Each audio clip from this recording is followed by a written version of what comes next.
lights up, screens on, the countdown's high. From comic panels to neon nights, if you're ready for the spectacle, you know, step right up to the Juice Box Baby Show. From dusty VHS to the streaming age, from after school heroes to the comic page, we were dreamers in hoodies glued to the screen. Now we're loud, proud, living nerdy dreams. They said grow up, said that phase will fade, but here we are and we never changed. From morphers to sabers, consoles to lore, we built a kingdom out of fandom wars. This is more than talk, it's a family call. Every fandom welcome, one and all. If you've ever felt weird, outcast, or alone tonight, this world is your home. This is the Juice Box Baby Show, where the nerds run wild and the legends grow. From comics to gaming to the shows we know. Every geek, every fan, this is your throne. Oh, this is the Juice Box Baby Show. Turn it up, let the whole world know. If it's nerdy, geeky, fun, or bold, step right up to the Juice Box Baby Show. Power Rangers anime fights, Marvel panels breaking the internet tonight. Console wars, theories deep, late night debates, we don't get sleep. Cosplay kings, collectors rise, hot takes flying, sparks collide. From childhood dreams to streaming live, we turn passion into primetime vibes. No gatekeepers at the door. If you love it, you're hardcore. From first time fans to OG pros, everybody's part of the show. This is the Juice Box Baby Show. Cue the intro, roll the lights. From geeky laughs to heated fights, we celebrate what makes us whole. Oh, this is the Juice Box Baby Show. Every fandom steals the glow. If you ever loved a hero's pose, you already know this is home.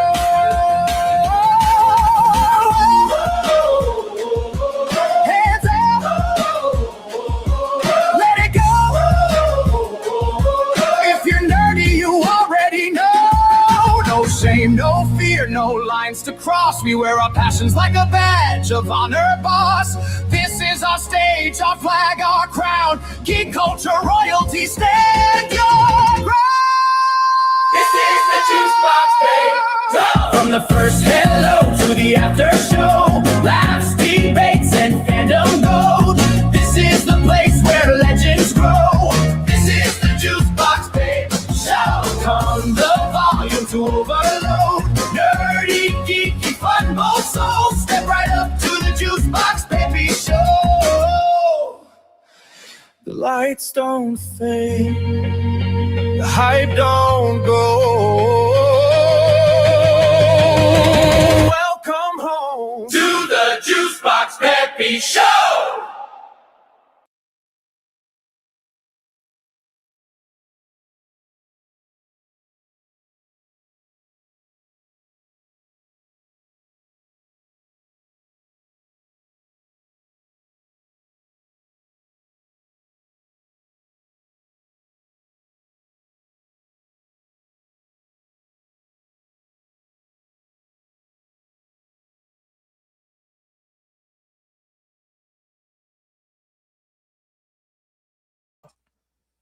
One in the chat if you guys can hear me. One in the chat if you guys can hear me.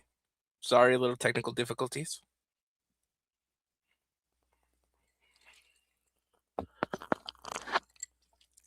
Let's smash that like button. Smash that like button. Also sub too. That's going to help me get monetized. Thank you, beautiful people. Thank you, beautiful people. That's going to help me get monetized. That's going to help me piss off Freaking Ranger even more by actually getting monetized the right way and by actually getting views. And I thank each and every one of you for that.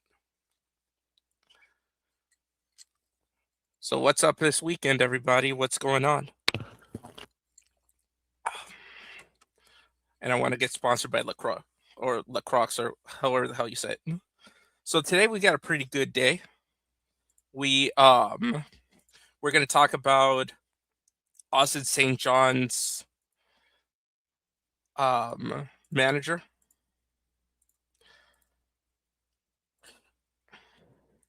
Well, not manager, sorry, assistant.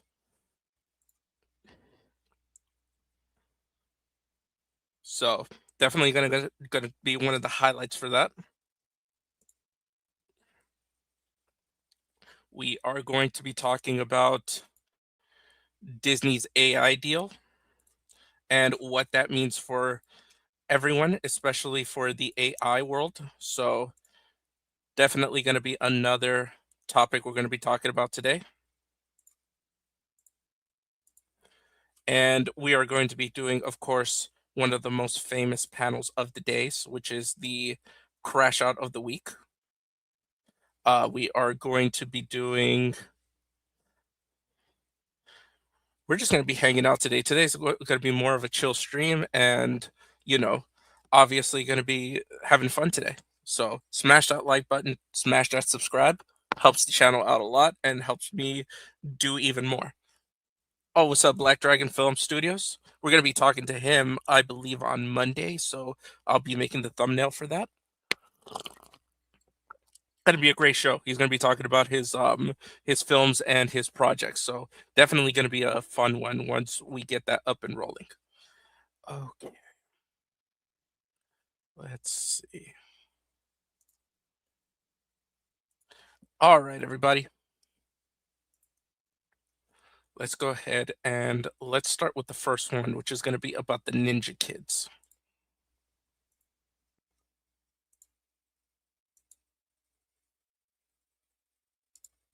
Okay. Welcome to the Juicebox Poppy Show. We're going to be talking about the Ninja Kidz and what exactly happened with them, because we're getting all sorts of conflicting reports. One day we're saying that they're saying that Hasbro is endorsing them. Another day they're filming and they've got all the stuff out, and we're getting all sorts of conflicting things. It's like 1 minute we're being told one thing, 1 minute we're being told another thing. So of course, Legacy of Nerd is the breaking person on this story, and according to him, he does have a statement from Shane Myler, the Ninja Kidz creator. So according to him, we are doing everything in our power to release episodes 10 to 13 of Power Ranger Ninja Kidz, and we have been wanting to share why we haven't, but this is all we can share for now. We submitted a teaser draft to Hasbro and Playmates on September 24th and a draft of episode 1 on September 26th. Both Playmates and Hasbro initially reacted with excitement and shared that we exceeded expectations. We anxiously awaited additional feedback. Then on October 3rd, the unthinkable happened. Hasbro's legal team issued a cease and desist claiming Playmates. See, that's the weird part. Claiming Playmates didn't have the authority to make the deal with Ninja Kidz. We were later told that the project looked too professional and it could interfere with Hasbro's future plans. That was devastating. This was never meant to compete with an official reboot. Some of you later saw that teaser after it got leaked on October 17th. Concerns were raised by a few people about AI and visual effects. What you saw was never meant to be final. We were under tight deadlines to submit a rough cut, and like many productions today, our editors and virtual effects artists use a mix of traditional techniques and newer AI-assisted tools to explore ideas quickly. See, right here, that's weird, because right now, it's saying that because they were fighting about the AI thing. They were like, "Oh, we used AI as a placeholder. We want AI." But then all of a sudden they're saying that that they used that many of the productions today, their virtual effects artists did use a mix of traditional techniques and AI. So, yeah, that's really weird. We were genuinely excited seeing characters like Goldar and Finster come to life in new ways.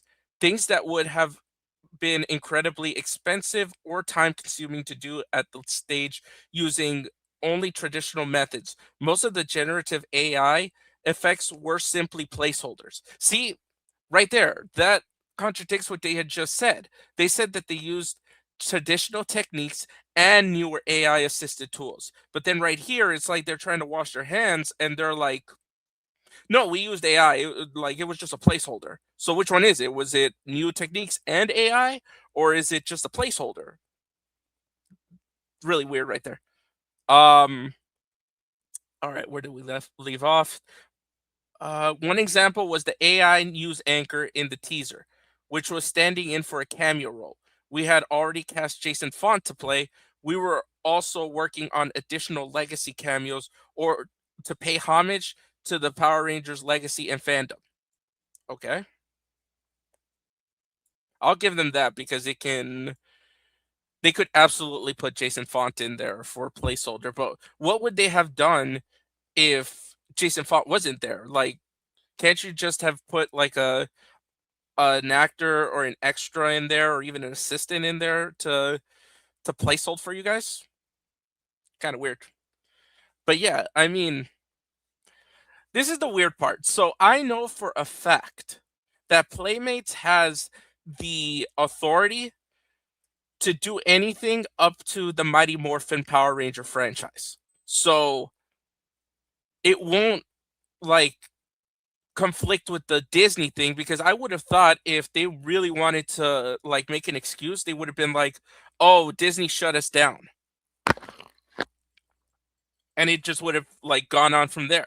But no, like they're just talking about, oh, Playmates shut us down. Or sorry, Hasbro shut us down. I'm sorry. And I don't know, this sounds like cap to me.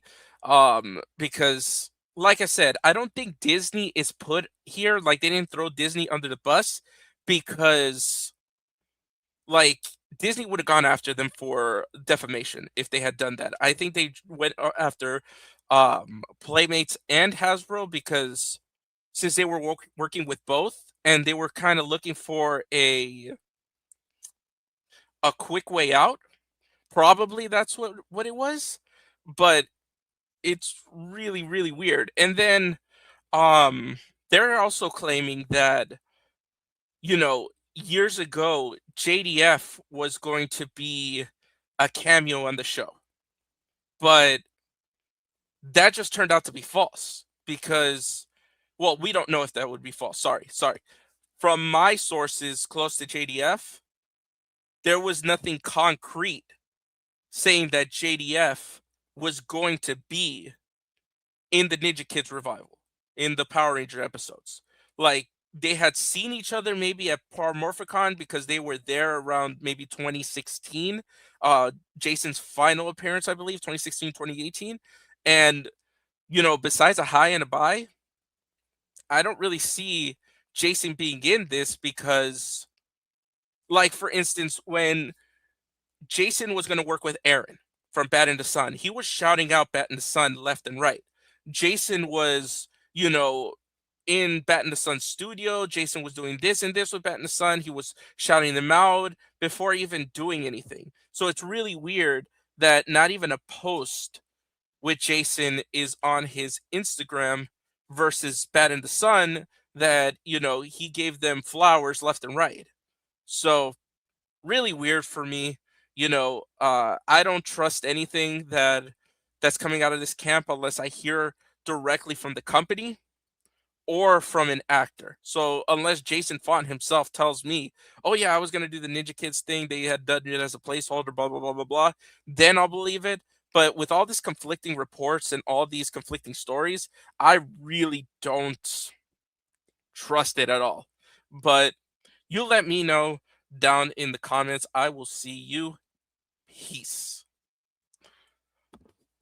Yeah, that's really weird for me. Like, I don't really trust it. Like, 1 minute Hasbro is good with it, and the next minute, like, they're saying, "Oh no, it conflicts with our future plans." There are no future plans with with Hasbro. They just want to be an IP holder. Like, they're just like, "Fuck you, pay me." From Goodfellas, they're just like, "Yo, like, if you've got the money, we'll license it to you as long as it aligns with our our core beliefs. So like, you know, Rise of the Crab Jetty is not going to be licensed through Hasbro because they're not going to want to do anything with it. Primal Ranger says, this really makes no sense because there were also alleged rumors of them trying to cast JDF a while ago. Like they are really out of touch. No, that's 100%. That's 100% true. Like I had just said before during the where I'm going to be clipping, um, from my sources, they've told me JDF might have talked to them, might have, you know, said a hi and bye. Maybe they had mentioned something to him, but to my knowledge, too, I don't think anything was solid because, like I said, when JDF was, shouting out Aaron and all this, Aaron was hyped up on his page left and right and all his stories and his posts and things like that. But there's really nothing going on with the Ninja Kids, so it is pretty surprising. Okay. Black Dragon Film Studios, been a day, so trying to chill and vibe. Hey, man, I'm glad that you're chilling and vibey, Didi. I'm not surprised about any of this. A lot of people claim to have said that JDF was going to guest on a lot of stuff after he passed. Yeah, I mean, I'm just gonna be honest. Like, I think JDF did have some plans on what he was gonna do because remember that Johnny was trying to get him into the world of voice acting because voice acting was gonna make him a lot more money than than the Power Ranger circuit. I'm sure it would have given him even more money because I know that he did that Transformers thing, and I think Aaron might have gotten him that leg up, and then um he was in that We Bear Bears thing. So he was putting his foot in the water, I want to say. And, you know, it's just unfortunate that JDF was not going to be able to do that. This has YouTube drifter vibes to the max. Like JDF gave them an inch by saying hi to them, and they took a mile by saying they talked shop with him. Exactly. That's kind of like I don't know if anyone is familiar with the hey Laura. Everyone is familiar with the whole Intellivision Amico fiasco where basically Tommy Tallarico was saying that he had all of this endorsement, he had all of these games coming out, and it was basically a high and buy during a lot of the of the conventions and things that he was going to. So, a lot of people made him take that stuff down. So I think that it might be a situation like that where unfortunately JDF's passed away and his wife and his daughter might have been there during the time, but I don't think they're like super privy to everything that he had going on. Like that would not surprise me that you know I think the only people who would be having a definitive answer for that would be maybe Francis and Nicole if they heard anything, and maybe JDF's manager, but that's about it. There's no one else that's going to be like, hey, JDF was going to be a Ninja Kids, hey, JDF was going to do this, hey, JDF was going to do that. At this point the man is gone and he's not even able to answer for all of that. But that's where we are with that. Let's see. Next thing we are going to run is going to be the Disney AI deal. Give me 1 second. Everybody do me a favor, like and sub, like and sub. That one is going to really help me with the algorithm. It's really going to help me with pissing off Freaking Ranger. It's gonna help me, get monetized. So, I'm hoping to do this as much as possible. Okay.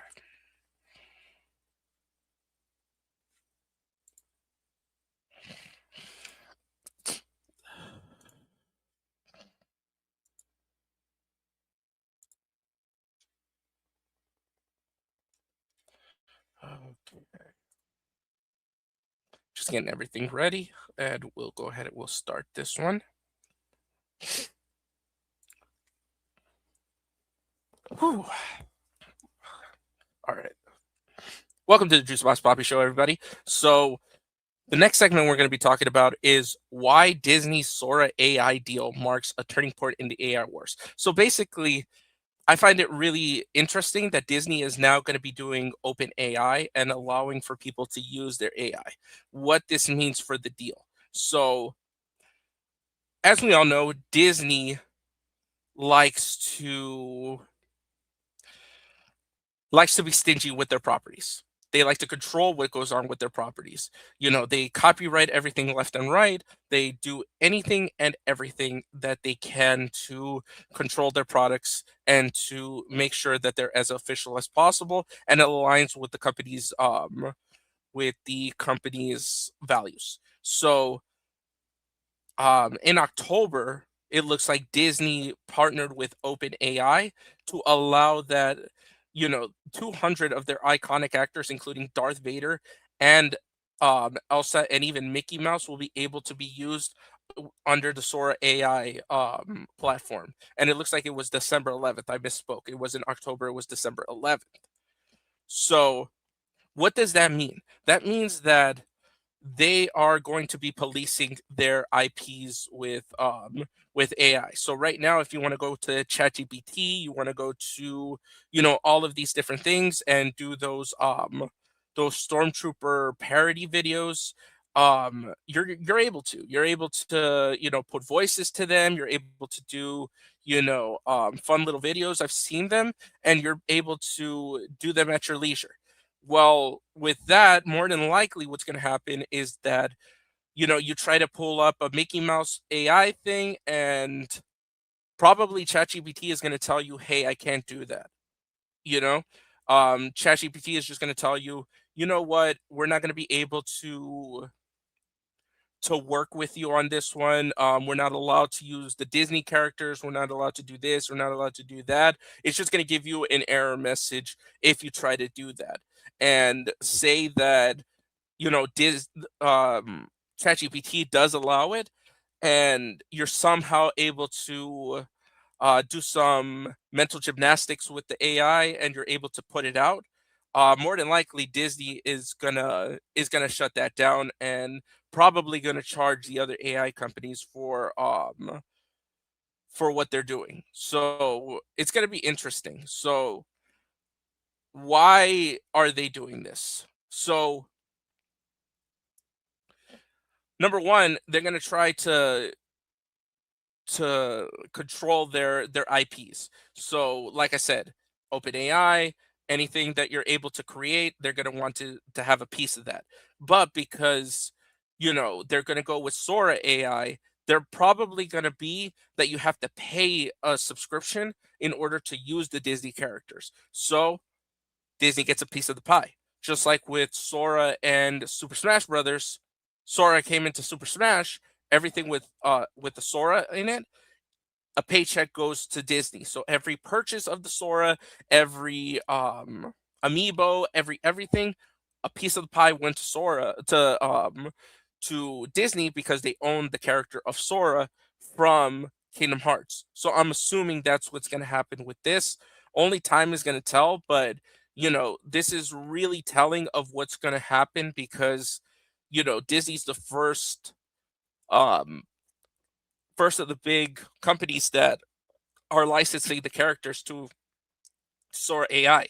So more than likely it's going to be a rush to get the Wicked girls on there from WB to maybe ChatGPT, or Batman over to Sora AI, or Superman over to this. So more than likely they're gonna try to leverage something out of that. So my personal opinion, I think within a few years we're gonna see something like the streaming wars where everybody was trying to buy every IP up. I think all of the AI generators are going to be buying, um, you know, their respective IPs, from WB, from Disney, from this and that. And I really think this is going to be the next iteration of the streaming war. So you know, like and subscribe. I'll see you on the next one. Comment down what you think, and peace. Yeah, this is heavy duty stuff. It's gonna be cool to see where this goes because, you know, Disney doesn't mess around with the IPs. Oh, what's up, Erlen? Mr. James Bond is in here. Yeah, it's really interesting where we're gonna go. I really think this is gonna be a streaming wars type of um of deal, and it's gonna be really surprising either if it's gonna be more policed or less policed. But because I know for sure ChatGPT will give you an error message if it has an issue with your prompt. So more than likely, if I put down Mickey Mouse surfing with Darth Vader making hamburgers on the beach, it's probably going to give me a prompt saying, "Hey, I cannot use the Disney license. Would you like to do this? Would you like to change it enough to skirt past copyright?" And probably that's what's going to end up happening. So it's going to be interesting. I'm surprised that Disney didn't do that sooner. I mean, I don't think anyone saw AI blowing up the way that it did. I think that this is so new and so mainstream because remember, ChatGPT didn't even have an app until recently. You know, you can only get that thing on on the web browser for a long time, and now you can actually get it on your phone. So AI is figuratively brand new. So right now everyone is trying to get in on the hype, and everyone's trying to get a piece of the pie because, you know, that's just the way it is. I did not get any royalties from Disney using my likeness or drawings of my house in the clock tower. Okay, Dust. Okay. Because everyone knows that Dust is Quasimodo and he lives in Notre Dame. So, are you still rebuilding Notre Dame, Dust? Or are you like what's going on? Because I know you were snowed in for a while. I hope that you're not like The Shining right now, and you know, a popsicle somewhere with like your laptop open watching my stream.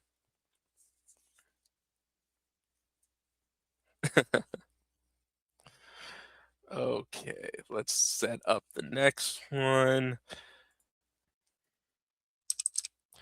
Let's see if we can do some clips too while we wait.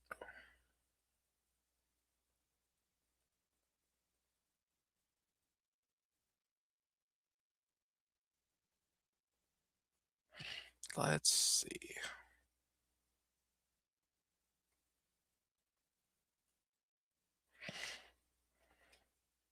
The show is the show has melted, but damn, it's cold. Yeah, Dust is out there. He's got like Jack Torrance up in the observatory.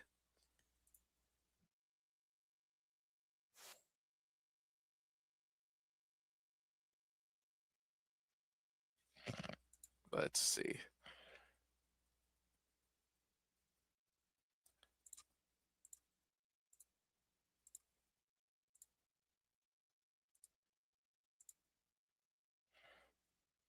Hey, Arrow.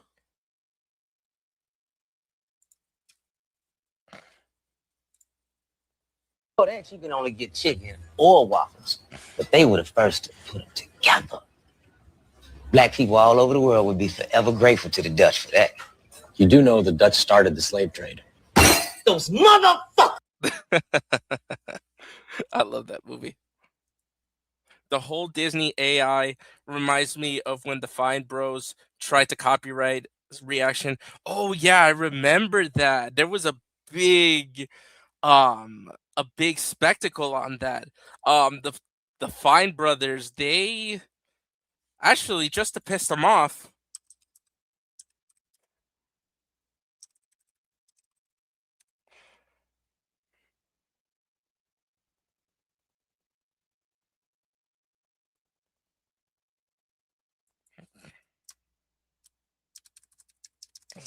Let's piss them off.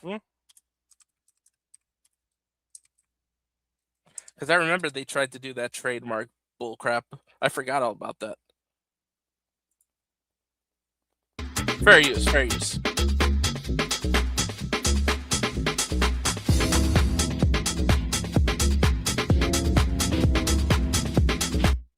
Hello, everyone! We are very excited to bring you an announcement today. It's a really big announcement, Ben. Our company has grown so much over the years, and we are so grateful to have experienced this with all of you who've been with us for years, as well as new people who join the Fine family every day. And it's because of all your support that we're now announcing this big thing that will bring... Dude, he looks like the fucking alien from Men in Black, doesn't he? Hold on, let me see if I can pull it up.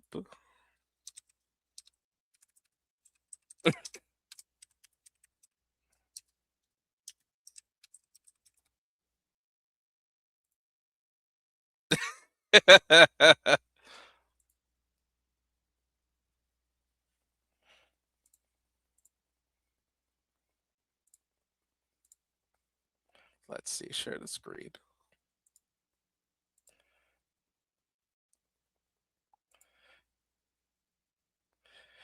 Doesn't he look like this?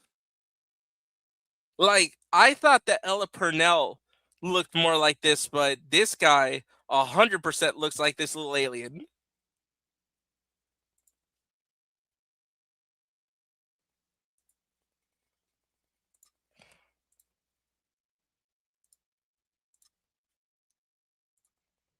ever before by creating a new way for us to create content together. This is not only a huge step for our company, but for the entire global media industry. Ever since React first debuted over 5 years ago, we saw the impact of the series. The franchise has grown beyond our wildest imagination, and it's been humbling to see the impact it's had on the world. We strive with React to be making episodes that will not just be interesting and entertaining now, but live on forever as a time capsule even 100 years from now that people can look back at what various generations were saying about culture and the issues of our time. So you're wasting your time going on the internet, going to the comments, and typing some racial slur for a Cheerios commercial. But what has been missing is...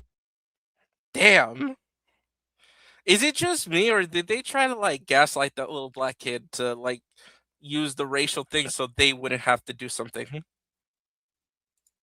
Everyone that did those React videos regret it. Oh, absolutely. So Aaron's gonna do when it comes to versus matches. That's hilarious. How to expand React further to communities across the world, which we know for years is something all of you have wanted, and we wanted too. We've realized that the way to make that happen is by having the people who helped React become a global phenomenon be the ones to make the shows with us, and that's all of you. We are excited to announce React World, which is the first of its kind. That was such a bad idea.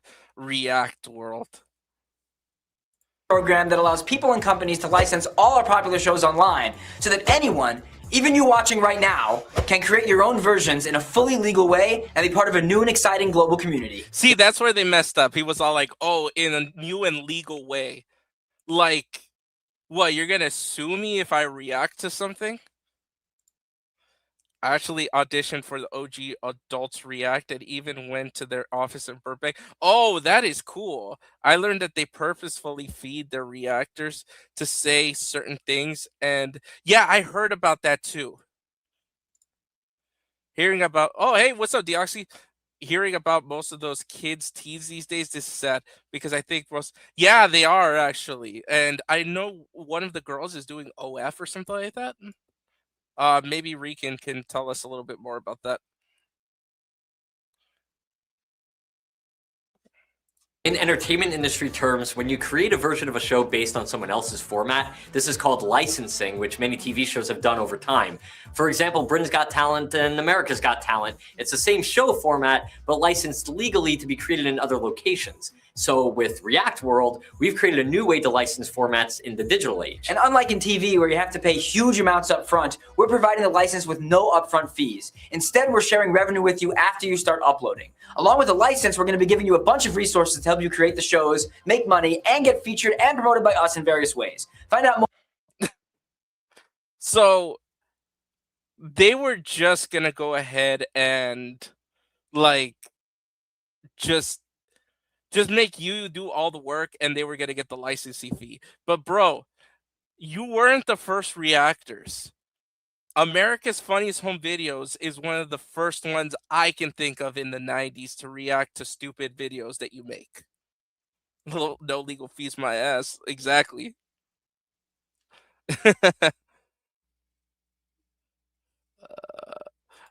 All I hear is dag, dag, dag, dag, bish, bish, bish. I never met Ben and Rafi because they were in Brazil for the Olympics during my final callback, but I recall asking at the end of my audition why all the reactions were so homage. So what they tell you? That's interesting right there. Let's just say the producers legit did not appreciate. Of course not. Of course not. They knew you were going to be an issue. More in the links below. Part of why we believe this initiative is important is due to witnessing many creators, ourselves included, having their shows and formats blatantly stolen by companies and people, both online and on television. And we implore everyone not to support those companies and channels. Yeah, do not support those companies that are doing what we're doing because we do it best. Don't give them any likes. Don't give them any subscriptions like you should be doing to Juicebox Poppy 182. Don't help them out. You need to do it through us because we're the only ones that can do it.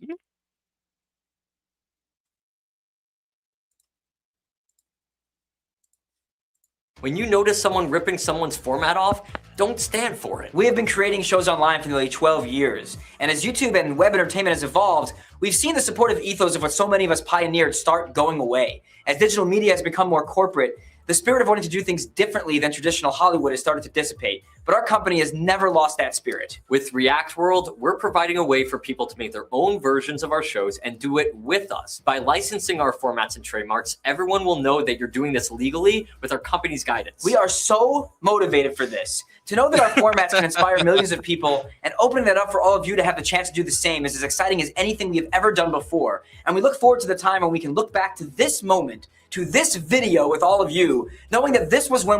Yep, we are absolutely pointing to this video and this conversation we're having with you two idiots. We all stood together, changed the way things were done, and created this first of its kind global community. So if you're interested in creating your own version of any of our React formats, which if you don't, then what is wrong with you? Click the link, get the information, and sign up today. We can't wait to work with so many of you and change the world together. Oh yeah, you guys really did that. Let me see if I can find where they...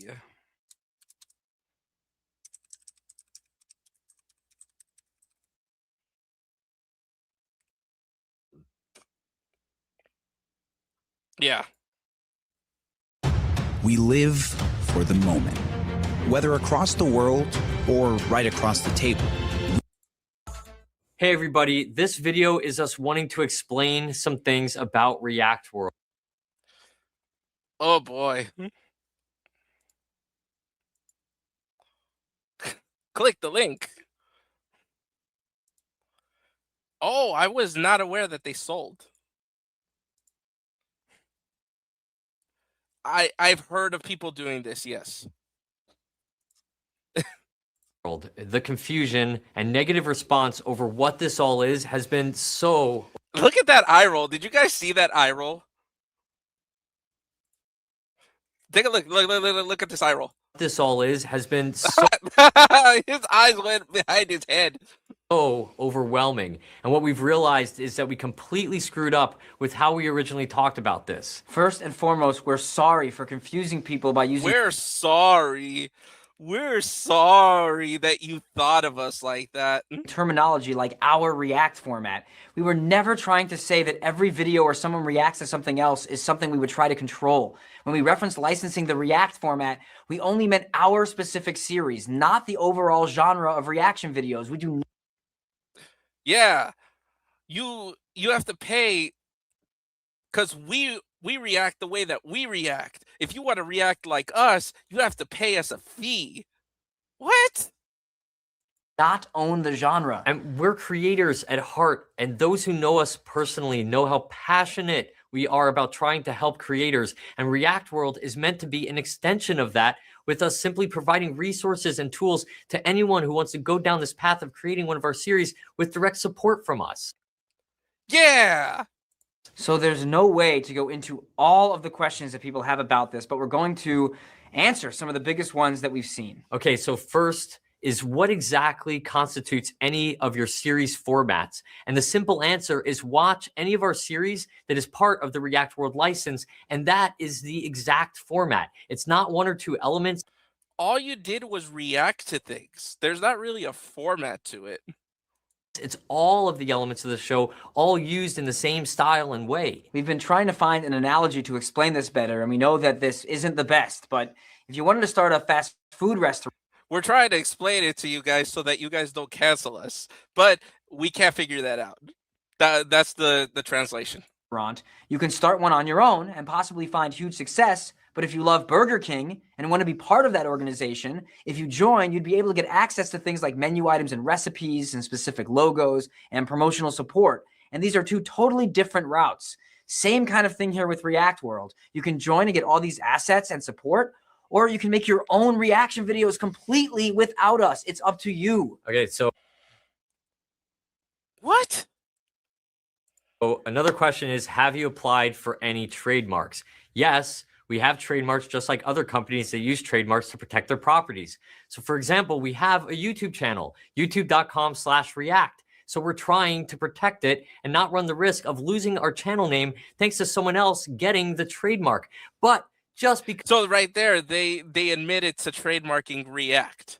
So if they had gotten that, I would be paying them right now. Henry would be paying them. Dust would be paying them.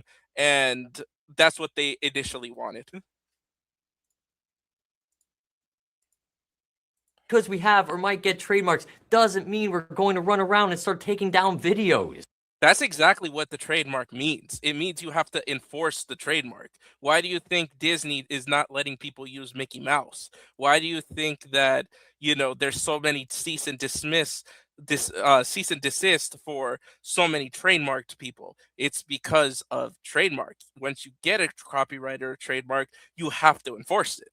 And the last thing we're going to talk about is if there has ever been a situation where we have to take down someone's video. Yes. And look, when you create series and products, sometimes there is specific situations where your content is being infringed. Like if someone freeboots a video on Facebook, or in very rare cases, if someone produces a beat-by-beat version of your exact series, which has happened to us. But again, with this one and all of these, it's very, very complex. And we also know that there's so many more questions that you guys have, and we want to do our best to answer as many of them as possible. So we've set up an email that we will be personally checking if you want more clarification. Translation: our assistants will be checking and will be monitoring, and if anything legal should come, then they will forward it to us. So please write us at askthefindbros@gmail.com. For our viewers who are not really part of this conversation and just here to watch our videos, thanks for sticking with us through this. And for everyone else, we want to continue the conversation, but either way, we just wanted to thank everyone for hearing us out. I had a crazy... Well then, I believe their apology, they wearing mask and hoodie. Yeah, they were wearing a mask and hoodie right there. Definitely the one that was dressed like the alien from Men in Black. Let's see. Downloads. I'm just gonna get ready for Crash Out of the Week. Give me 1 second. I forgot to put them in a folder, so give me just 1 second, guys.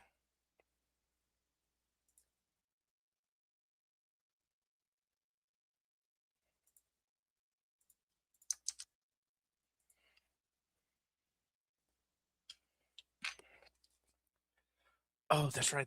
Okay.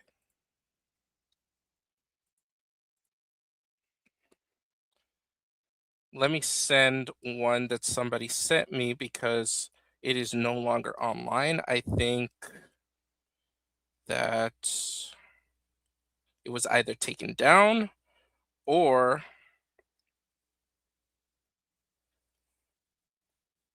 it was deleted. So give me just 1 second, guys. Sorry about that.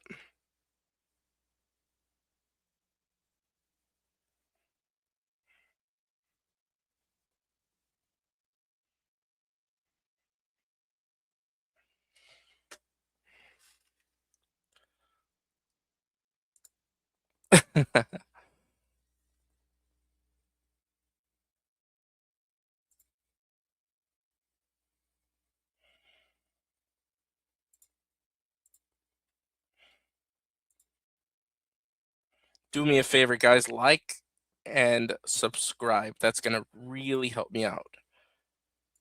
And to piss off the person of crash out of the week.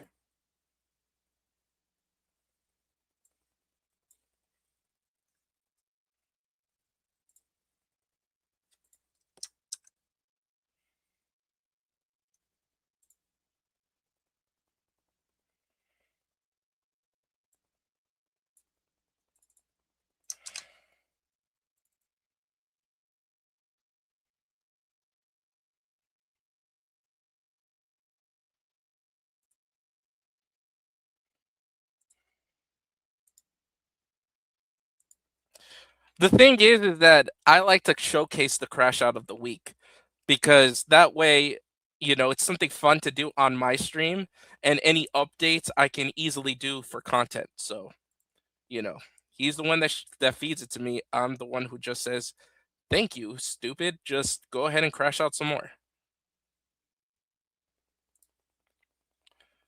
All right, share the screen.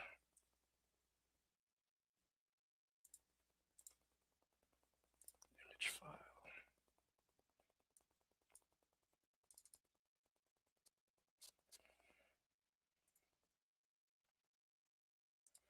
Make sure you trademark it and take it down. Okay. Whew. Let me hit the bag. I'm raiding. I'm raiding.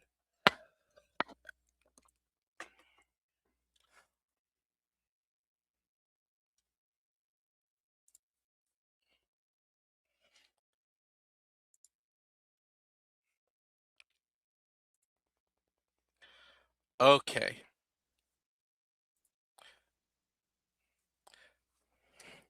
Welcome to the Juicebox Poppy Show. We are now doing everyone's favorite segment, Crash Out of the Week. And sadly, the award still goes to Rican Ranger with his giant crash outs. And let's go ahead and let's take a look and see what he is posting on Instagram. Say it again, my name is Rican. Ain't nobody laughing but you bozos. Look at the circus acting like they ain't gone. I'll be a legend while my name will forever be glazing their lying lips. Earth Realms Protector, Air Ratings on deck. My minions doing my work for me. God love it. Free BJ in Coving Court all day, every day. I can do this all day.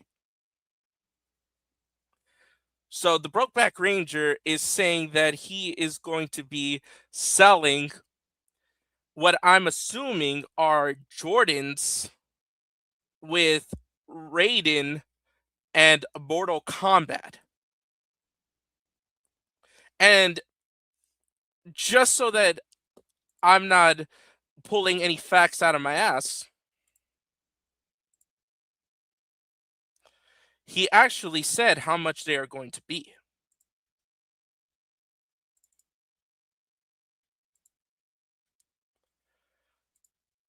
So these are supposed to be the Air Frogsis. Brand new, fresh off the That's Cute Ribbit with by Mark Colvin and friends. I don't think Henry licensed this, so I don't think you can use Henry's name for this, Brokeback. So he says they're only $100, which is not making any sense. Because number one, if you want a brand new pair of Jordans, let's say, a brand new pair of Jordans like those are going to cost you. I can get them cheap because the sneaker fad is dying. Everyone right now, everyone is looking for comfort. So the most popular shoes right now are things like Skechers or even Hoka's, not Jordans. So you can get a cheap pair of red Nikes right now, $85 at Finish Line. So you're going to be making these shoes for $25. Are you saying you have the talent to make these kinds of shoes? Because even Drew, that does very beautiful shoes, I actually just traveled to Colorado to go visit Drew in person. And they are not easy to make. He has to buy the patches. He has to apply the patches. He has to color the shoes. He has to do all of these things, and you're going to be doing that for $25. Most custom shoes, like say Jordans, will cost you on average about $300. The only way you're going to be able to get these shoes, maybe $50 a pair, is if you buy like 50 pairs. And if you do the handy dandy math on that, if you're lucky and get $50 a pair times 50 pairs, that's about $2,500. You are not going to be paying $2,500 if your spot fund doesn't even have $100. And then, not just that, he wants to do Air Raidens. Let's go ahead and let's see that again. Let's put that on the big screen. Image file. Let's see those Air Raidens again. So not only are you going to be buying a Jordan, you are going to be having to get the license of not only Power Rangers, not only are you going to fork over the licensing fee for Power Rangers, you're going to be picking up the licensing fee for Mortal Kombat. So are you prepared to buy not only the licensing fee for Mortal Kombat, you're also going to be getting Power Rangers? Make that make sense. And that initially was just going to be the initial crash out of the week, but this was provided to me by Big Rudy. Shout out Big Rudy. So Rudy has been reacting to his videos. And let's go ahead and let's read what he has to say. Again, this is all public information. You can easily find this. And Rudy is not doing anything wrong. It's all free use. Just like when you stream snipe my stream snipe Henry stream, when you take their content, it's all free use when you react to it, Rican. Get off ma! Look at this ugly ass goblin looking with Down syndrome harassing me on YouTube like we give a F about your whack ass channel that gets no views. Well, Rudy gets double the views that you do. And you care enough to make a whole post about him. But I digress. All you minions are pathetic POS losers, obsessed with the alleged bum, but won't stop talking about me. See, this is the thing. We've told you multiple times. Henry has told you multiple times. If you stop talking about us, we will stop reacting to your reactions. Just like your daddy poop, man. I own all you weirdos. Sorry we don't pick up people with missing chromosomes and disabilities for clicks. You clearly do because you've reacted to Rudy's stuff. So, again, you're not following what you're saying. Get off my, you fart troll. You go find another. I don't know what that is. I think it's I think it's supposed to be a PDF file, but I'm not sure. To play with and leave me the fuck alone. I never talk about your dumb ass. You're talking about Rudy in this post. So make that make sense. Disrespected me. Wait till we see you at cons. We finna record you running like the bitch you are.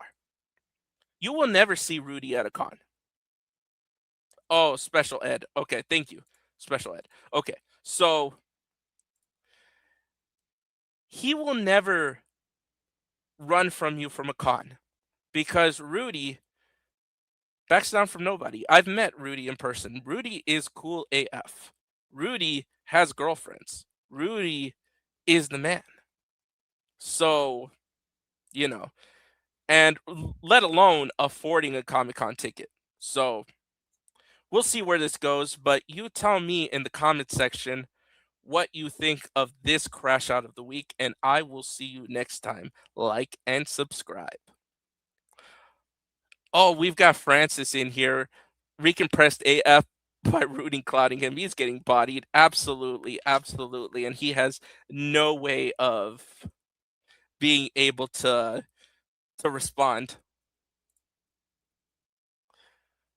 Is a former community who has been raging for a year. Oh, Rudy is a current. Oh, yeah. Okay. He's so dumb. He's insulting someone with disabilities and going after his disability, which is against the policies. Absolutely, but Instagram doesn't care. Instagram doesn't care until like there's an actual lawsuit on their hands.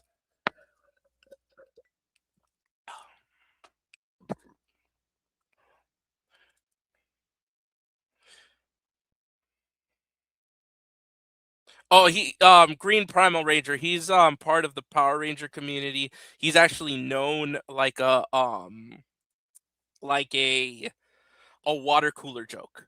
So he has gone through Ranger actors. They know of him. People in the community, like OGs, know about him, but he's more of a water cooler joke. Nobody covers him unless it's someone like me, Rudy, or Henry, because we're reacting to his reactions. So that's what's going on. Yeah, essentially he's blocked most of the fandom, so we can't, there's very little that we can do unless Instagram takes it seriously like they should. Oh, I'm sure after this he'll be blocking you.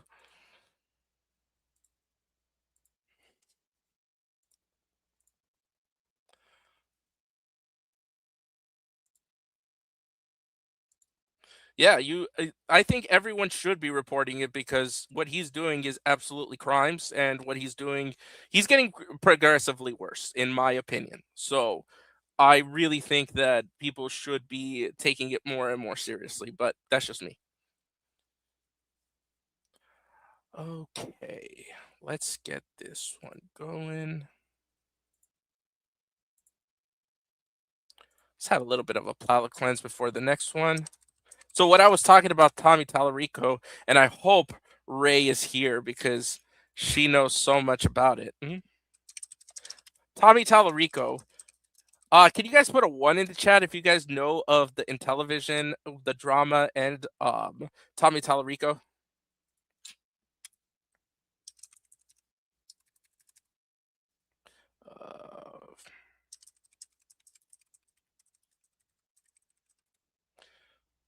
Oh, Emperor knows. Okay.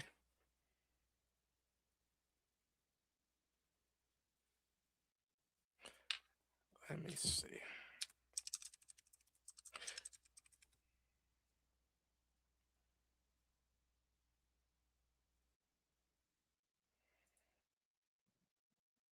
Okay, so oh, this is gonna be a treat for you guys. Okay, so I'm gonna have to make it a segment at some point because it's such a deep dive lore. I can't do it justice. But because we were talking about the React World stuff, Tommy Tallarico was gonna make a game console called the Intellivision Amico. What is the Intellivision Amico, you ask? Let me pull it up for you.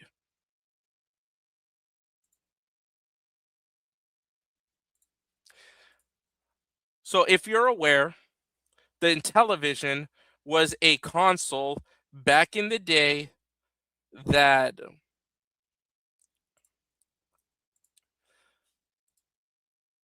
was going to make, you remember when NES was doing their little mini consoles and was doing their playback consoles. Atari got in on it, Sega got in on it, just so you could play your old school games. The Intellivision Amico was supposed to be that. It was supposed to be the old Intellivision consoles. I'm not sure if you guys are aware of what the Intellivision console is. Let's just pull it up.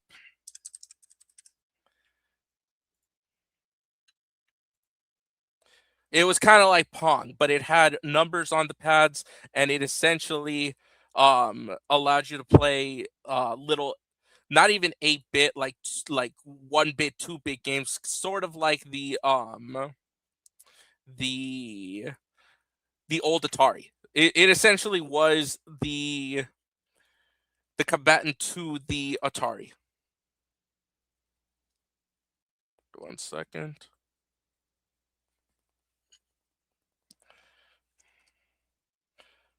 Let's see. So yeah, it would have been just like this. It had a disc that you could move instead of a directional pad, and you had numbers on it just in case, that you could put layout over, these cool little layouts that you could that you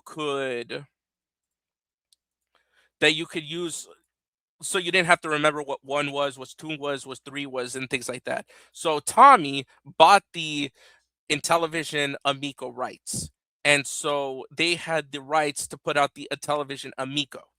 And he was gonna put out a bunch of games on it. He got a grant from the German Bavarian government to make video games. It was a whole spectacle. And it basically never came out.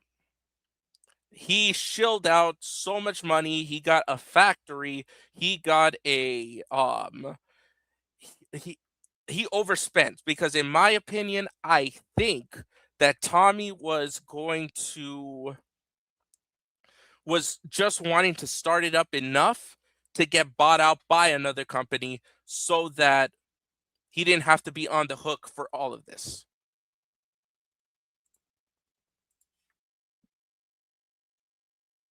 Let's see. And these were the games that he was hyping up.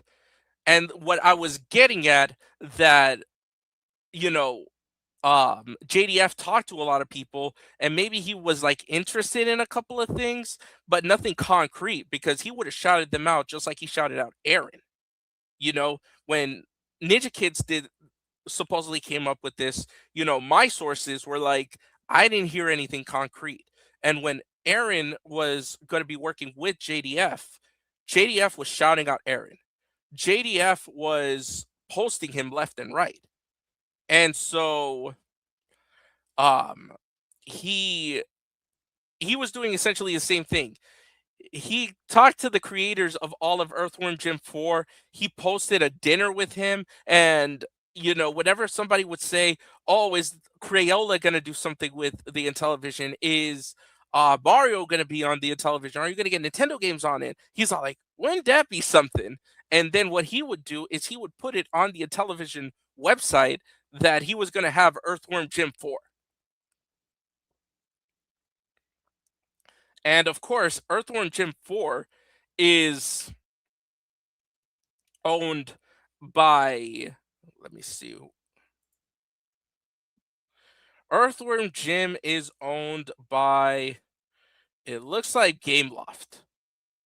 and they did not license this thing out to Tommy Tallarico. So every time he was all like, "Ooh, I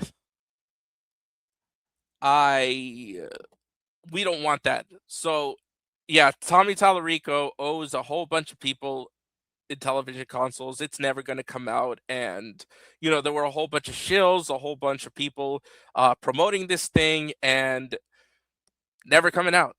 So that's where I was getting at with the Intellivision Amico. If you guys want me to cover it more, because it's going to be a sequence of videos, just comment, like, and I promise I can do a deep dive on it because there's a lot of drama. There's Pat the NES Punk.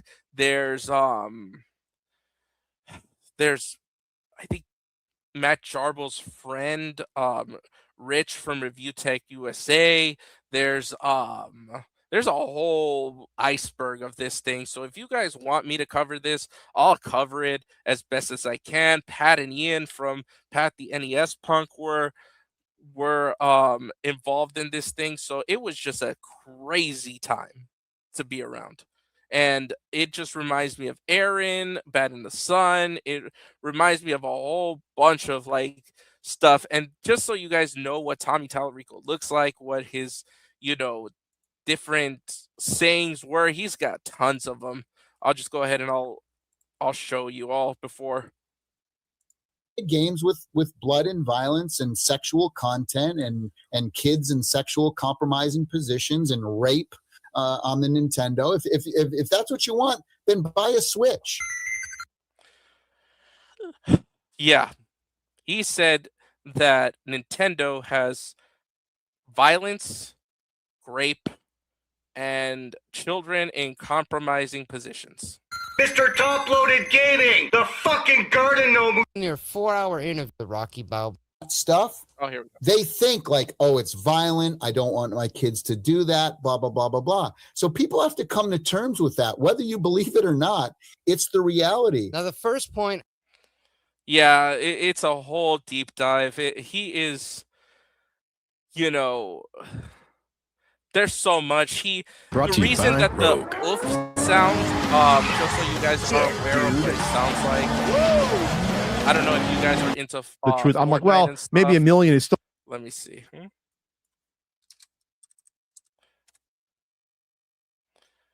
This little sound effect, if you guys remember what this was. So Tommy claimed that he made that sound. And the reason that it's no longer in Roblox, sorry, not Fortnite, Roblox, just so you could hear it, is because he wanted a royalty fee for the oof sound. So that's why you could no longer get it on Roblox, was because of Tommy Tallarico.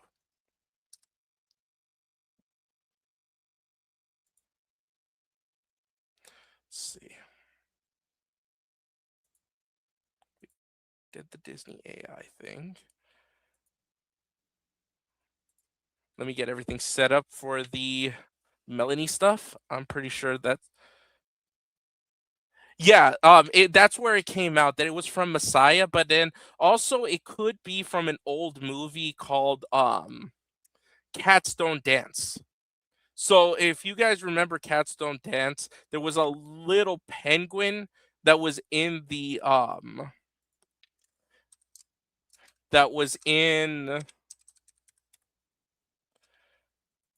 in the movie Cats Don't Dance. Oh yeah, I remember. This is the cute little penguin. His name was Pudge. Let me see.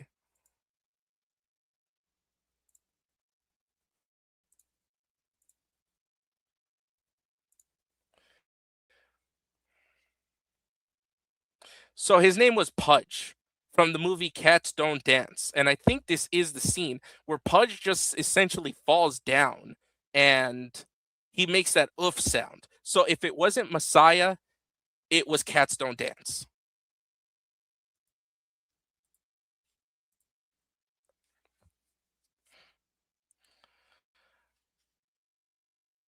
Let's see. Oh, what's up, Rebel Dynamite? No. I called and they told me that there was they. So remember, Rican Ranger told me in one of his streams, call this person and at this business and get a waiver and sign it. Remember, I asked him, where do I get one? As a journalist, I called that business because remember, he told me, call this person, call this business, get a waiver. So I did just that, and he told me he does not know what he is talking about and does not know of the existence of anything he says. So as of right now, no.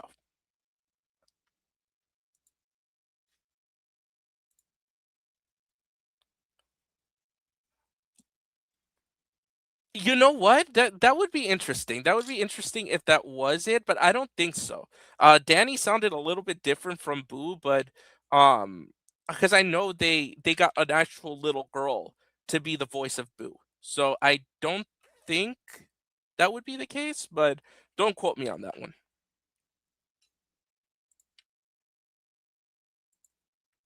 Okay, he's still the Brokeback Ranger, so that doesn't mean anything to me.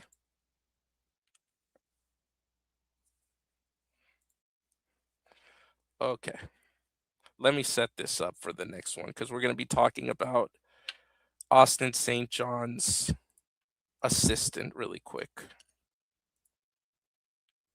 Thanks for staying with me this long, guys. I really appreciate it.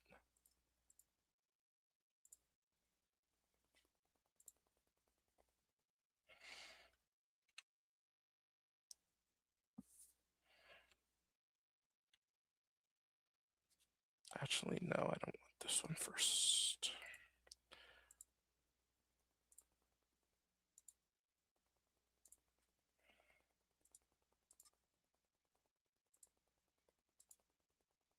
Yeah, this is the one.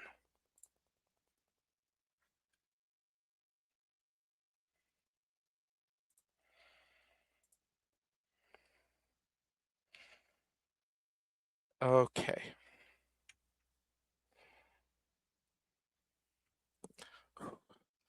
All right, I'm going to send a link to Chef Maiku. Only Chef Maiku, please.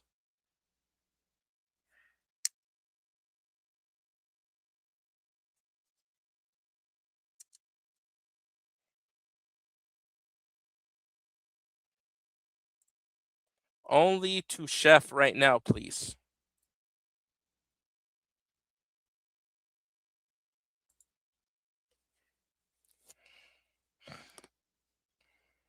While I set things up. While I wait for the guest of honor. Oh, there we go. What's up, Chef? Yo, hello. Hey, what's up, man? We're gonna be going over Not much. the whole Melanie thing. I'm just gonna put you down for a second, and then I'll bring you up once it's time. Okay?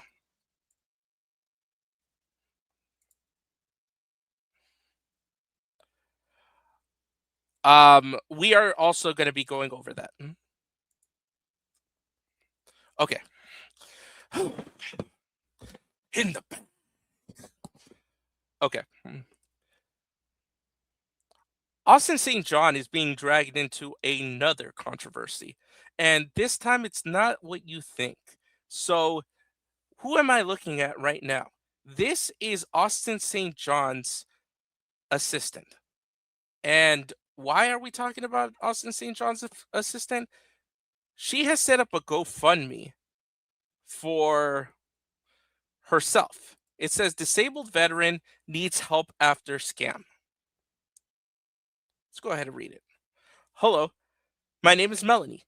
Sorry if I butcher it. I've never met you before in my life. And I'm a disabled veteran living on a fixed income. Recently, I was the victim of a scam that took my savings, money I cannot I simply can't afford to lose. I've always tried to manage my own, but this loss has left me in a difficult spot, and I'm reaching out for help because I truly need it. The funds I'm hoping to raise will go directly towards covering my essential expenses: utility, bills, car insurance, gas, groceries, and my phone bill. These are all the basics that keep me going day to day, and right now I'm struggling to make ends meet after what happened. Every little bit will help me get back on my feet and regain some stability. Any support, big or small, or even just a share, will help tremendously. I don't normally ask people for money, even when I'm struggling, but this time I truly need the help. Thank you for taking the time to read my story and for considering a donation or a share. Your kindness means more than I can say. That strikes me as weird because she says she's on a fixed income. Fine, I know that, GIs get paid for their service, and we're going to actually have someone in the service talking about all of that. And she's saying she's on a fixed income, but she's working for Austin St. John. Remember, Austin St. John claimed that she was one of his employees during, his PPP fraud. So Austin St. John has two employees. He has Melanie, again, I apologize if I do butcher it, and another employee. And, he flies them to all the cons, to nearly all the cons. One of my sources that goes to many cons and who sponsors many rangers told me that she's almost always there.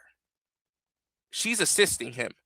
And, that's where I also question Austin St. John because, Francis was also his assistant. And from my understanding, Francis did more than Melanie, but essentially on paper, she's Austin's Francis. Why is he not paying her well then? Is it because of the PPP fraud?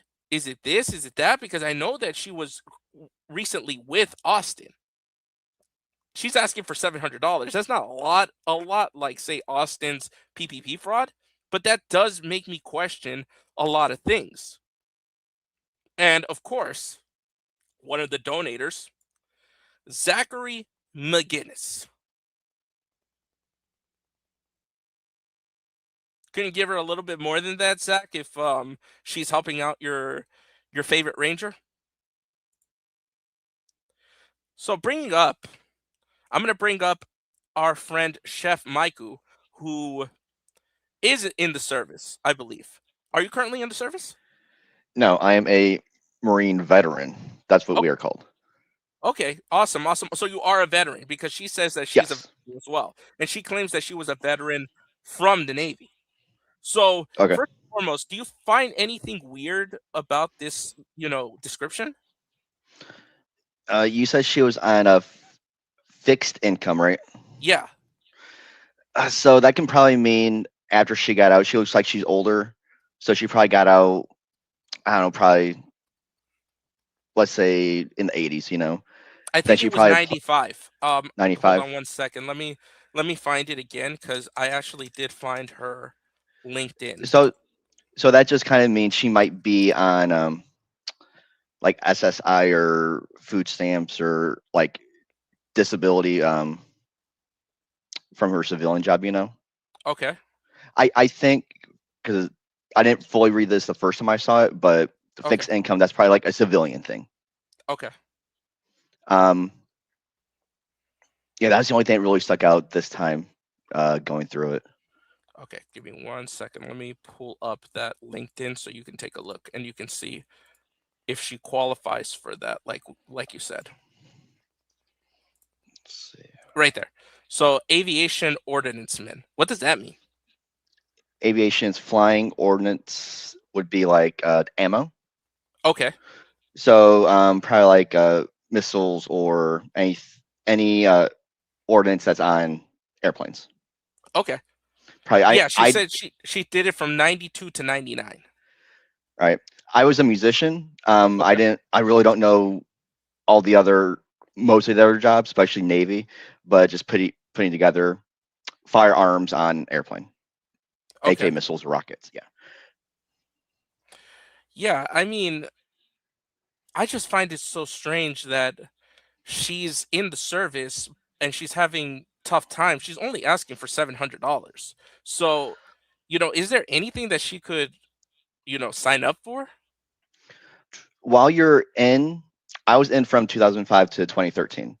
So definitely not in the early 90s like she was. And Okay. definitely not in the last even 10 years. Okay. But at least with the Marines and the Navy, there is a program, Navy Marine Corps Relief Society. Okay. And that's more for like the active duty sailors, soldiers, Marines. I'm sure the Army and the Air Force have their own thing. But Okay. they actually help out the service members. When you get out of the military, that's totally like something different because I don't want to say you're stripped of a lot of privileges, Yeah. but you definitely don't have most of what you had before. And even to Okay. get any sort of supplementary income, disability, GI Bill, retirement, you still have to apply for that stuff. Okay, because I do also have a question because it looks like she says that she was also an insurance verification for the Veterans Affairs. Would that also qualify for her to be active duty if she's working in something like this? That could probably go towards uh, like a federal job. Okay. The so your military time can translate into um, like government time towards retirement. So she did 8 years, let's say, in the Navy, and then she worked for the VA. I don't know, let's just say 12 years, make it 20, right? So she Mm-hmm. could get retirement from the government still, just as a civilian, you know. Okay. Yeah, I So mean, that could be another source of income that she could have. okay. I just don't know if she did retire or what she actually did. So Yeah, because I mean, I just find it so weird because she was a travel consultant. She says she's recently a travel consultant, and I know, you know, funds aren't the greatest right now for traveling, but I mean, she's also a registered medical assistant, customer service specialist. She's, shift supervisor. I can't imagine somebody like that not having income. And then it looks really bad on Austin because, for instance, JDF was able to help Frances fund, the money she needed for her home. right. You don't think Austin can give her $700? Well, not now. Not now because of the No, no, PPP no. fraud. But Yeah, and then that answers the question too about the scam. So was she scammed out of her money due to the PPP thing? Because I can see Austin being like, "Hey, you got to put it on it. Just put a little bit of money. Just put a little bit of money. We're gonna make off with it." right, I like the resume. It sounds like she was just job hopping, which a lot of people do. Yeah. Mhm. Um, since I've been out of the military, I had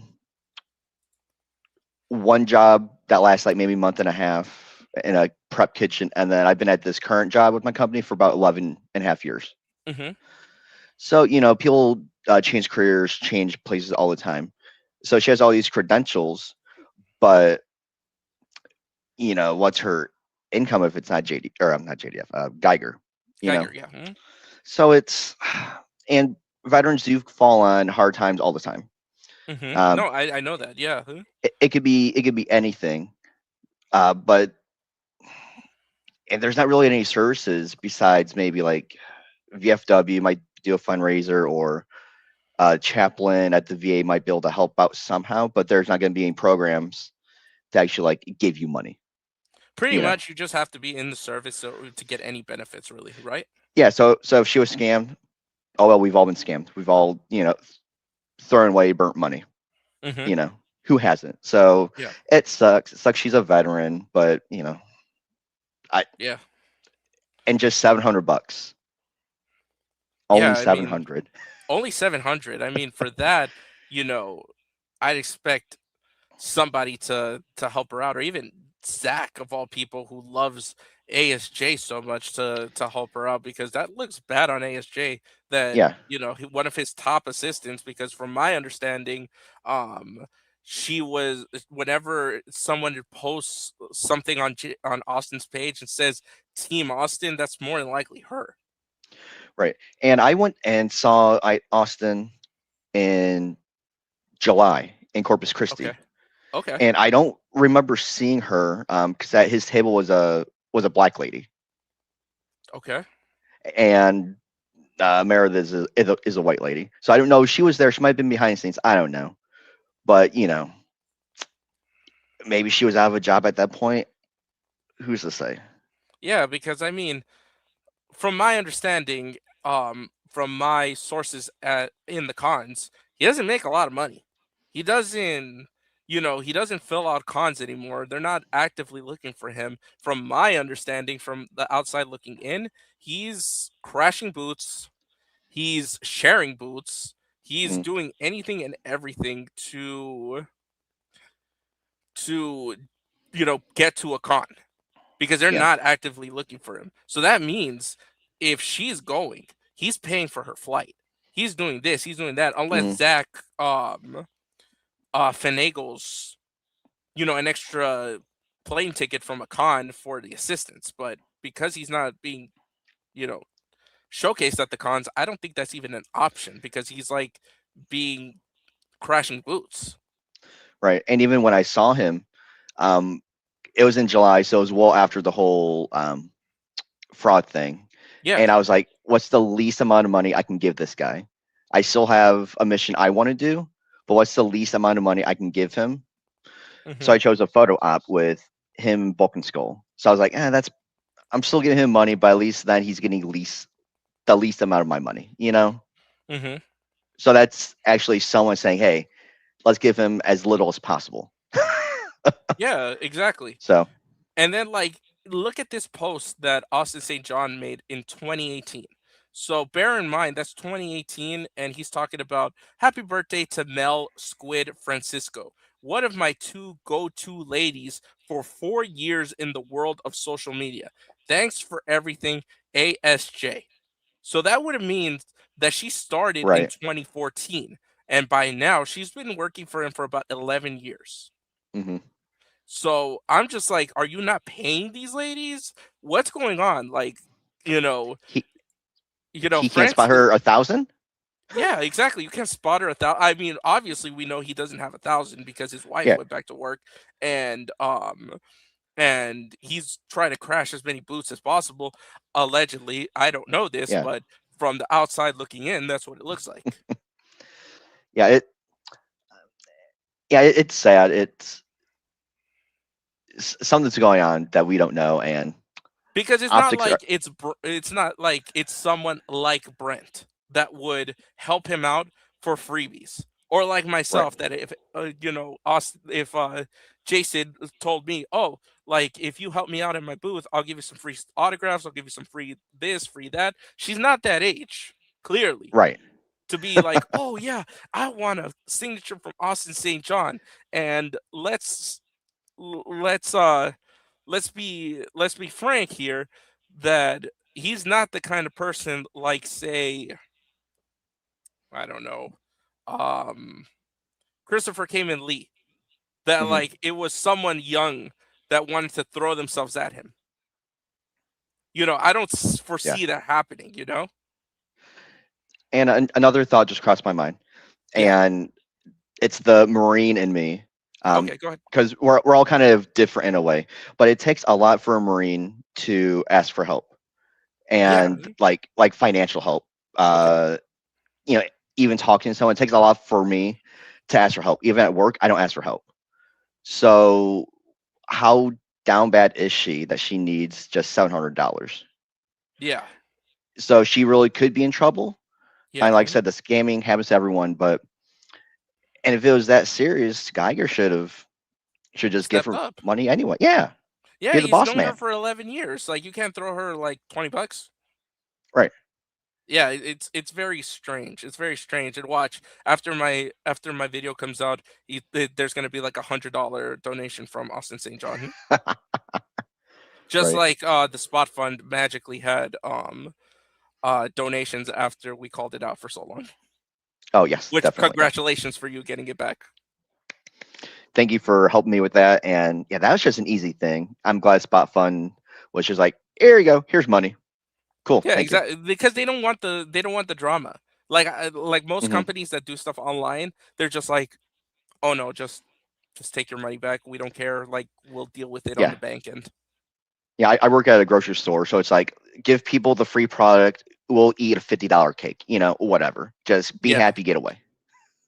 Yeah, exactly. You know exactly. Yeah, yeah. All right. Well, thank you, Chef, for giving your opinions. Thank you. I'll Anytime. have the link up in a little bit. You can come and talk, and I thank you for giving your point of view. Alrighty, people. Well, that's the drama with ASJ right now.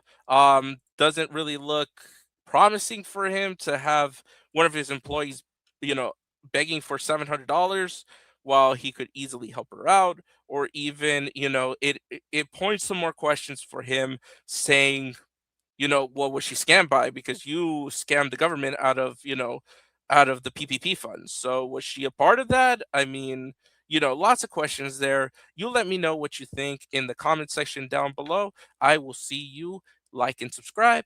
Peace. Okay, you guys are going crazy. What's up, Javi? To Mel's brother's funeral cost and she never made the goal. Yeah, I was looking at stuff like that. I didn't want to showcase a lot of that stuff because I didn't want to, dox her or anything like that, or even show highlight to that stuff. And the thing is that some of those were like years apart, so I really couldn't say she's scamming too many people out of money, but it is questionable. Yeah, Green Primal Ranger. Basically what that means, let me see if I can pull up a convention. Give me 1 second. And Francis, let me know if I'm correct in this analysis. Give me 1 sec.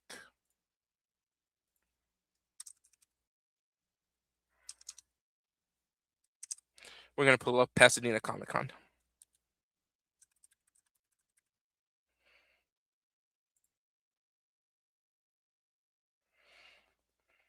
Okay, let's pull it up on the screen.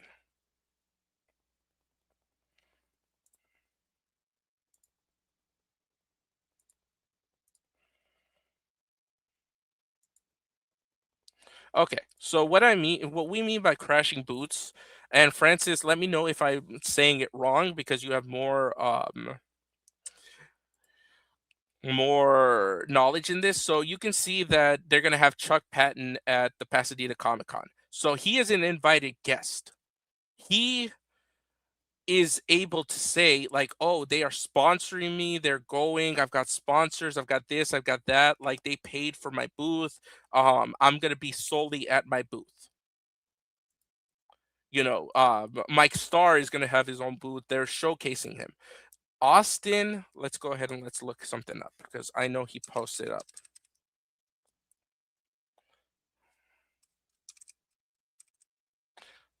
Austin St. John. Austin St. John has to make these announcements because he is not a guest. Sometimes he crashes boots with, say, a toy company in order to be at the con. Let's see, something like this, I think. Yeah, this is a better one. So Pandora's Box is a toy. It's a toys and collectibles. He's going to be crashing their booth so that he can sign with them, so that he doesn't have to pay for his own booth. So that's essentially what crashing a booth means. And as you can see, it's not professionally made. It's just, right so that they can get his name out there so that you know.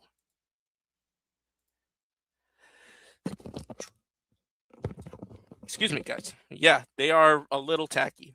I mean, I've seen the ones that Francis makes, and they are leagues better than this.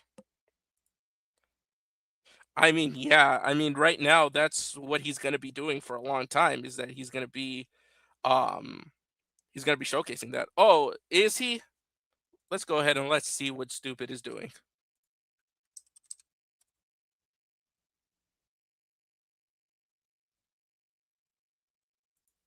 Let's see what Stupid's doing.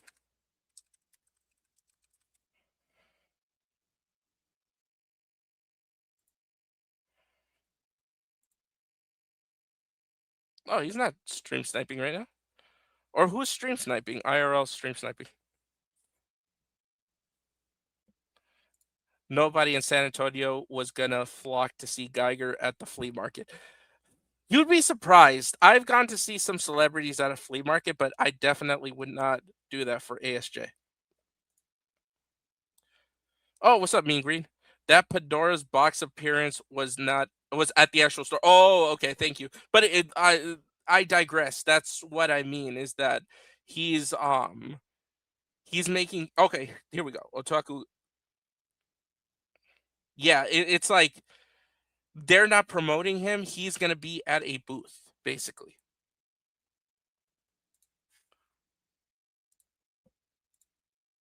Three hours ago, Jellosaurus posted a video having his videos for 50% off. Yeah, I mean, he's in a bind right now. He is in a bind. And he's going to do anything he can to pay back that money because the government is not going to stop. And if he stops making payments, he is going to have a one-way ticket to Club Fed.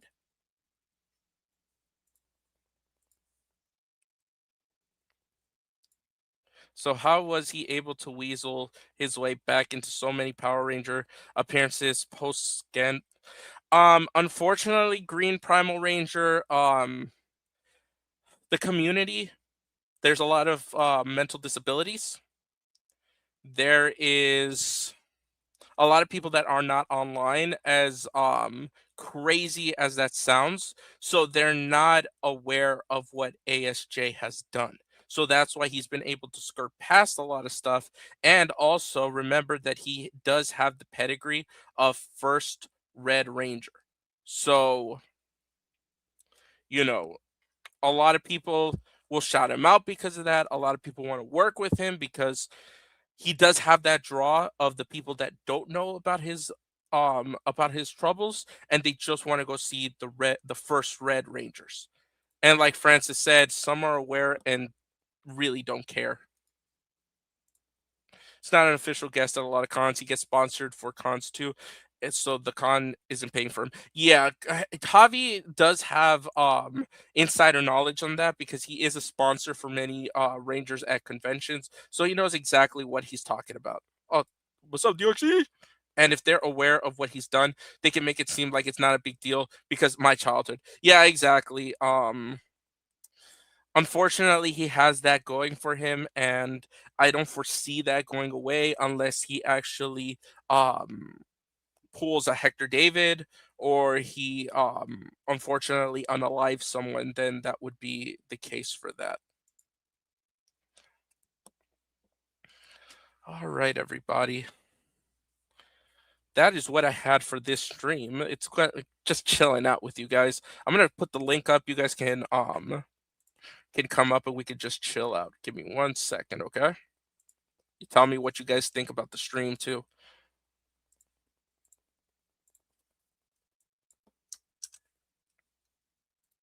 Rican, you can click the link too.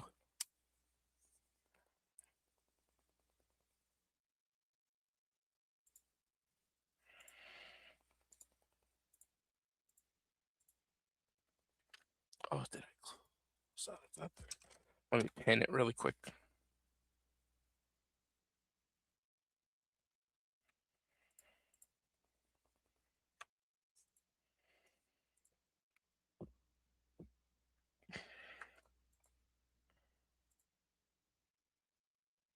Give me just a second. Let me just go ahead and let me pin that link.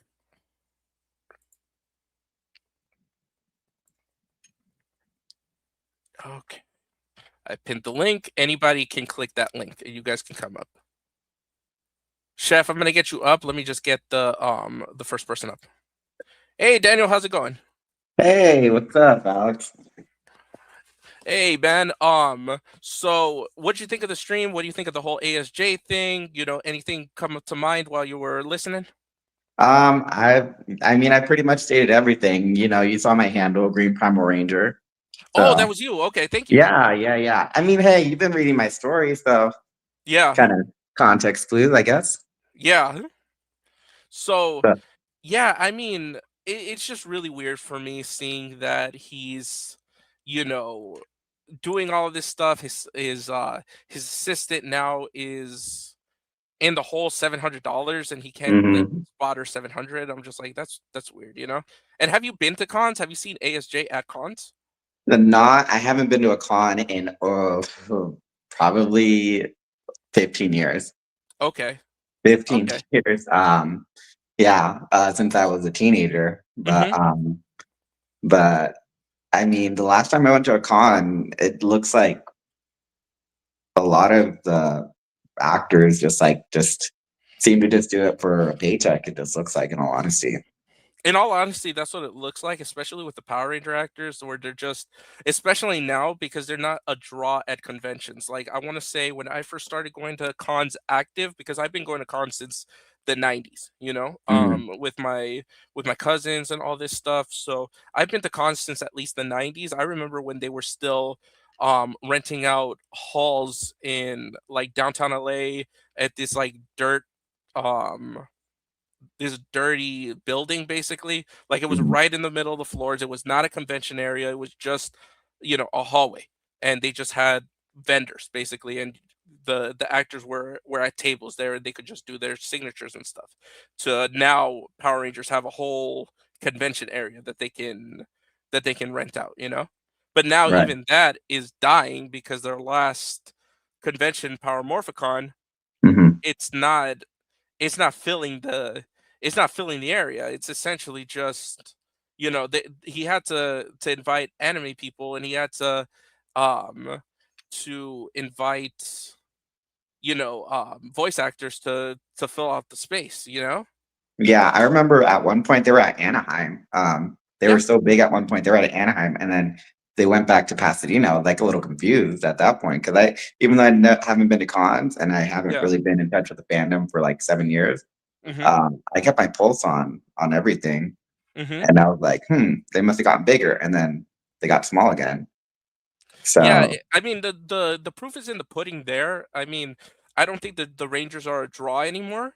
I mhm, think they're having to share tables, they're having to share booths, and they're slowly gonna fizzle out because I think, mhm. in my honest opinion, I think they overdid it. I think they went to too many cons and made themselves too available. Yeah, it's And pretty oversaturated now. I mean, now that you look at it, because now we have Ranger Stop, we have Power Morphicon, we have like all these other Power Ranger conventions like throughout the year. yeah, It's like people are spending their paychecks on this, and there's only so much money that can be spent.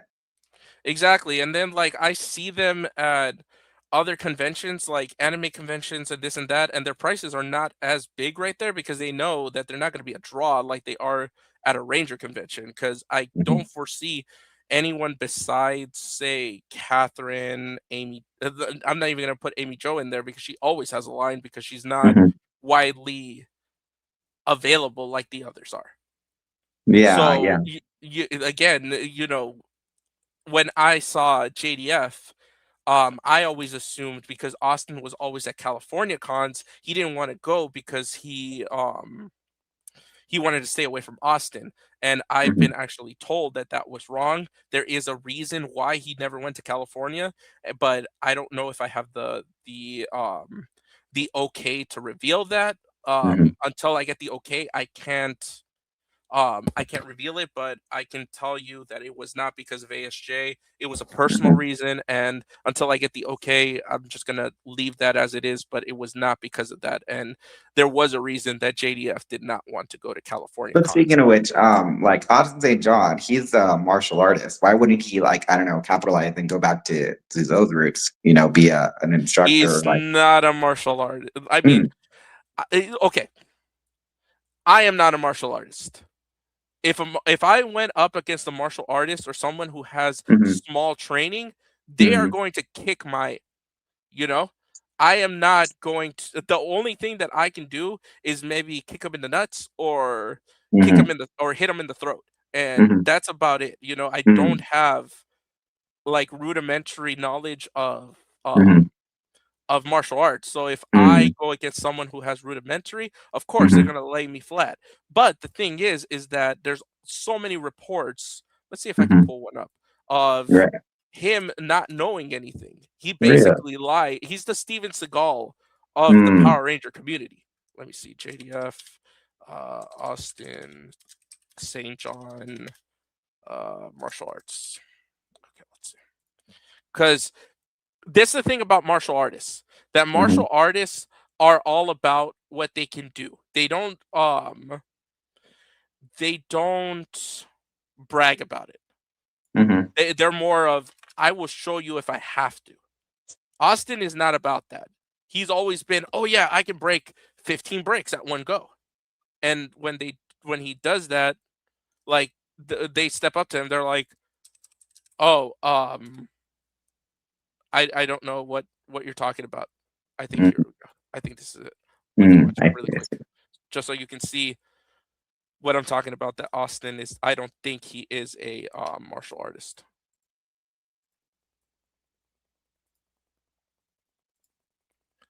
Okay, let's pull that up. I got a Jason Frank story. We were, I don't know, somewhere episodes 60, 70, 80. And we had this ATV episode where we were on quads, the four-wheelers. Oh, man. All right. So this is the wrong word, but I'm just like immature teenage boys, four-wheelers with fuel in them. Give them the keys and then say, don't go anywhere. At some point, Captain Obvious has got to say, you're a Maroney, right? So we're sitting on these things, and I've got it started, and he's sitting next to me, and his is started, and I'm looking at him, and he's looking at me, and we're looking around, and I can see the PA. We have a PA station next to us with the radio, like, don't move. And we're looking at each other, and we're looking at the PA, and the PA is looking at us. We all know what's about to happen. And he's like, don't do it, man. The PA, I think it was like Psy. He's like, you're gonna get me in so much trouble, man. We're like, sorry, bro. See, I don't believe that because he hates him. He absolutely hates him. So this is one of those things 2 years ago that it's like, okay, let me see. JDF talks. I think this might be it. Two sides of the story, you only hear one side. Here we go. You instantly start thinking, oh, and I know Austin hasn't said nothing about me because he just, whatever. Even when people at PMC were like asking, like, okay, did you have any beef with Jason? And you, Jason. Wow, many Jasons. But you center blocks like this, and there's an impossible way. Oh, here we go. My karate schools, I got demos. You can go look at all my stuff. I do a lot of brick breaking. So I was talking to these guys about breaking bricks. I'm like really excited about this, and he's like, yeah, I'd break 2 or 3 center blocks like this, and there's an impossible way. So I'm like, okay. I just let it go. Ian, who was one of my stunt doubles, Ian was the Green Ranger. If you ever get a hold of Ian, he'll tell you how Austin was. He called him out on it. He said, hey, I got 2 bricks right now. Here, break them like that. And he's like, oh, no. Just always, I guess, when you're telling a story, he's always the one to butt in to top your story. And it was just like so annoying. Everyone from the set, you know what, maybe never had enough cojones to tell him how I feel. Because everyone complained to me about Austin. Oh, he's this, he's that. But when he was there, oh, no one said nothing. Yeah, so he's always been like that. He's not like, you can't find his black belts. He can't find anything on the guy. Like he's an anomaly versus Jason David Frank that you can find every single martial art accolade available on the net. Jason David Frank. Like if I do a basic Google search, Frank, martial arts background. Here we go.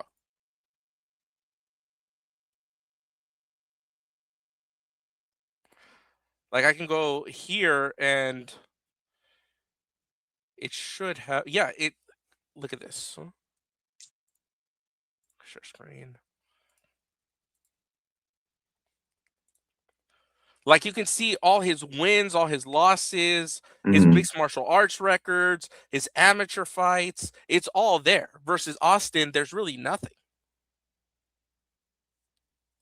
So yeah, that's why I personally don't like him. That's why I personally and of course he claims to be a veteran and he's not a veteran.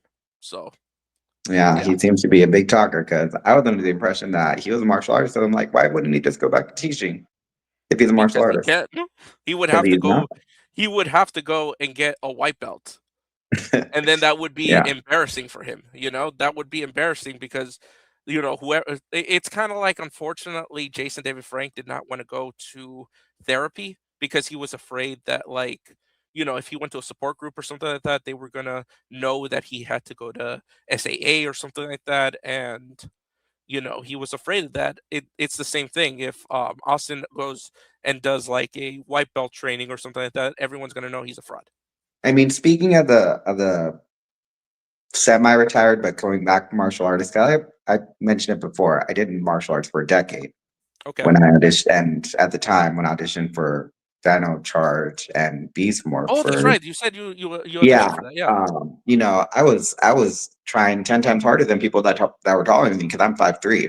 So Oh, got it. I had to try Okay. 10 times harder, and then to basically not get it the second go around of final callbacks, I was pretty much like hanging up the towel and just kind of left everything after that. Didn't go back to martial arts, and then 7 years later, 4 months ago actually, I went back.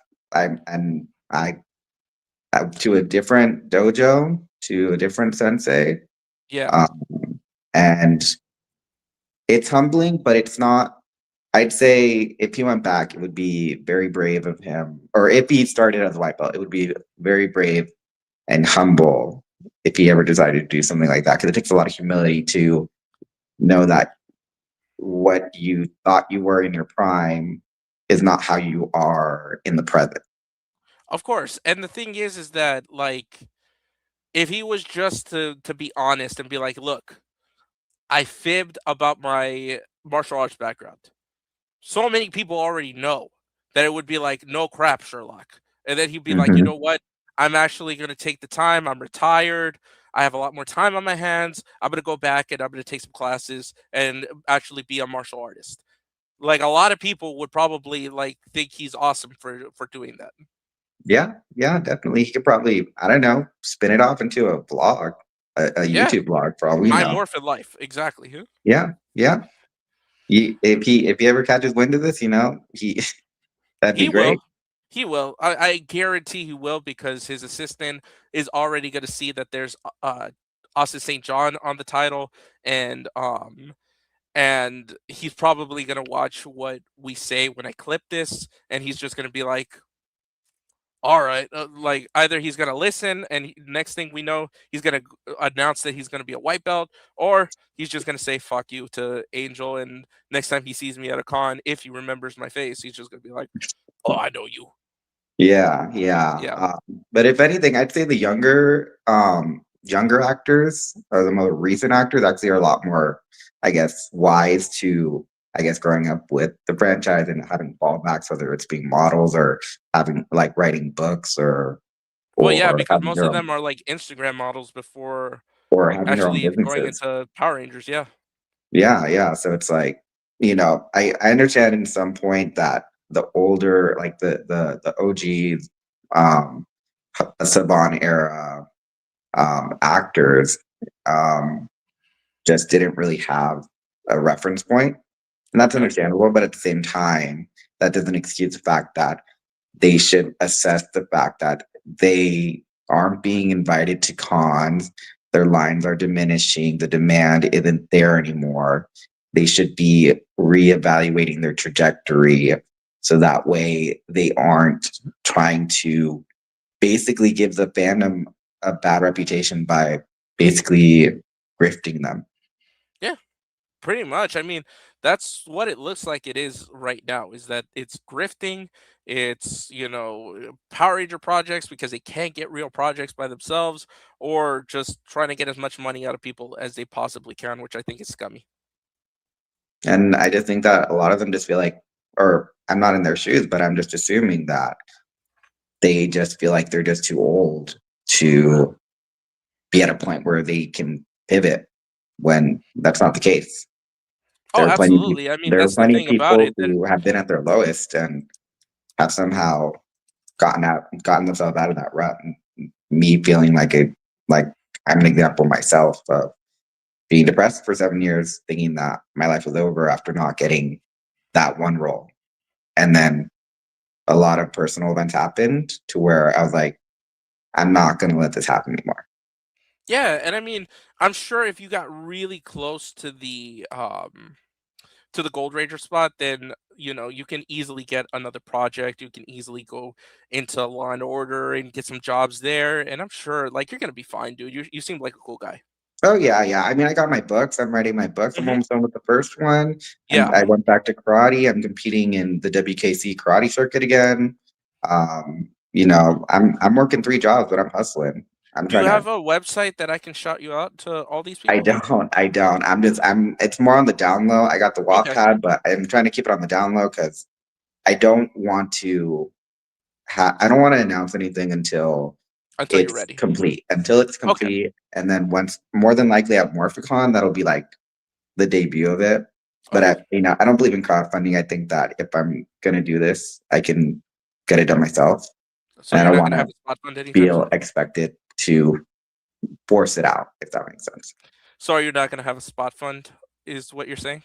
No, I'm not gonna crowdfund it. I'm gonna fund this completely on my own. Okay, man. I Well, believe in you keep myself enough that I can fund it on my own. you keep us updated, and like I said, I would really like, whenever you have a time, to go over like the audition process and stuff like that. So I appreciate you coming up, okay? Yeah, I appreciate it too, Alex. Yeah, we'll talk later. All right. It's actually Angel, not Alex. Alex is the other guy. Who? Oh my Yeah. god. It's all good. Sorry. It's all good. No, I'm sorry. I know.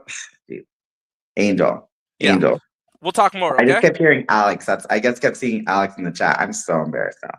No, it's okay. It's okay. But we'll talk more, okay? I'll Yeah, talk to you later. we will. All right. All right. Bye-bye. I like that guy. That guy is cool. I've got my friend Deoxy from down under. What's up, Deoxy? Hey there, how you been? Long time no talk. I know, man. What's up? Not a lot. I mean, apart from covering stuff recently on the channel, that's what I mostly came to talk. But I missed that part. So, what are your thoughts on the Ninja Kidz cancellation? We should say. I think that it is it's strange, because they're in the Legacy of Nerd special coverage, the authentic coverage, like like they once paragraph they're talking about, oh, they were all on board, they were this, they were that, and then they juxtapose themselves. They're like, oh, we were just using a mixture of AI and and special effects. But then in the next one, they're like, oh, we weren't going to use AI at all. So so which one is it? Are you guys going to use AI, or are you not going to use AI? But this is the interesting, and this is my tinfoil hat theory, is this, they were meant to get funded by Playmates to make a commercial for the Reignition line. That's what they were meant to do, like make a commercial with Playmates to promote the toys. I think this is my tinfoil hat theory. I'll just say that, just in case someone comes knocking on my door or in my DMs threatening another lawsuit again. My tinfoil hat theory is, I think whatever they did with the money from Playmates, they tried to make into their series or the continuation of their web series. Okay. And they tried promoting that to Hasbro Playmates, and they were on board with what they saw so far. And then they ran out of money, and then they started using AI. I think they wanted to try and use whatever they got from Playmates to sort of springboard their series coming back. And because Hasbro shut it down on the 3rd of October, from what they said in the statement. The trailer leaked on the 16th or the 17th, if I remember correctly. I think, and I've seen this theory floating around, I think what they tried doing is they tried leaking the trailer to show everyone what they can do, the potential they have. And then, because it got so much backlash, they deleted the trailer out of embarrassment and said it leaked. Mm-hmm. And that's why they sort of walked it back and said, oh, no, it leaked online. But the thing is, even though they said, oh, we never intended to use AI, there was people like Shane and Ethan in comment sections of Legacy of Nerd and the fan club saying AI is the future. This is what we're moving towards. Deal with it. Mm-hmm. So it's really interesting that they said they never planned to use AI, but a lot of the Ninja Kid cast people were on board with AI and said, hey, this is where the industry is moving. Okay. Yeah, I mean, the industry is moving towards AI. It's crazy. Like, I know the Japanese government wants to make dubs.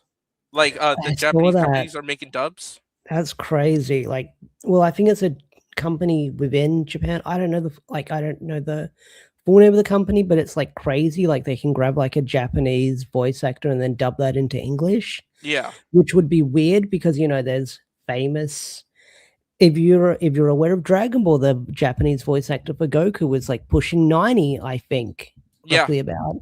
Yeah.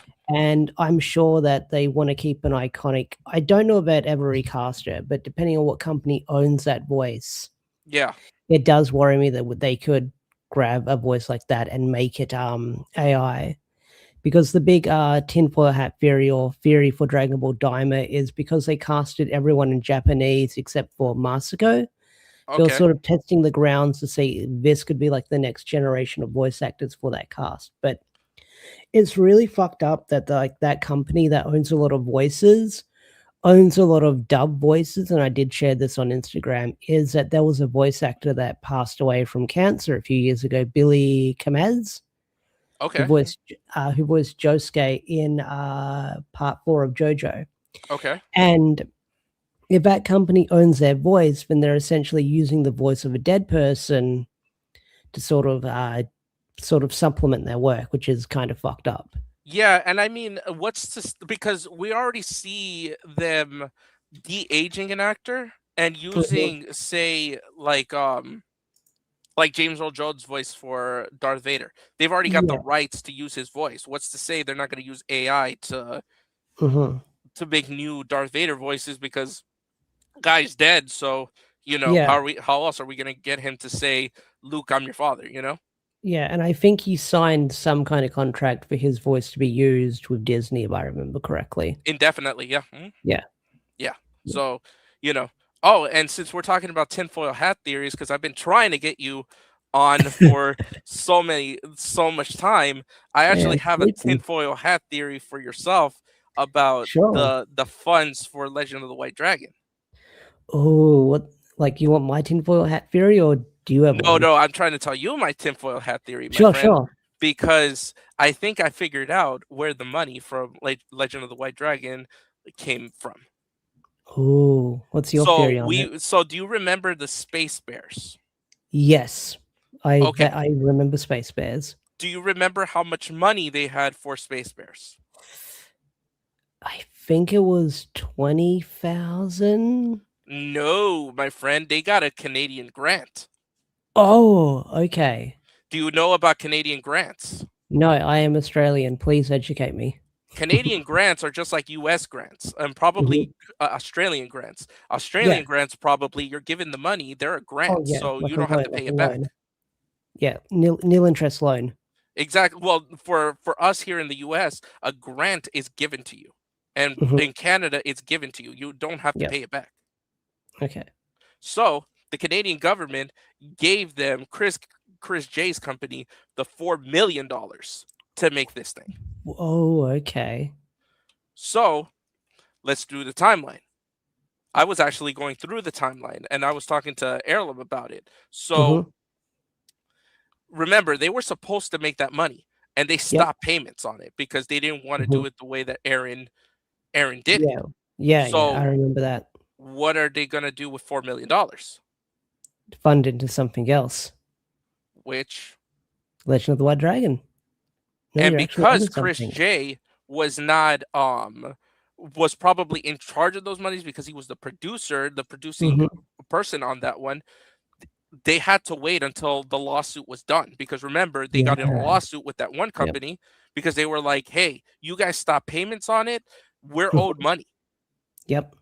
So they're just like, we got to wait for it. And 2025 comes in. That's when Aaron gets the big funds for Legend of the White Dragon. It makes sense because in 2025 is when color correction started. Yes. But he was adamant in Francis's interview, like the first one, the one that sort of spiraled this whole drama when I made that video on him. Yes. He said that, oh, we'll do color correction in August. And then nothing happened for the longest time. Exactly. Mm-hmm. So it just lines up so perfectly. I think Space Bears was the missing link that we were looking for to see where did they get these funds, and I think it was Space Bears. Yeah, that legit checks out. Because remember, he can easily tell the Canadian government, we tried, Mhm. we got in a lawsuit, you know, I'm sorry, we spent the money. Yeah. And so what are they going to say? It's, well, sorry, like what are they going to do? Go after his wife? Yeah. Who has nothing to do with it. So Mhm. yeah, I think that's the tinfoil hat theory. Again, all allegedly. I don't know what's going on, Aaron. Don't crucify me. It just makes sense that $4 million goes missing from one project, and then you have millions into White Into Dragon. another one. Yeah. Because that's fascinating with how like they managed to get the money for that. Because like the first Kickstarter failed. Mhm. And then the second Kickstarter did really well. And that's always something that always like I want to say like admirable that they got the money, but also looking back on it kind of shady. Yeah. That they raised so much, especially when they did the second Kickstarter during COVID. Yeah. And people were strapped for cash during back then. Yeah, exactly. And I foresee, unfortunately, that because he's leaving the Kickstarter open for future ones, I see Chris J just pumping it. Oh, absolutely. If he's buddies with Chris J, and Chris J's an anomaly. Like we know nothing about this guy. I had no idea what he looked like until like Aaron started posting photos with him. I had no idea that like, he was the guy in the wheelchair. Yeah. Because when he posted that guy in the wheelchair, I thought that was like the editor we've heard about for the longest time, but that was Chris J. Yeah, exactly. We didn't know anything about him until recently. We didn't even know what he looked like until Aaron posted him. Yeah, yeah. And I mean, not a lot of people were watching the behind the scenes stuff to see him in the wheelchair. So, I mean, that kind of makes me look at them both side eye. I mean, I'm not saying they're doing anything, but it just too many things are clicking into place. Yeah, yeah. And did you by chance see the leaks for the script? Yeah, yeah. The black lady and the funny dialogue, we'll say. Yeah. So what do you think about the script leaks? It's not a good script. I will say that. Like I don't know if you watched Kevin Smith, but it just made me think of Kevin Smith where he was like, so did your cousin write this or what? Because I mean, I hope it's not true, but then again, unfortunately, you look at the trailers and you look at everything that's gone on, and it's kind of like you see the patterns, and you're just like, so is it true or is it not true? You know? Yeah, yeah. So I mean, well, that's what kickstarted my first video on, like when he said stuff about like not getting the proper credit on Soul of the Dragon and stuff like that. Because I like I said, I've got that book right in front of me. I was like, wait a minute. Yeah, and you got your sign too, right? No, unfortunately, I didn't get the sign. No. Okay. No, I think it was Heirloom or somebody like that pulled up his book and was just like, he didn't sign it Bad in the Sun here. Yeah, and I've tried finding more copies, like by doing a search engine, by looking for people who have, because you know, like I said before, like everyone loves posting their sort of their JDF stuff. Yeah, the JDF stuff, whether it's signed or not. Like, So I try doing like Google searches or Facebook searches to see if I can find that in the algorithm. Yeah. But I don't see a lot of like Soul of the Dragon signed around that time. Yeah, exactly. Like I see seldom of them, and then none of them that I see have the Bat and Sun thing. Yeah, yeah. Oh, Geeksip says his doesn't have Bat and Sun. Yeah, because that's the story that Aaron would tell. Like, old JDF would like sign Bat in the Sun on it and stuff like that. Yeah, and I mean, doesn't look like it. And then Yeah. it's just too many coincidences. Like that one producer for what was it, that Valorant? yeah, Valorant, Valiant. Like Ganesh or whatever it is, Dinesh, yeah. yeah, Dinesh. And then the thing is like I'm just like, dude, you just told on Dinesh. Because Dinesh was adamant to Henry and said, yo, that wasn't me. Like, I don't know who that is. Yeah, because like you said a while ago, it's not, you don't see his face, so he can easily deny and so that's AI. Yeah, he's all like, that's fake news. Like, I don't know what you're talking about. Even though I guess Tony was in the background and they took off his voice or something like that. And so then Aaron goes and he's all like, oh, that was Dinesh. And I'm just like, bro, Dinesh was lying back and forth for you. Oh man. But yeah, Oxy, what do you have going on? Like what do you have in the pipeline for your stuff? Me, just more comic reviews. I'm probably done with the Ninja Kidz drama for now until like I go on Henry's stream and talk about it. Okay. I feel like if I talk about it, I'm gonna make a certain someone lose their mind about me. Oh, okay. I don't know if you've been keeping up with that. No, what's going on with that? Oh, so apparently there's a certain I'll just say like I pissed off a little, I guess a political YouTuber in a way who loves AI and says I was the whole reason why Ninja Kidz got cancelled, or I was a psychopath in the situation. I think it's a fun video. Oh, I saw that. I saw that. Yeah, My bad. Yeah, Okay. that's crazy. I mean, I don't advocate for these. Deoxy is a bully. Yeah, Chef Mark who got it. I don't advocate for these people that are pro AI. I'm sorry, I don't. Like, sure, you can use AI to touch things up. Like, I just use AI to be like, hey, what would I look like with this haircut? You know? Yeah. And that's fine. You know, that's Yeah. little things. That's not publishing an actual work. And that's I use the main creative, not difference. and I use like AI to touch up thumbnails and stuff like that.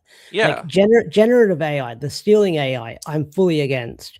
Like AI for like touching up thumbnails and stuff like that, because when you do Power Ranger YouTubing and stuff like that for thumbnails, stuff is in like piss poor quality that you need to touch up. Exactly. Like, Exactly. And then the thing is that it just doesn't look good. You can tell it's AI when they use AI because they use essentially the same backgrounds. They use the same poses. They use the same everything. Like it's not original. Yeah. So that's my take on it. I don't really care what people think of AI. I just think real people should not be replaced, especially when it comes to the realm of imagination. I just think that people should. I mean, I think that that if anything, maybe a smaller budget to smaller creators, kind of like the Five Nights movie. Yeah. I mean, they gave them a zero budget, and they're just like, okay, just run with it and make a movie, and they made them millions. Oh, like those Bloomhouse movies, like make millions. Like Blood and Honey made a lot of money. Yeah, exactly. And then I'm gonna be honest. I'm gonna foresee it. I think your royal family, the Australian royal family, the Irwins, are about to get money to make a sequel movie. That movie came out years ago. Exactly. I'm calling it right now, Deoxy. And when you see that announcement, you can make a video and be like, Angel Juicebox Poppy 182 was absolutely right. He said the Australian royal family was going to put out another movie. But yeah, the AI thing is like beyond fucked because like what was it like a few months ago at Comic-Con they had said you can meet Stan Lee, but it was like Stan Lee in a box. And you Yeah. could ask him. That just felt dirty looking at it. Yeah, it did. Like, someone said, "What if AI is used as a placeholder or reference point for commissioned artists?" I also don't think that that should be the case. No, I think that there's better ways of doing it. Like for instance, the Sonic movies, where they use placeholders for the characters, like stuffed animals all around the set, so that the actors could know where they're referencing. Or or even the Minecraft movie, that they just left it as is until yeah. yeah. Like even going back, I love like special effects like that. Like I think even going back to like the second Harry Potter, I think Daniel Radcliffe would have to act with like a tennis ball on a stick for Dobby. Exactly. Yeah. Oh, yeah, they did use a tennis ball for Dobby. Yeah. Give me 1 second. Yeah, sure thing. All right, this is the Deoxy Show. I'll be taking your questions, everyone. So feel free to ask me stuff.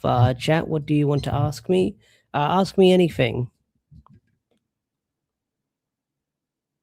Okay, I think it's moving down a Okay, bit. cool. All right, the Deoxy knows how to stream. Huh?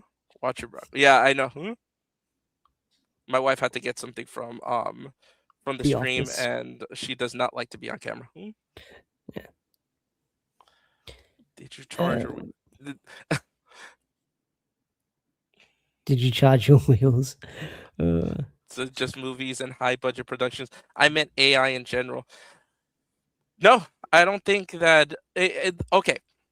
If you're an artist, you should know what you're doing. Exactly. Maybe a YouTuber. Maybe a YouTuber like me that wants to show somebody that does AI, like does actual stuff. Like say if I was making, do you remember the AVGN movie? Yes. Okay, so if say I was gonna make something for the AVGN movie, I filmed everything and I'm starting to do placeholder stuff, and I'm not big. Like I didn't ask people to donate, I didn't have a budget, and I'm just like, oh, I want to show you guys what I want to do here. You know, and then hire somebody to do it. That's a different story than, you know, having millions of dollars or actual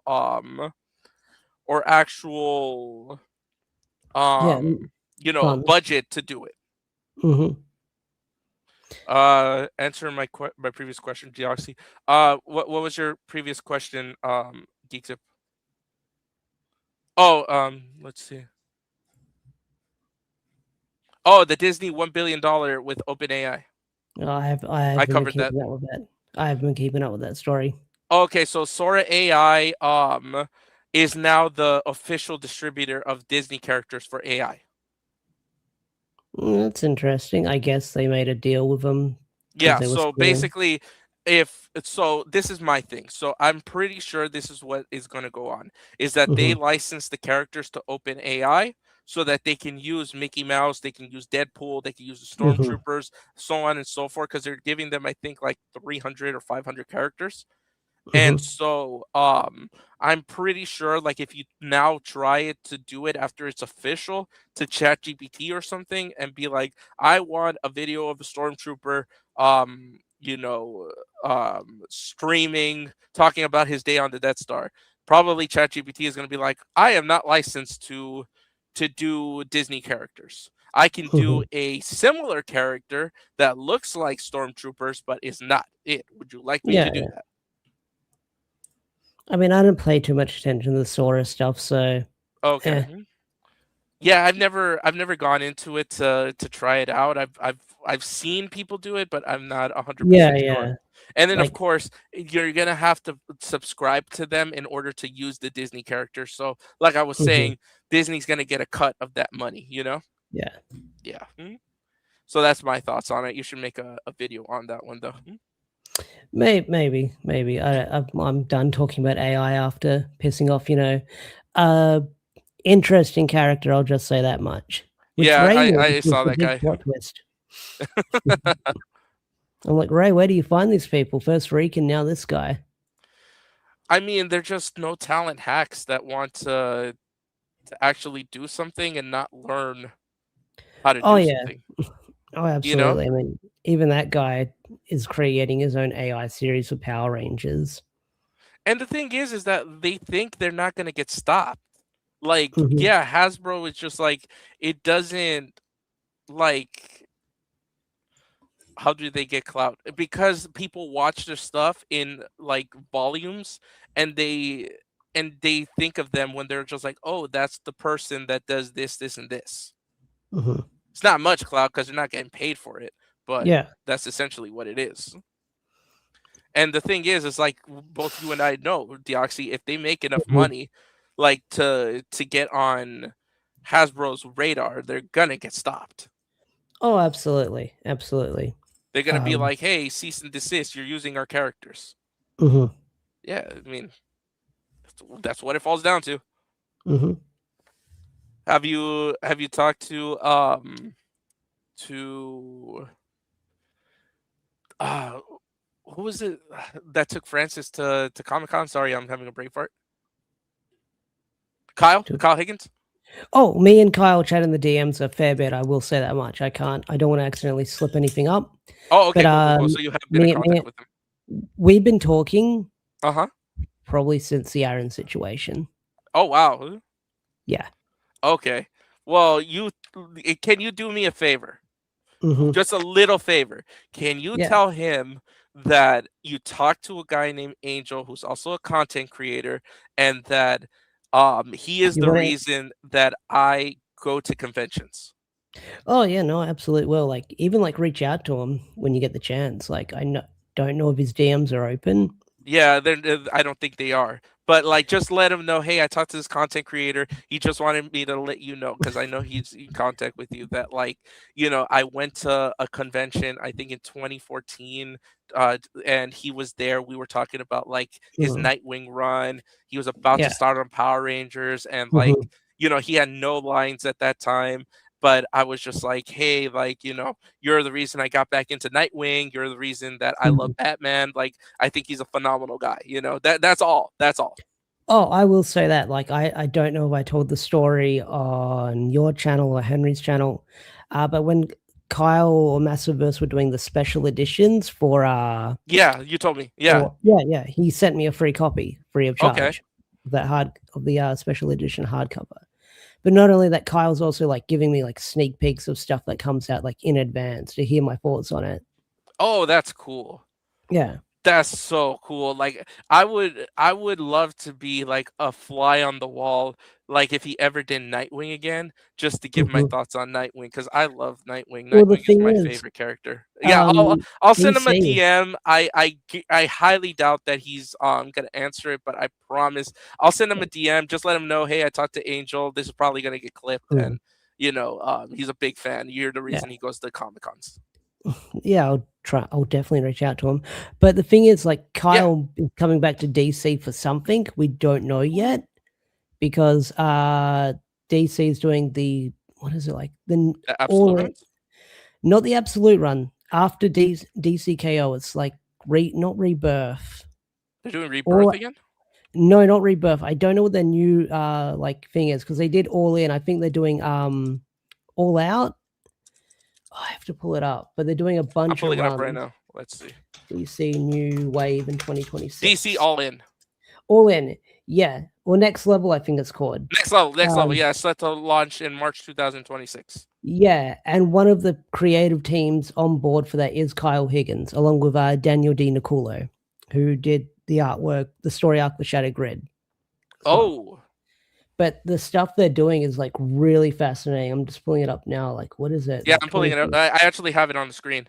So they're Yes. doing the core DC universe, and But it looks like yeah. there's more than the AI. I'll try and find the actual article. What is it? DC All In Act 2. They're doing it. Okay. Like we're getting more stuff for the Batman Matt Fraction run. There's like going to be more of the Nightwing run. It's crazy shit. All right, I have it right here. So there's going to be a Lobo run. I love Lobo. I can't wait to see Jason Momoa as Oh, Lobo. same here. I've been saying he's going to be the perfect. Hmm. Batwoman is always lackluster. I'm sorry. I tried to get into it, but I'm just not the fan for that. I think she's a cool character. I just haven't read a lot of her stuff. Ooh, Deathstroke. There we go. Mm-hmm.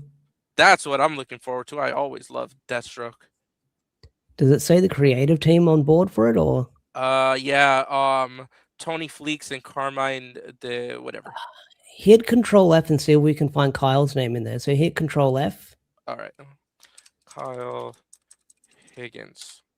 Okay, it just says fresh new faces that he's coming back for it. Okay. Yeah, I guess he's gonna be coming back for a few issues of Deathstroke. Let's see. Man, what were your thoughts on how this ended? How what ended? Peacemaker. Well, I watched it like the day before I saw like WWE coming to Perth. Yeah. It was like really weird. Like yeah. I thought we'd get another season after this, but then again, how they ended that. I mean, I just hope they don't leave us in a cliffhanger because I know James Gunn is gonna finish it because he loves John Cena. But like, I just hope they don't leave him hanging. And they're setting up that storyline. A lot of comic people know. I don't know the run of the comic line, that storyline. Yeah. But it's like that storyline where all the villains are in that dimension, and it's sort of like survival of the fittest. Because a lot of people say that's one of Darkseid's dimensions. I mean, I just hope they don't get James Gunn out of the seat because I liked what he was doing. Oh before. yeah, what he's cooking so far is really good. Yeah, I loved Superman. I thought Superman was amazing. I haven't been hyped like that. I haven't gone to see a superhero movie multiple times like Superman. Oh, I only saw it once, and I've watched it again on streaming, but I didn't watch it like a lot of times. But I really enjoyed Superman. I cried. I am macho, and I cried during that movie. Like, there's a reason why people saw that movie so many times. Yeah. Compared to Fantastic Four, which came out in the same week apart from each other. I think that soundtrack is so magical. It's comparable to the Reeve one. Like, you just feel it in your soul. Like, it's enough of the original theme to be like, and then it's like, oh man, it's hitting me in the soul. It's hitting me in the soul right now. But yeah, man. It's good to hear from you, Deoxy. Anything else you want to bring up about the stream or anything? It's been a good stream. I mean, I don't have a lot to say about Austin St. John's assistant. What I heard, it was one of his assistants. Like, it's just like the racist one that I've heard about that's really controversial. This one, it's this one. Let me go ahead and let me. Yeah. I saw earlier. So I know that one of his assistants is like super like controversial, and a lot of people in the fandom do not like her. They're both racist, Francis said. Shots fired. Pew, pew, pew, pew. It's this one. Okay. Yeah, because I think Susan's the one that I've heard about from people within the community. Okay.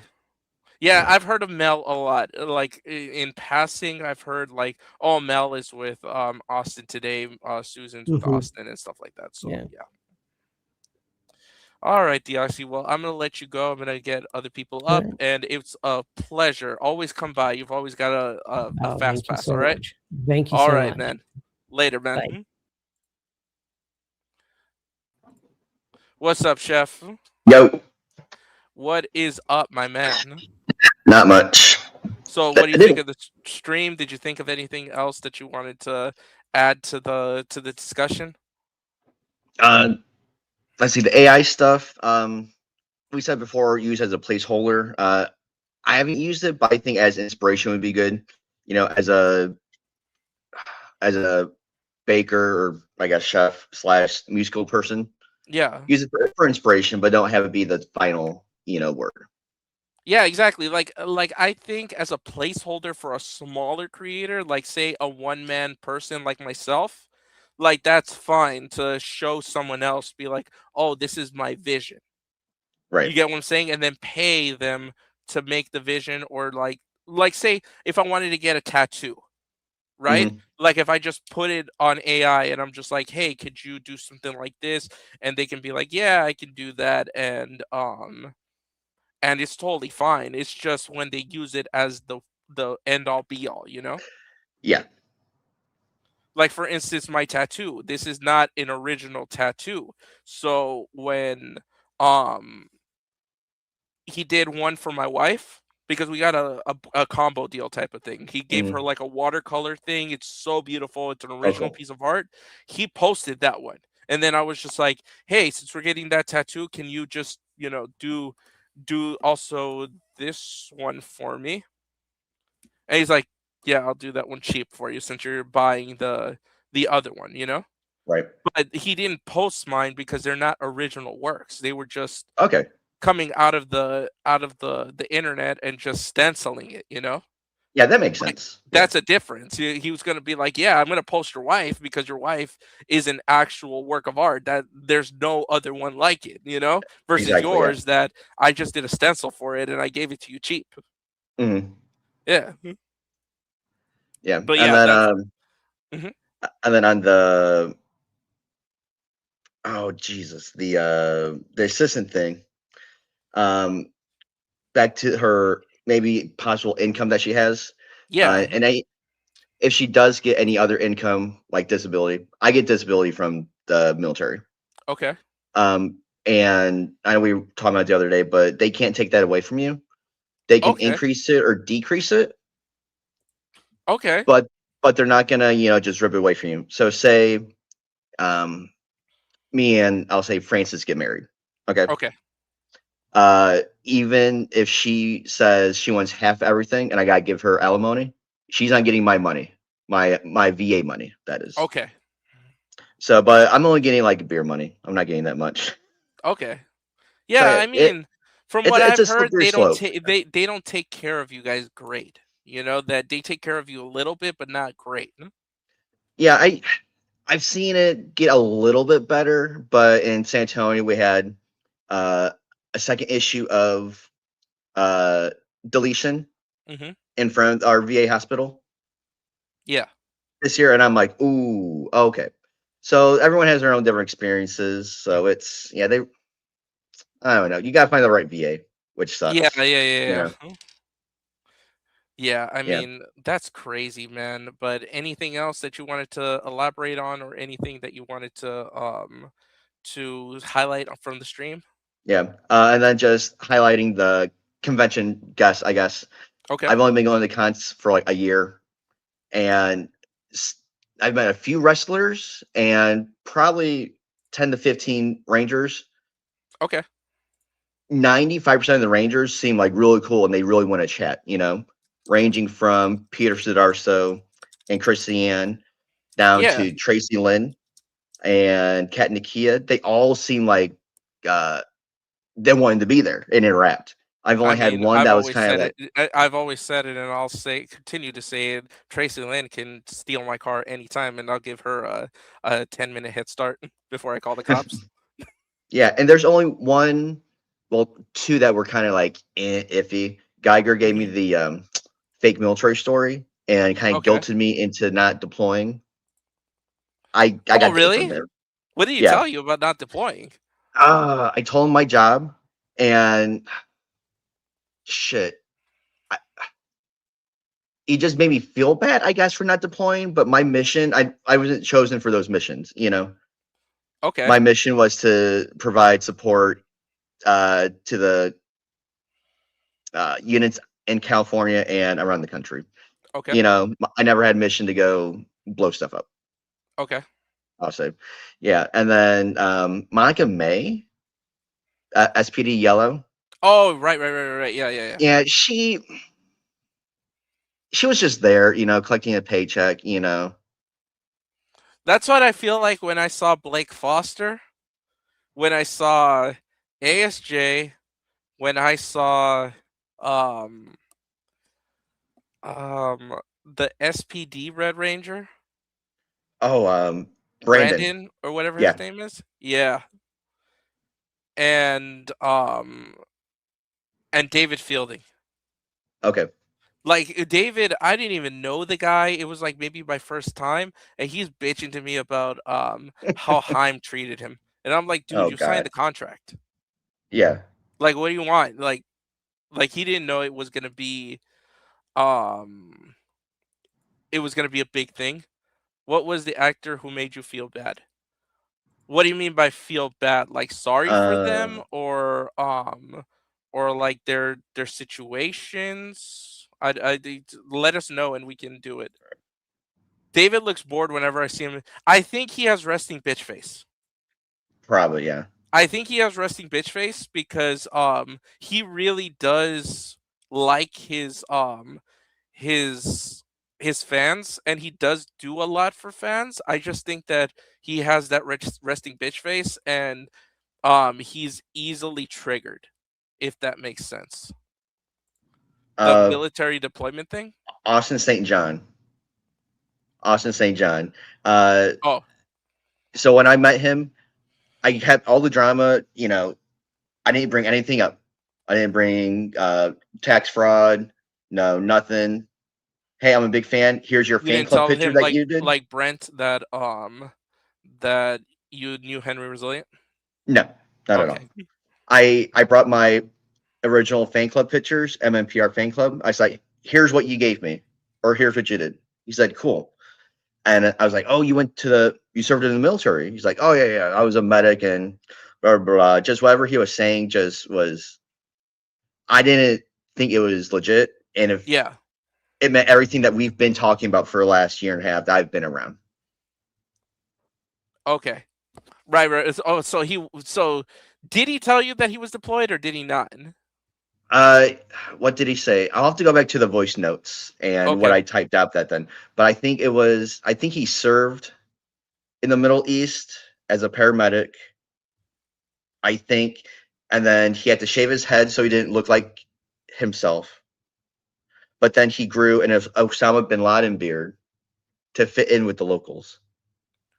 That doesn't sound like military at all. So, like I'm pretty sure in the military you can't have any facial hair, right?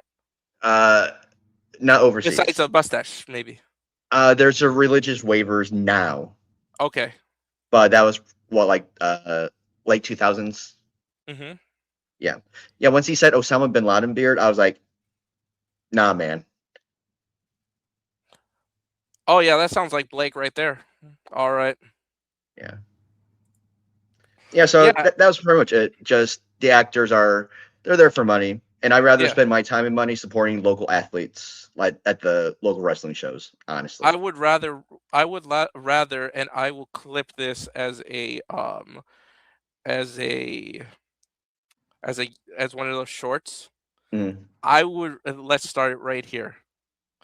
I would rather light a $100 bill on fire than give Austin St. John any money. Clip. Fact. Yeah. That's gonna be that's a clip right there. That's a clip.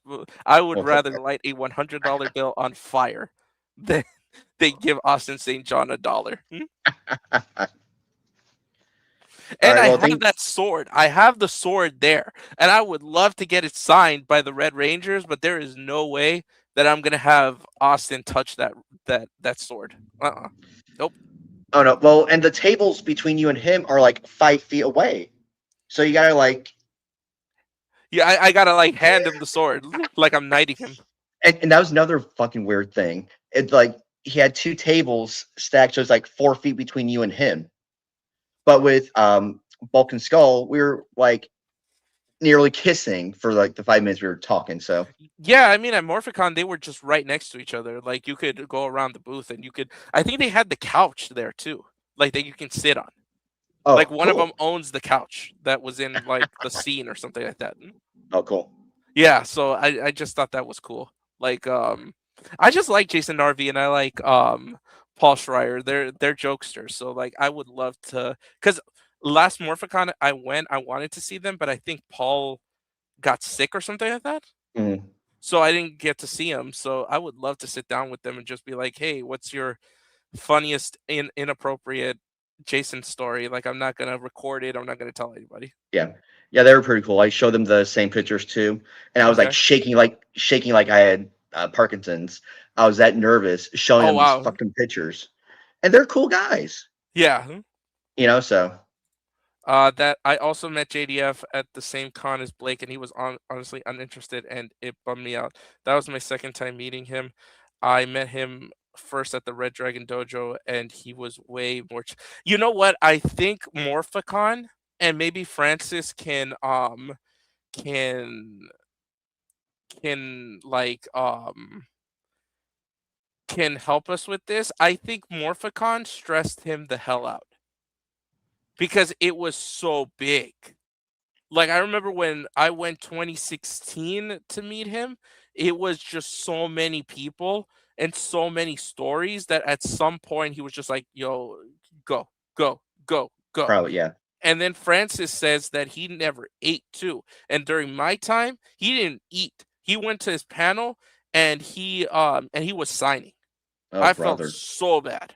Like, I was to the point that I was like, "Hey, you want me to bring you some tacos, dude? Because I know you like tacos." shit. Next time I go to a con, I'll pack like beef sticks and protein bars. Here you go, Monica. May have a beef stick or something. I'm sure that's not going to be taken out of context.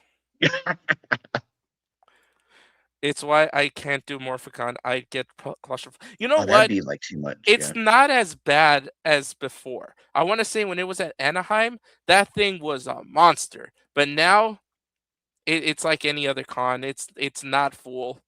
You can buy tickets the day of, and you know they are. It's Ranger conventions are a thing of the past. They're going to turn into anime. They're going to turn into tokusatsu Oh yeah. conventions. They can't sustain. They just can't sustain their business practice. Nah. All right, man. Well, All right. anything else you wanted to add, or anything else, Chef? No, that's it. I'm tired. I got work until Christmas Eve, so Oh boy. got to get those pastries out. All right, man. Well, you enjoy, and it was great talking to you. Thank you for helping me out, man. Thank you. See ya. Bye bye. We have the man, Big Rudy. What's up, my dude? What's up, Angel? What's going on? Nothing, man. I am just trying to get like this in and trying to do all that, man. Hey, do you mind if I bring you back up, Rudy? We got Francis, and you know, Oh, with of with course. her baby, sometimes it's hard for her to come up. I'm gonna get you back up, Yeah. I promise. Okay. Hey, Francis. Hey, thanks for doing that. Thank you, Rudy. I actually don't have a lot of time, which is I know. great. I know. My son's been sick since Wednesday, and Oh, it's pobrecito. been an issue. But great stream. Thank I you. just wanted to come and destroy Austin's assistant. Woo! She has always been a beggar. This thing, I hate asking for money, is full of shit. When I met when I started, like, it was just odd. I was like, oh, I wonder what the Power Rangers are doing, and I looked it up. I was like 20. I don't know how old I was. I was super young. Okay. And I was like, oh, what are they doing? At that time, Susan and Mel were Jason's assistant. So Social they were media Jason assistant. David Frank's assistants? Yes. Woo, okay. Right? Then, I started talking to Jason more often, like on social media, whatever. And they would do, he would do like boot camps and stuff like that. And I wanted to do it, but I was like, I was real apprehensive about like going. First of all, I was fat as fuck. I didn't want to like do karate and shit. So I was like, no. And this lady that says that she doesn't ask for money asked me for money. And I Oh, don't shoot. remember if it was 100 or 200. I want to say it's 200. And I sent it to her on like some green dot card or something. Okay. Because she's like, she needed money, right? And she's like, oh, I'm going to pay you back, whatever. Here we are. This was like 20. When did I meet Jason? 2011? This must have been like 2010 Okay. or something like that. So Yeah, here we that are. makes sense because I started going to cons again heavy around 2010. And I remember, and this is the thing about you, Francis, that I remember you because Jason always posted you and was like, hit up Francis if you want anything, if you want like more information. And I wanted to hit you up for that Tiger Zord necklace that he was making. Oh yeah. Yeah, and So I never that did must have because been I like was broke. 2012. Yeah. Yeah, I think it was like I started working with Jason 2012. Okay. 100%. But like 2011, let's say. So she was like, "Oh, hit me up some fucking sob story because there's always a fucking sob story." And me like a fucking naive little girl, right? I'm like, God has blessed me. Let me just send it to her. She's going to pay me back. Here we are, what, fucking 14 years later, still has not paid me back. Bitch has gone on vacations. They were in Japan in 2024. So, you can't be that hard up for money. She's done multiple GoFundMe's, multiple stuff. And I wasn't the only person that she took money from and never paid back. And mind you, I started going after this girl, like, yo, pay me, pay me, pay me. Never paid me. But life paid me in the end because Yeah. I got so close with Jason that I replaced them. Yeah. And they got with Austin thinking that in 2014 Austin was gonna come and they were gonna dethrone Jason and myself. I guess it was team Jason and me, and then Austin and them. But they always felt short because God does not like ugly. And when you start scamming people and scamming fans and lying about sob stories and stuff like that, God gets you back. They've been exposed for being racist. They've done some shady, like she called Muslim women monkeys and rags. That was Susan. Oh And wow. Mel like applauded. And not only that, they were so fucked up that they had um like Austin had like Jason had Team JDF ambassadors, then they had like Austin Street Team, whatever. And they would talk shit about us, Jason and I in those streams. They would call me a cow, they would say I was stupid, they would call me a hoe. Like they didn't even know me from a hole in the wall. Mind you, this bitch owed me money this whole time. So I was, I'm petty. Like Yeah. so I would post like, bitch, before you talk about me, pay me my money. Then you could talk. One time they went on vacation. I'm like, how you on vacation and you owe me money? I mean, $200 is nothing, right? But Yeah. it is like if you tell me, Francis, can you give me $200? I'm gonna give you $200. I'm not gonna expect it back. But the Yeah. minute you say, Francis, I'm paying you back, I'm expect you to pay me back. You know what I mean? I'd rather you tell me, give me the money than lend me the money. Yeah, that's what I always tell my wife. I'm like, if you're gonna give your cousins money, don't expect to get it back. Just give it as a favor. Don't expect them to pay it back because you're gonna get disappointed. Yeah, and then that's why I was like, I rather so whatever. These people, they're liars. They've been scamming fans as well. Hmm. They've been doing shady things as well. But then she wants when you read that whole thing that they were like, I don't used to ask money. I'm like, bitch, you asked me for money like the second week I was on the page. You know what I mean? And Yeah. luckily God blessed me and she'll get she got that karma back because Jason gave me 100 times that, right? Yeah. But it's just like I can't believe that they're still doing these things to the fans. But you want the fans to give you money, but y'all said some racist shit about, minorities. You know what I mean? Calling Hmm. Muslim women monkeys and rags, that's crazy. They've done a whole lot of stuff. And she has a history, a criminal history Oh of wow. check fraud Oh, I in I heard something about 1997. that. I heard something about that. So like all this shit, and then Austin, this is the people that Austin has around him and continues to have around him and enables it because you know how many people have told him about the racist rants that Susan and Mel have said? Like, and he has nothing. They say nothing. That he's like completely oblivious.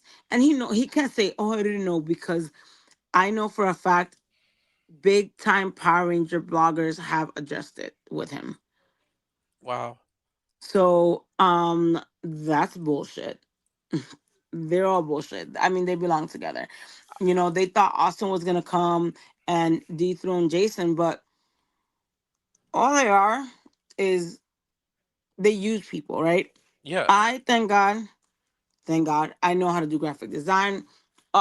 Most of the designs that I'm doing now are on my fucking phone. You imagine the designs I used to do on computer?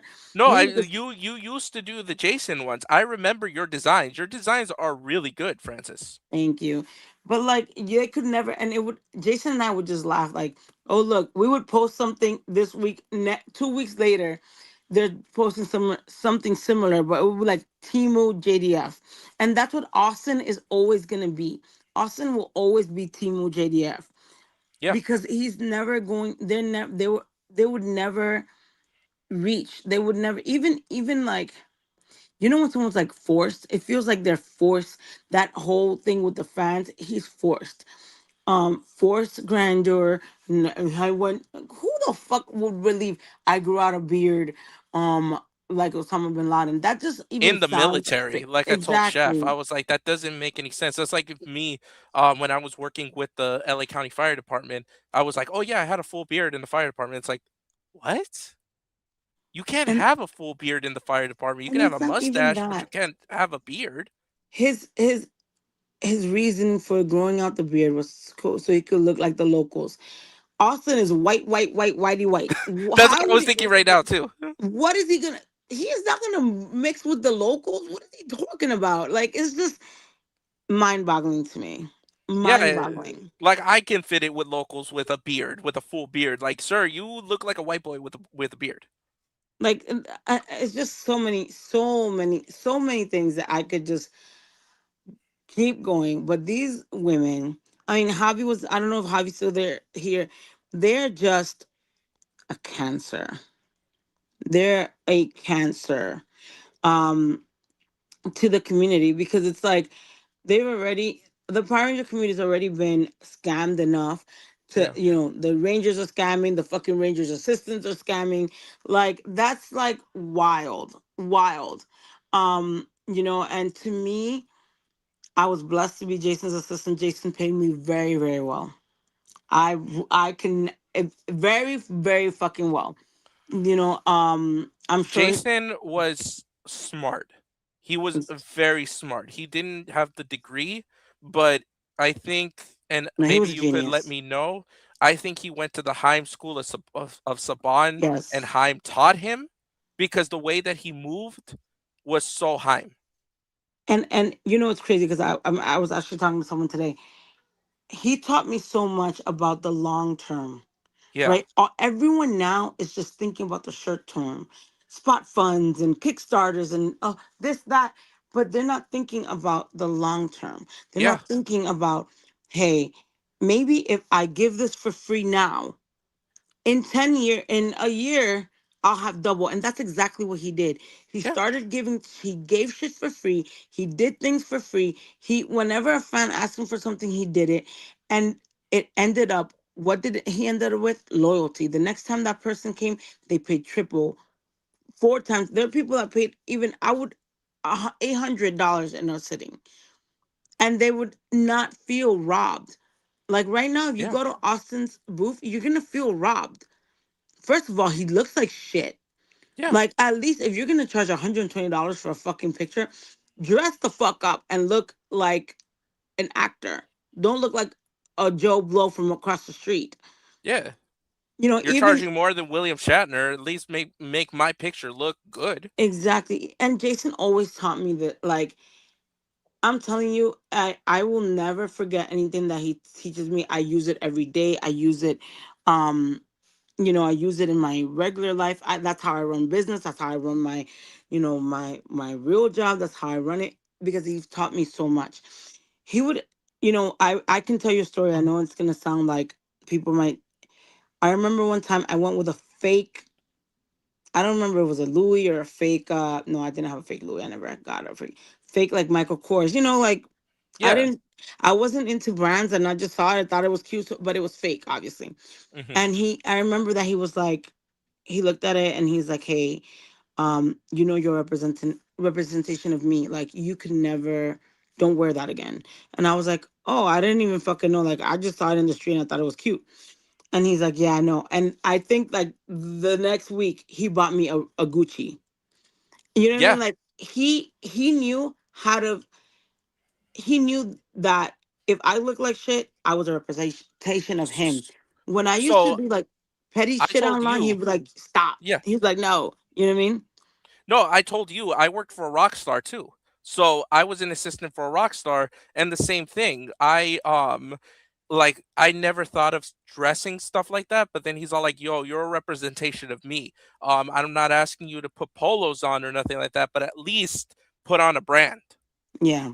So since then, I've always at least had a brand, like a branded clothing, so that even if it's not expensive, at least people will be like, "Oh, okay, he dresses up Exactly. Like like he doesn't I look like didn't wear, crap." you know, I was bigger. I didn't wear like not a lot of name brand stuff, but I would look nice. You would never see me with things with rips. I would always smell good. My bag would always have, perfume and stuff like that because I knew that I was a representation of him. I knew like sometimes like if I was arguing online, he would be like he would like cut the leash, like don't go extreme because I can go extreme. But Yeah. when he was like, let loose, unleash, do what you do, and I did it. But I knew like to a point. My name was never It's Francis Baby at first. It was It's Francis Bitch.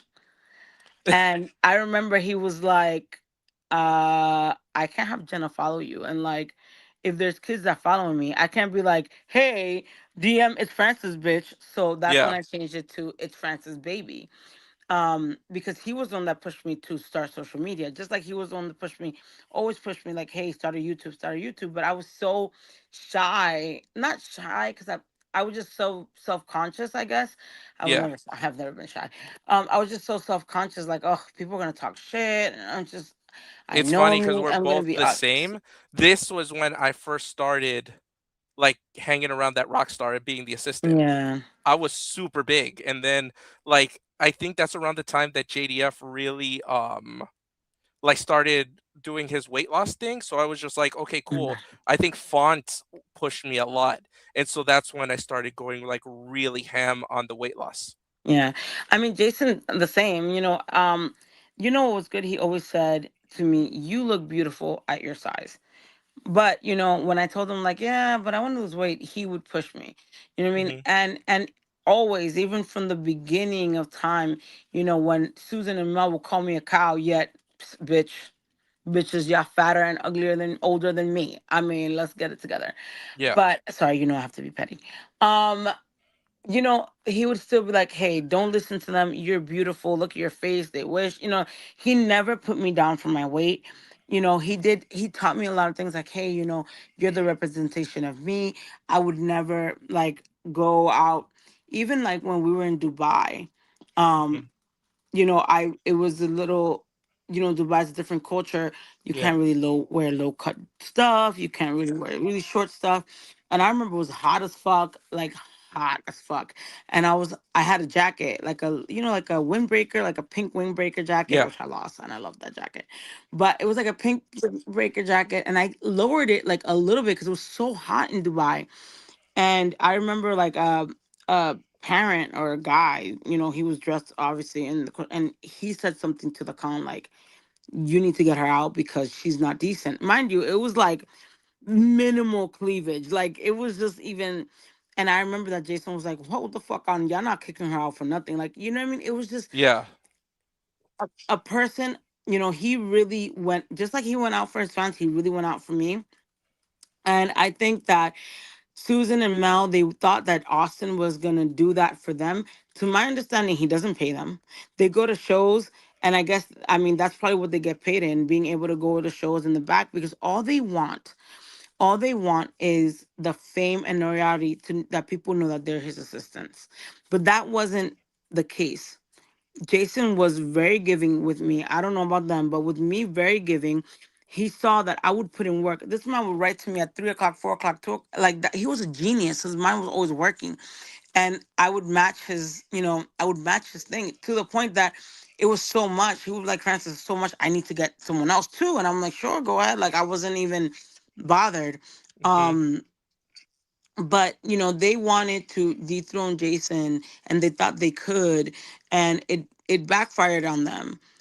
Because Austin never reached the popularity of Jason. Austin did not capitalize on the fact that he came in 2014. He had been gone for such a long time. If he would have done things right, instead of this nicking and diming the fans, you know he would have been absolutely there with Jason and Amy. But no, he just started nickeling, diming. The people started selling. I remember. I don't know if you remember the video that he's like that he was gonna charge $600 for his autograph on Pops because that's what someone told them supposedly Yeah, yeah, yeah, how yeah. much it went for. Like it's just bad business, and I feel like if you surround people if you surround yourself, the people that surround you make you, Yeah. right? Austin surrounds himself by these women who are racist, have said racist shit. They're disgusting. They're mean to the fans. They were mean to Jason's fans. That's why Jason replaced them. It wasn't, I mean, and I was more skilled, obviously, but more so was because fans started really bitching because they would, Melanie would be known called a Sarge. So she literally would be like, no, like yelling at, that's not how you treat people. Did Jason have bad days? 100%. He was human. Yeah.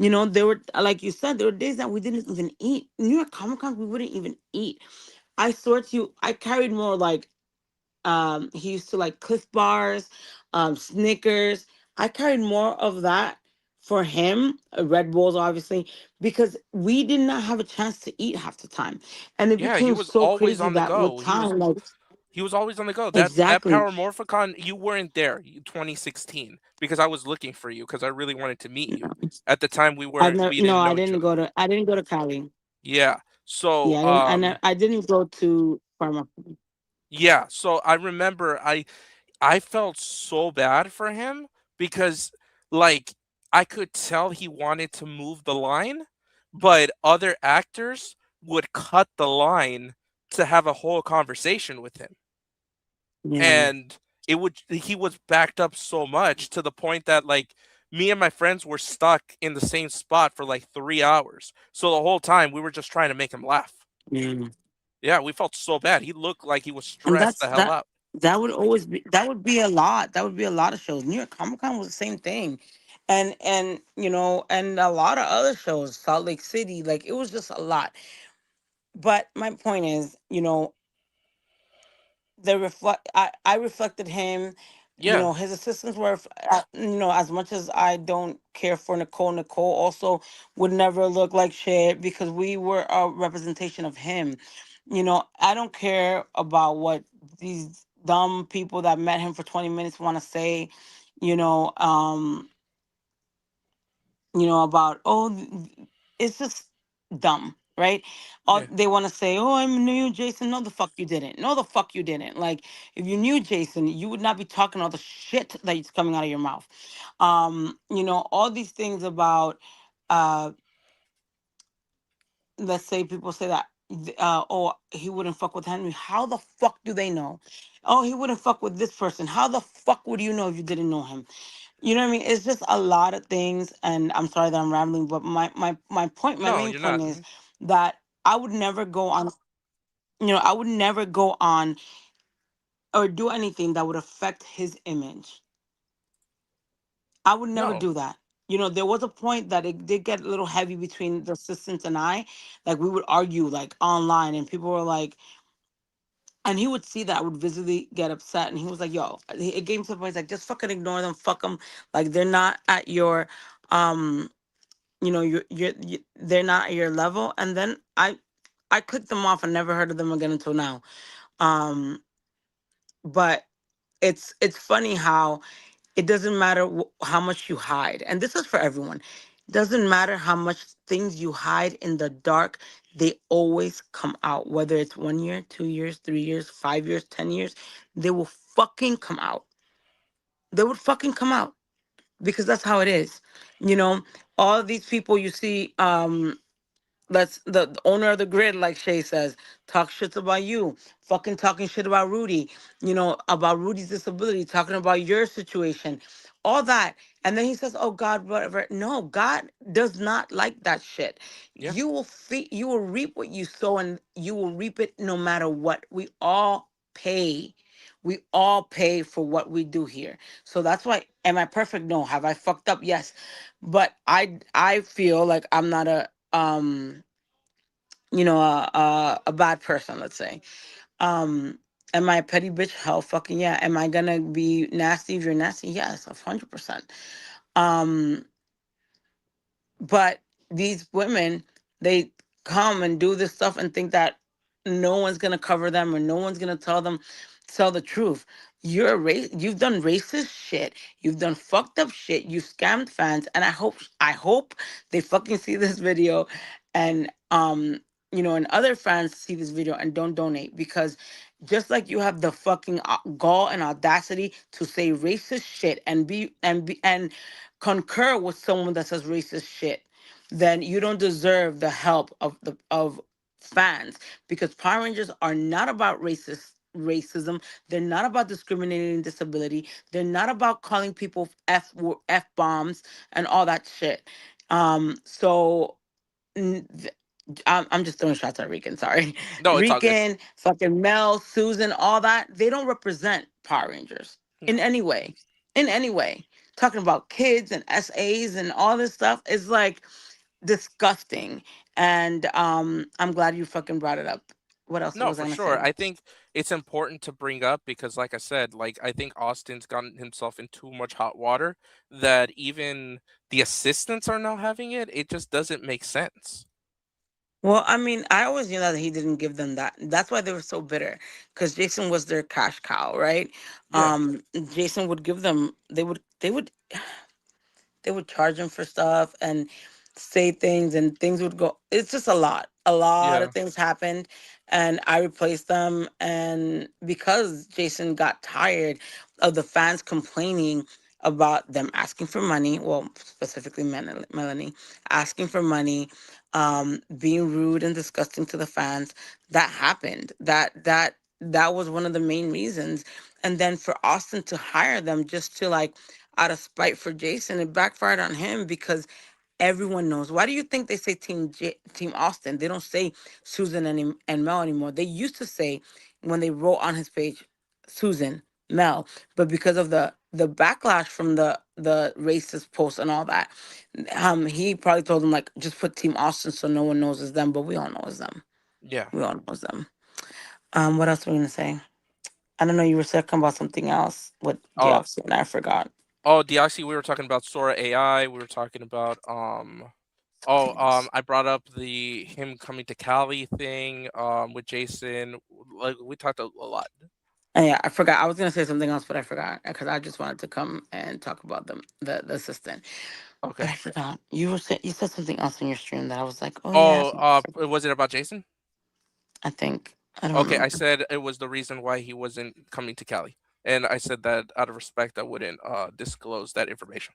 Oh, I'll disclose it. He didn't come to Cali because of the kids. Oh, The older okay. kids. Because of Jacob and Sky. The older kids. Got it. Okay. Yeah. Yeah. I figured, but I always thought it was Austin because Austin would always No, come to that Cali. whole thing about Yeah. Austin, it was never. I can tell you this with the Florida SuperCon thing. It was more of a caught off guard thing. So it was Austin's coming. He had already had another thing come up, and Okay. he wasn't gonna miss it. And then he was like, wait, now this motherfucker's coming. Their whole thing was, their campaign was red is the new green and talking shit. So he's like, listen, I know that you're hot. Like I was already hot. Like I wanted to beat them up, right? So I told him, like, there was even a point that I was like, I was at a con, not with Jason. I was actually I went to Ranger Stop as a guest, and I called him and I was like, you're gonna have to send me bail money because I'm about to slap one of these hoes. And he knew I was about that life. Like when I tell you I'm about that life, I'm about that life. So many times he was like, Francis, I know how you are. You're already upset with them. If they go, it's gonna be a fight. I'm gonna feel like if they disrespect you, I'm gonna fight. And it was just a lot of things that wasn't beneficial for him, right? To go to the con um at that time. And let me tell you something. I told him don't go to the con because the other thing involved Power Rangers. So I was like, that's more important to me than cons, right? Mhm. So it was never about Austin. It was more about avoiding, situations, especially when the prodigal son used to say, I'm gonna catch you at a con and pew pew you. So like, you know what I mean? That was the issue. Got it. Oh, that's crazy. So he would say that, and now he's openly going to conventions. That's crazy. Who's going to conventions? The prodigal son. The prodigal son? Yeah. Oh Lord. He was just at Power MorphCon. Well, I mean, well, yeah, that I knew that they were dumb. But Yeah. if the fandom accepts them, whose fault is that? It's our fault Yeah. for accepting it, right? Yeah. All right, Francis. Well, anything else you want to add? Because I do see that No, probably the baby got up. yeah, my Okay. my baby is like running amok downstairs. But Okay. love you, thank you. Love you too, Francis. Sorry I couldn't come up. Sorry I couldn't It's come okay. up next time. I will do. All Okay. right. Thank you, Francis. We'll talk later. All Bye-bye. right, bye. That was Francis unloading the bomb. So, yes, I was told that information in confidence, so I couldn't reveal it. But Jason David Frank did not go to California cons because of Sky and Jacob. Maybe Hunter, but I can't say that for sure. I hope that little man feels. Yeah, I hope the little man feels better. So I'm gonna bring up the man of the hour, Big Rudy. What's up, dude? What's up, man? What's going on? Nothing much, man. Just doing my stream, just doing my stuff. How you been? Good, good. Busy. Working All on. right, man. Well, what brings you by? Did you want to elaborate on any of the stories, or what did you want to say today, my man? Well, I would say that the Ranger, what's it called? Ninja Kids? Ninja Kidz, yeah. Yeah. About the AI stuff. That it's not gonna happen yet due to AI stuff. Yeah. But there are other I think there are another Ranger projects besides the Ninja Kid stuff. Yeah, right now Disney's doing their stuff, and from my understanding, from the rumor mill, is that that they've already casted. That most of the main Power Rangers have been casted, and that I think who's directing it? Like, one I'm gonna dude, look it up really quick. Percy Store. I don't know the call. The Percy Jackson guys? Yeah. Director. Yeah, the guy who's doing Percy Jackson and the Olympians is working it. Jonathan Steinberg and Dan Schatz. Yeah.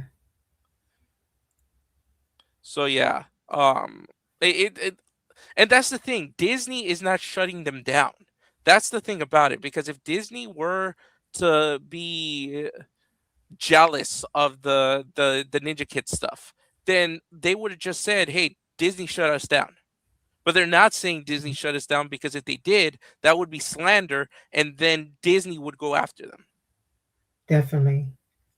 So, I mean, I think it's all cap. I think that that the backlash for the AI was so much that Hasbro was just like, we're gonna shut it down. That's my personal opinion. That's just what I feel. Yeah. How do you feel about Legacy Nerd posting that stuff about what? Jason David Frank supposed to be in Ninja Kid episode? I brought it up earlier, so I don't think Jason was ironclad on it. I think it's a situation almost like Brokeback, that Yeah. Jason was like, "Oh yeah, when you guys get something, bring it up to me. I'll check it out." Yeah. You get me? And then they took it to like a million degrees, and they were like, "Oh yeah, Jason's gonna be in it," and of course Jason's not here, so he can't say yes or no. Yeah. Yeah. I don't think they were jealous. I think Hasbro made the right move because people were thinking that the Ninja Kids was that's true too. But like I said, I think that if Disney shut them down, it would have been a Disney thing because like I said, Hasbro is not caring about who does what when they're paying the license. Yeah. Like they have the Power Ranger comics, they have this, they have that. They have Aaron doing the Bad and the Sun thing. Like I don't think they care as long as they get paid. Yeah, I feel like Hasbro don't care about Power Ranger. They care about more like the G.I. Joe and Yeah. the Transformer because they make money. Because that's the first party IP. That's the stuff Yeah. that they made. So that's what brings them a lot of money. So if like say Aaron was to do a beatdown with Transformers, I think they would absolutely have an issue with that. It's a lot of money to do that. Yeah, Transformers is a lot of money. If Hasbro was worried about fan projects, yeah, they'd shut down Unworthy pretty much. Yeah. But yeah, man. Anything else that stood out to you or that you wanted to highlight, dude? Well, I'm gonna bring this two things. The Ringa Rangers. Oh geez. Okay. Oh, it cracked me up. I saw that. Oh, the thing he posted about you? Yeah. Let's bring it up. Hold on one second. I think I have it right here. Yeah. Oh, the picture he used? That was my Superman reaction when I watched Superman. Okay. So he's been stalking me. He stalks everyone, dude. Yep. And that's the thing. He like blames everyone. He says that I did his father, the meme of his father, and I'm like, dude, they already told you who it was. Yeah. I'm like, Chad and TJ already told you it was them. Like, why do I have to prove that it's not me? Yeah. Like, I'm just like, dude, like, you're the most doing everything. Yeah. Definitely, because I want to bring this up because, you know, TJ and Chad, they make the memes more. Yeah. And they like, told him, like, to his face. Henry has told him, like, dude, it's Chad and TJ. Yeah.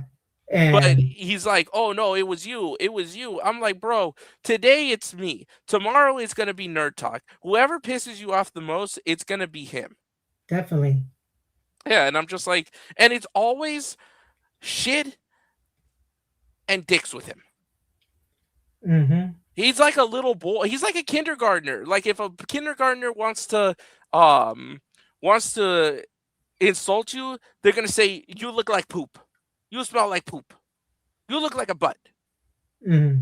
It's the same thing. Over and over. Over and over. And Yeah. the thing is that like he's all like, oh, you guys are the gayest people on the grid. It's like, bro, you're the one who's saying that everyone is sucking your dick. And then he's the one saying, line it up. I'm like, bro. Dude, that's pretty gay in my book. Yeah, exactly. So the question is, why are people still painting? Because we've tried ignoring him, Daniel. We've tried. Reality has like ignored him for like 2 months, but then the thing is that he keeps going. He just wants attention. He wants attention, and then he will go after families, he'll go after this, he'll go after that, and we might as well use him the same way that he's doing us. He's gonna absolutely like clip this video. He's gonna clip Rudy's video, and you know he's gonna try to make content out of it. I'm surprised that he's not stream sniping right now, so he must be working. Mm-hmm. I would say that a message. Look, Rican. Hi, I know you're watching, Pine Ninja watching. Look, you can make mean about me or my disability. I don't give a shit about you. Also, keep on doing what you're doing, but big whoopie doo, dude. I still making content over you, and also I get more viewers to watch. All your people that worked with you before don't left you. The, in my opinion, that they don't give a shit about you. And also, all the notebook you've been writing, 10, 15, how about this? Get your notebook, write something, turn this way, and stick up your candy ass. No, what? Get a bigger notebook, because you like to talk about big dicks. So turn it around and stick it up your ass. About that. That's it. About Rick and part. And also, I'm doing the Henry Award. I think everybody saw that who part of Henry Court or Dust Court. So we're doing like a voting thing. Go ahead and vote. I want all the Angel, Francis to post in their YouTube channel. Go and vote. But it's funny. It's entertaining. And so far, the deadline to turn the last vote will be on the 28th, and I will be live streaming on the 30th. And I got people already. So that's it. All right, Rudy. Well, we're all gonna vote for him. I'll post it up on my YouTube stories, and I'll post it up on my Instagram. That way, people can vote. And I think I am getting slighted because I am not part of the rookie streamers. So just letting you guys know, I am not a part of that, and I think I have been slighted. So. Yeah. Hey, you've been doing YouTube a while ago. Cause you month. part of the KOD. A month. I've been doing it for a month. Yeah, a month, but you did KOD. No, for sure, man. If And I you're, appreciate you. And I'm going to be working at it. Please, people, like and subscribe. It'll not only help my algorithm, it's going to help with all the future videos. If I can get a little bit of money, I can put it, I promise you, I will put it straight into the channel. I'll buy StreamYard. I'll buy the music maker. If you guys should do that stuff, I promise I'm not gonna be buying white owls or anything like that. I will put it straight towards the channel.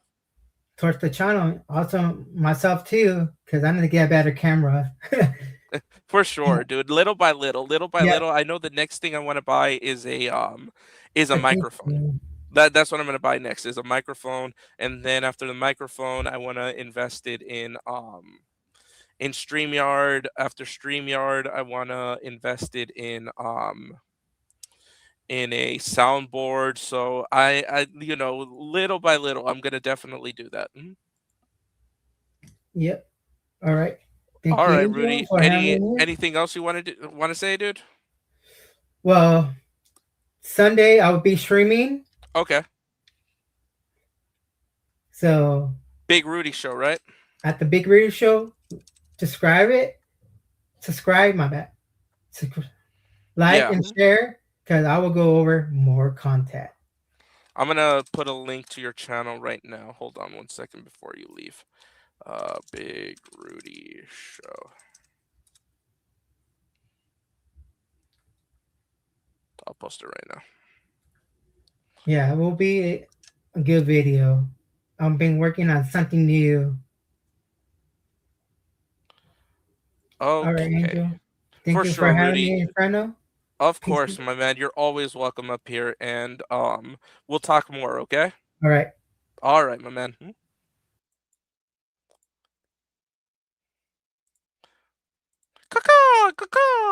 What? That was a good stream, guys. When Recon wins, he'll probably foam at the mouth and write passive aggressive Instagram posts. Oh yeah, definitely. He's gonna cope and seethe as soon as he sees that. So anybody that wants to click the link, it is wide open. You will come right up and you can say your piece. You can say whatever you like. Yeah, you can more than happily do that. I'll wait like maybe 2 minutes. Even Rican can click that link. And I'll wait 2 minutes. We'll shut it down and we'll get everything going. He'll probably write a book finally when he wins. Supposedly, I mean, from what I heard, I don't know if it's true. From what I heard, he was hitting up Nerd Talk to try to get the funding for the book because he wants to apparently, and like I said, this is allegedly, I don't know. He wants to get the book out as soon as possible so he can sue all of us.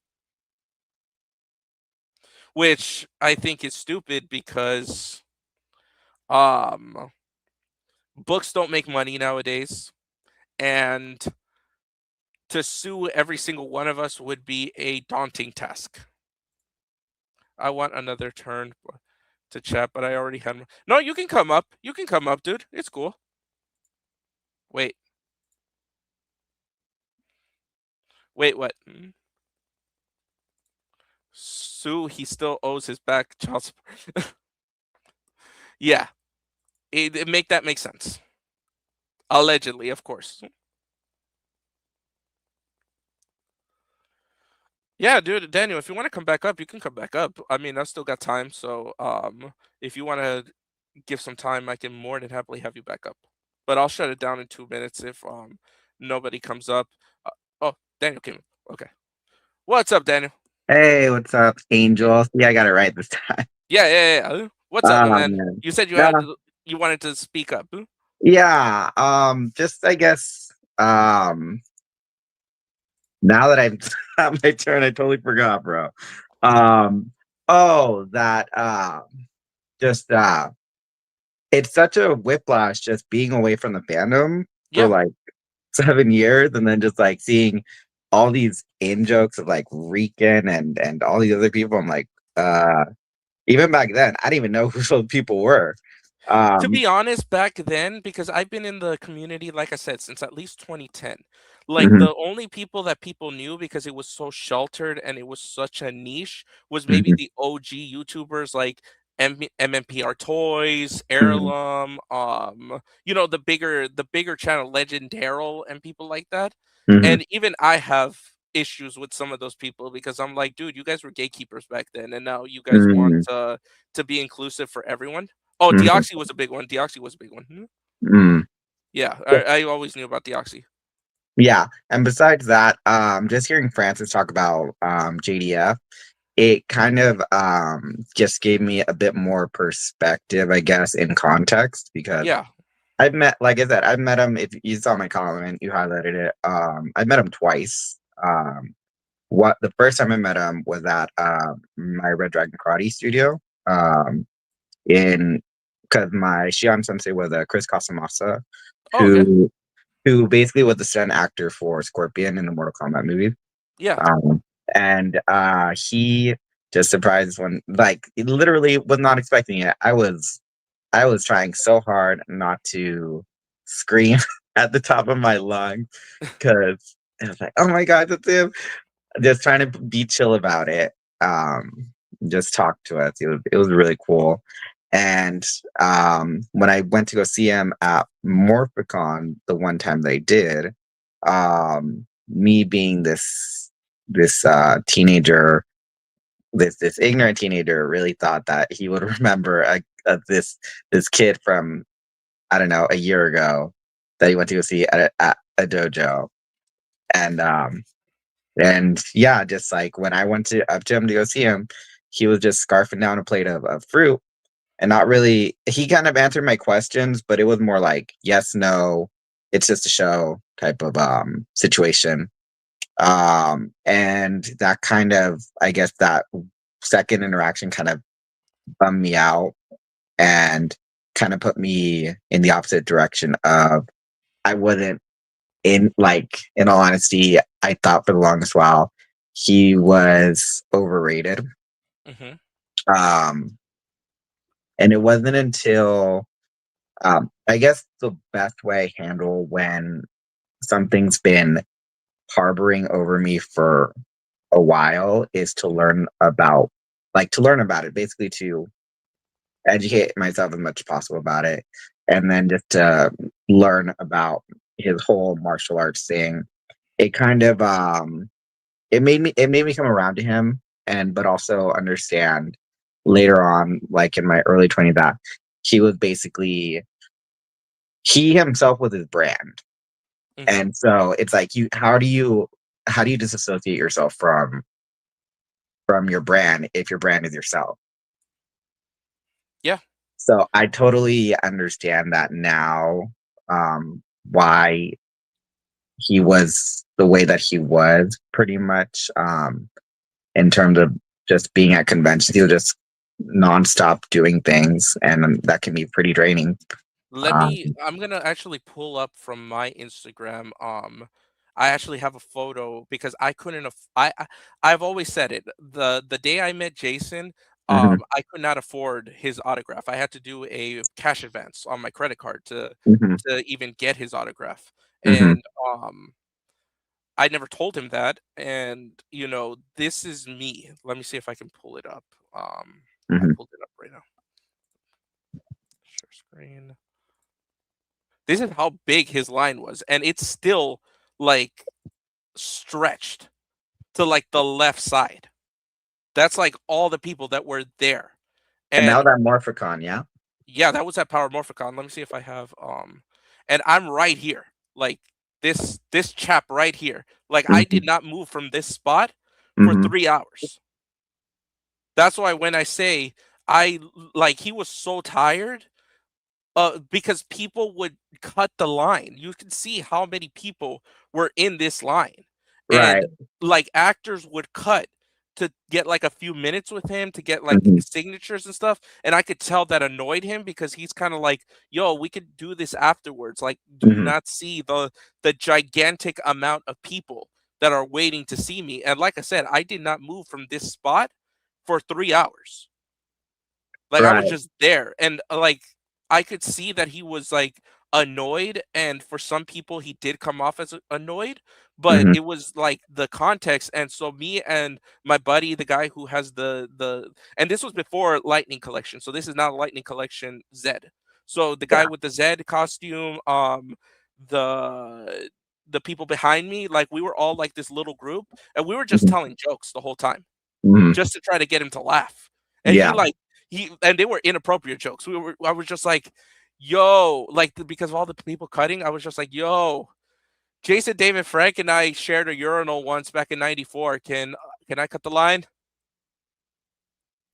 And then like I would like my friend was just like, yeah, Jason David Frank has a dragon dagger tattooed on it, and it's the size.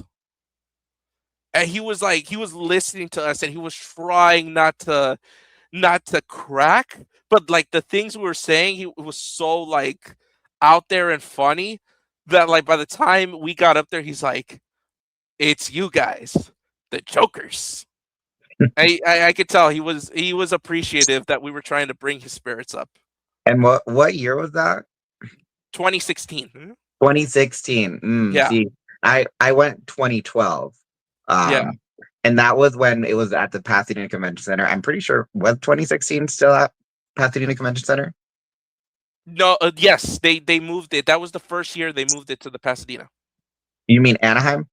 No. That was the first year they moved it to Pasadena because they were in Anaheim, but then they moved it to Oh, Pasadena. they moved it back to Pasadena. Yeah, because I was there 2012.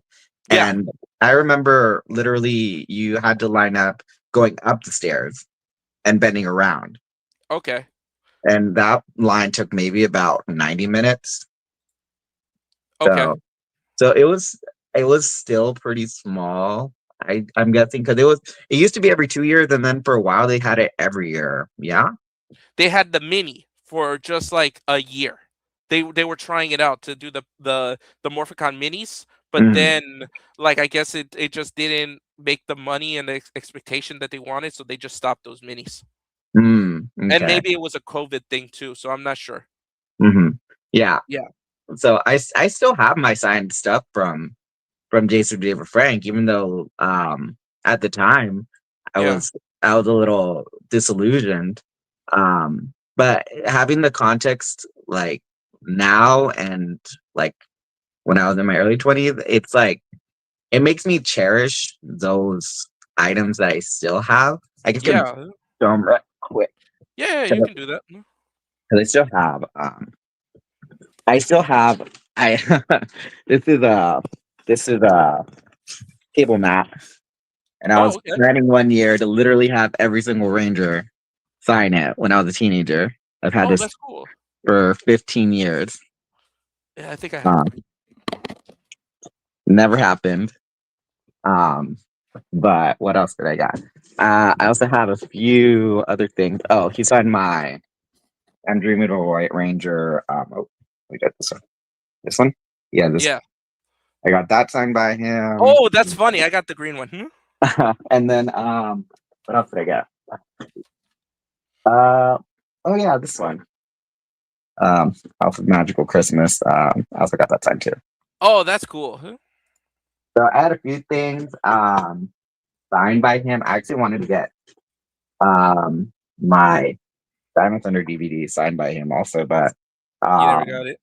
I never got it because it moved to I couldn't afford it Yeah. because I was paying for it myself pretty much, and I just couldn't afford it because I was really heavy into karate, and I was just really trying to invest in that a lot more, even though I love Power Rangers enough to where like literally I'm getting custom helmets and for the custom helmet, custom helmet, custom lightning collection figure of my OG characters.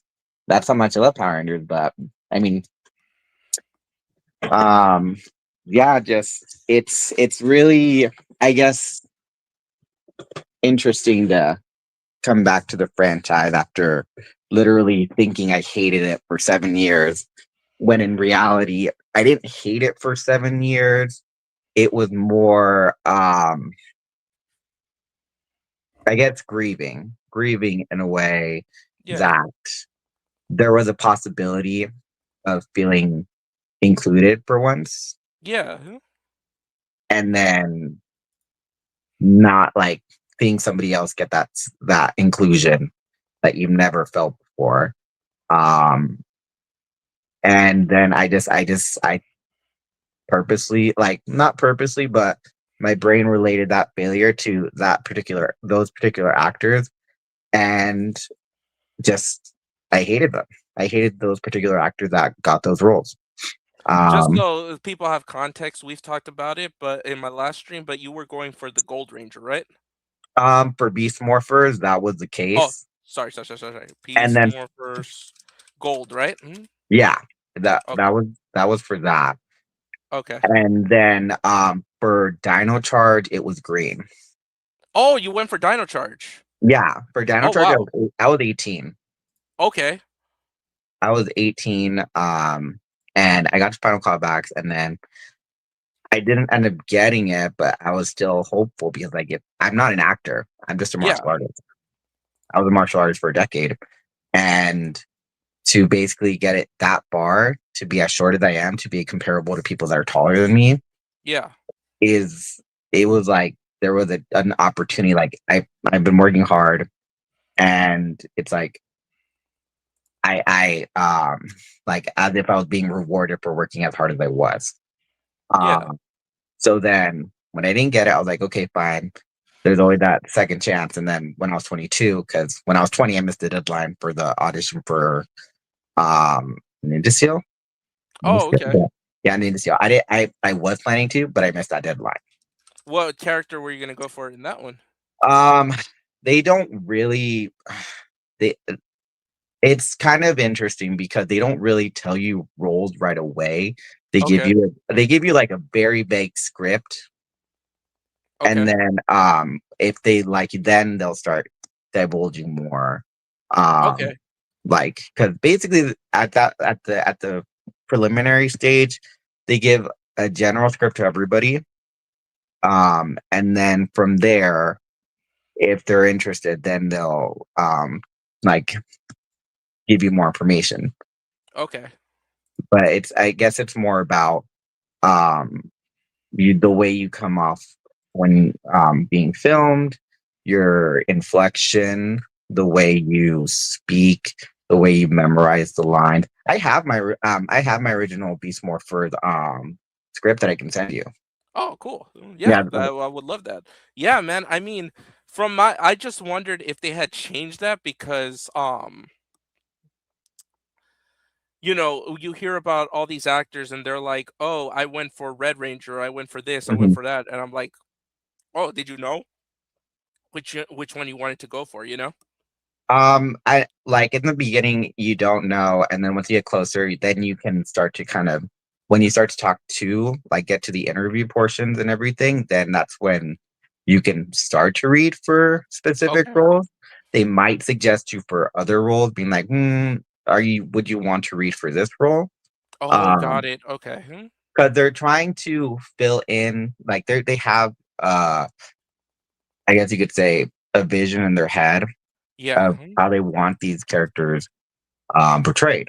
Yeah. And so um the first time like I like I was assuming off of myself that Riley was like that's the type of character I would be typecast if I were an actor. Yeah. And for the most part that was the case because I wasn't being suggested to read for anybody else really. Um Okay. and so, I did interviews like how would you approach this character and just being asked a few interesting questions. Like Yeah, because I could totally see you going for Beast Morpher Gold. Like if it wasn't him, I know that you would have probably played it like a Billy character. I could maybe see that. yeah, I'd say more of a Cam Watanabe. Oh yeah, that too. Yeah. Yeah. So when Beast Morphers came around, um, I was 22 and I was taking the metro basically. I was taking the Oh, okay. metro and the Metro Gold Line to get to LA to get to these things. Taking my PTO because I wasn't driving at the time. I was Yeah, I live in LA, so I know what a hassle that is. so I wasn't driving at the time. I was taking the metro.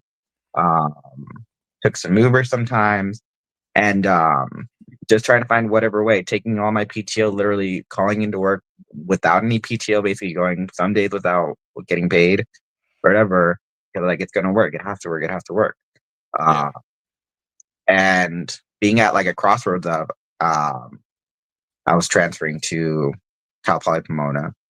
And at the same time, I also got sat down and talked to by my supervisor saying either you need to you can't be calling off any more days, or you can find somewhere else to work. And I still went for it.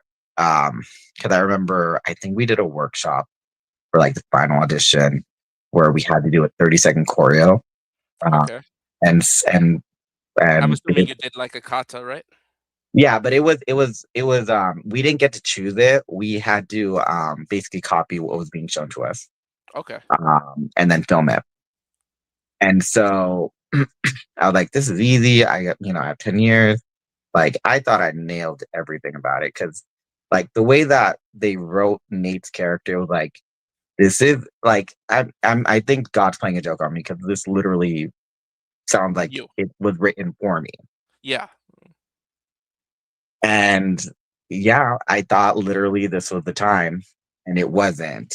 And then my brain just thought, like, you know what? It doesn't matter how hard you work, it's never going to be enough because you're not tall, because of the way you sound, or because of whatever. Yeah. That I just gave up everything. I gave up writing for 10 years. I gave up karate. I gave up Power Rangers. I hated Power Rangers for those 7 years Yeah. because like being someone who really wants to connect to people, but the place you live in doesn't really care about for Power Rangers. It gets a little lonely sometimes. That No. I thought that if I got this, I could feel included into something for once. I get you, man. Yeah, I mean, it's the same with me. I was initially gonna go into the acting scene, but then all the things that they wanted me for, like student projects and stuff, because I've shown it already, because that's what I looked like in 2010 when Mhm. I was thinking about it. They only Mhm. wanted to give me parts that were like Jonah Hill characters. Mhm. Because they're like, "Oh, you look just like Jonah Hill," and I'm like, "I'm not Jonah Hill. I Mhm. really don't want those parts." But they were Right. just like, "Oh, we just want you to be the fat friend," and I'm like, I don't really want to do that, And so Mhm. that I understand that I was just like, "Oh, okay, you guys just want me as a joke." Right. Yeah. So I get where you're going from, man, but you're in a good headspace, I feel like, and you're gonna go forward. And I hope you do. I've been reading a little bit, and so your stuff is good, man. I want you to continue going with it, man. Yeah, yeah. I mean, I'm almost done with my first book, but I was just gonna say, like, just I feel I'm coming back into the fandom with, I guess, just this life experience and understanding that Power Rangers is not the be all end all No. because for the longest while I didn't want to, because people would bring it up and say I don't want to talk about karate, I don't want to talk about, like, I didn't want to talk about anything. And just seeing a picture of the Beast Morpher actor just like would put me in like such a visceral hate Mhm. that I was like, when if you don't mind me sharing, my best friend Yeah, of go ahead. 25 years since I was in first grade, of almost 25 years, I could say. Yeah. Of April of this year, he decided he did not want to continue living. Okay, so you wanted to unalive, huh? Yeah, he did that. And so um, he was actually the one to kind of get me out of that rut by just asking me why I stopped doing karate. Mhm. Because he always assumed that I was always at karate because I'd never, like, I just worked all the time. And then he just asked me, and I'm like, "Hey, are you at karate?" I'm like, "No, I haven't done karate in 7 years." Like, "Oh, really?" Because I'm with some friends right now, and I wanted to, I was just telling him about how you're never free to hang out, because you're at the karate. I'm like, "Nah, I haven't done it." Like, "Well, do you still have like a picture or something?" I'm like, "I do." So I sent him. Like, "Dang, dude, you look so badass. How come you stopped?" And just him asking how come I stopped was what made me have that epiphany of why did I stop? Because I just didn't get something that I really, really wanted. Um, and so I planned to go back, and then that what he did happened, um, and that derailed me for a little bit. Mhm. But I'm back there, and also I was taking my book writing seriously, um, and getting a little scared because basically it's like I'm betting on myself again, and it reminded me of those failed auditions that I was like, I need to tackle this issue. That I actually reached out to the Beast Morpher actor, Mhm. and I told him everything about, just I apologize for thinking that you were that, for me just hating you. And I'm just trying to reconcile that past that I didn't get picked and you did. And it's not fair for me to decide that I hate you. Um, and they were gracious enough to send me a video reply. Oh, wow. Mm-hmm. That's A cool. 5-minute video reply. And now it's like I'm fine. I don't hate them. Seeing a picture of them doesn't make me mad.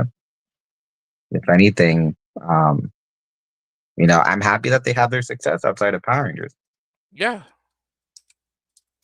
But yeah, I mean, it's for me, Power Rangers is a lifelong love-hate thing. I love the idea, but I hate where it's going. I honestly don't like how it's being executed. If anything, like I'm showing my bias here, I was post Zordon Disney era fan, where literally they cast people of all heights and faces and everything. And just seeing the Neo Saban and the Hasbro just like how they kind of the direction they went in. Yeah. It kind of soured me because it's like they're going for more like, oh, photogenic and perfect, tall and slender. Yeah.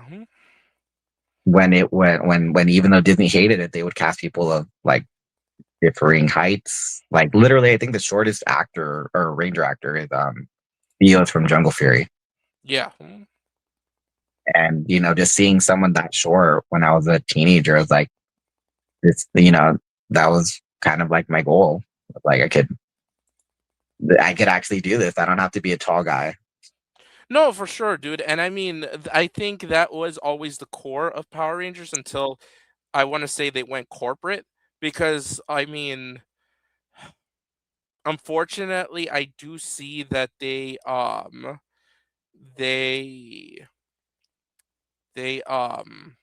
do want a marketability factor.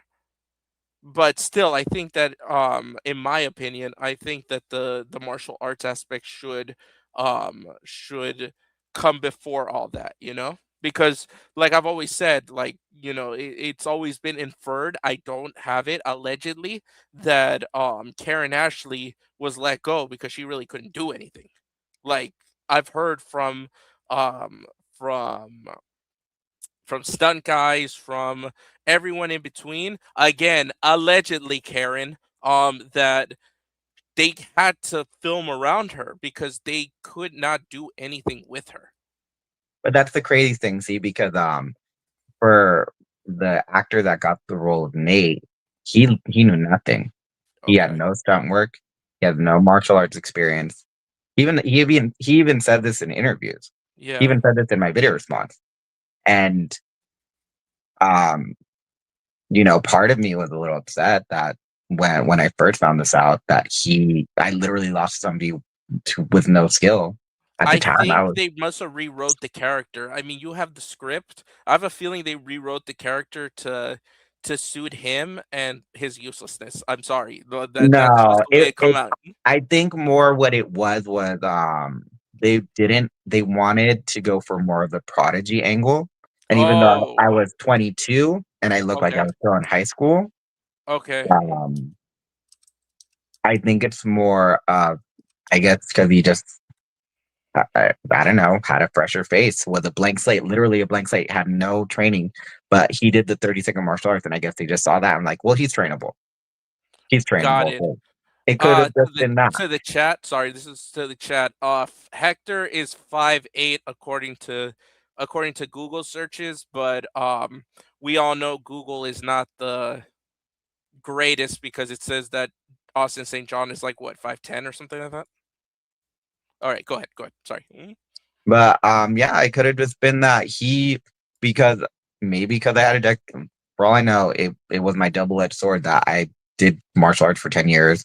And maybe that was my double-edged sword that, yeah, this guy, he has the martial arts training, he has the stamina, he has the skill to look at something and then redo it after we show it to him like once or twice.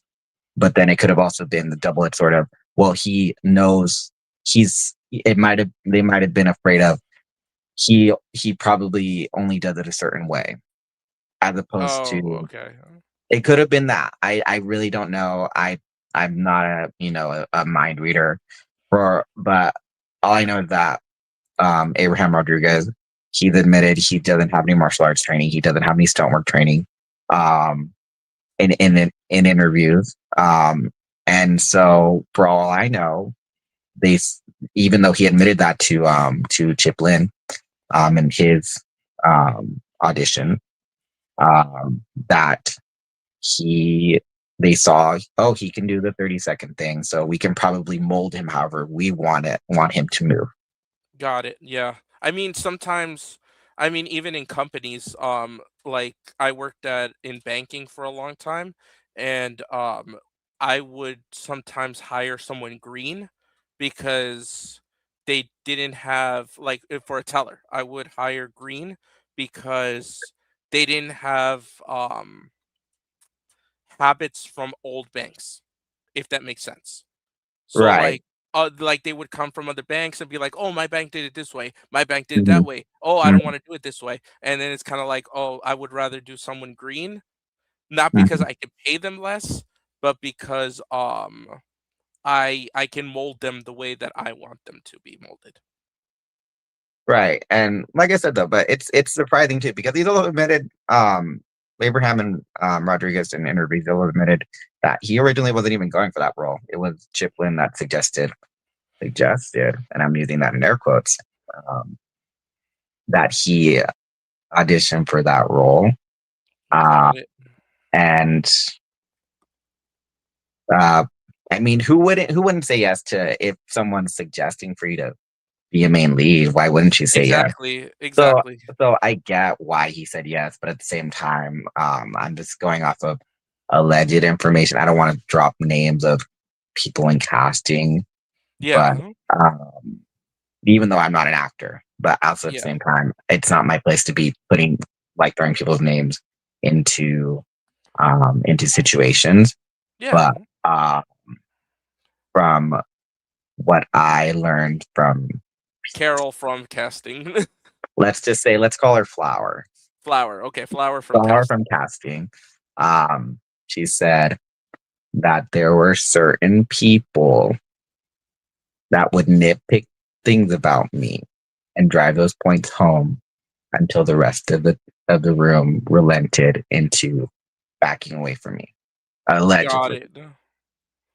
Because I don't know, maybe because, oh, he's too short.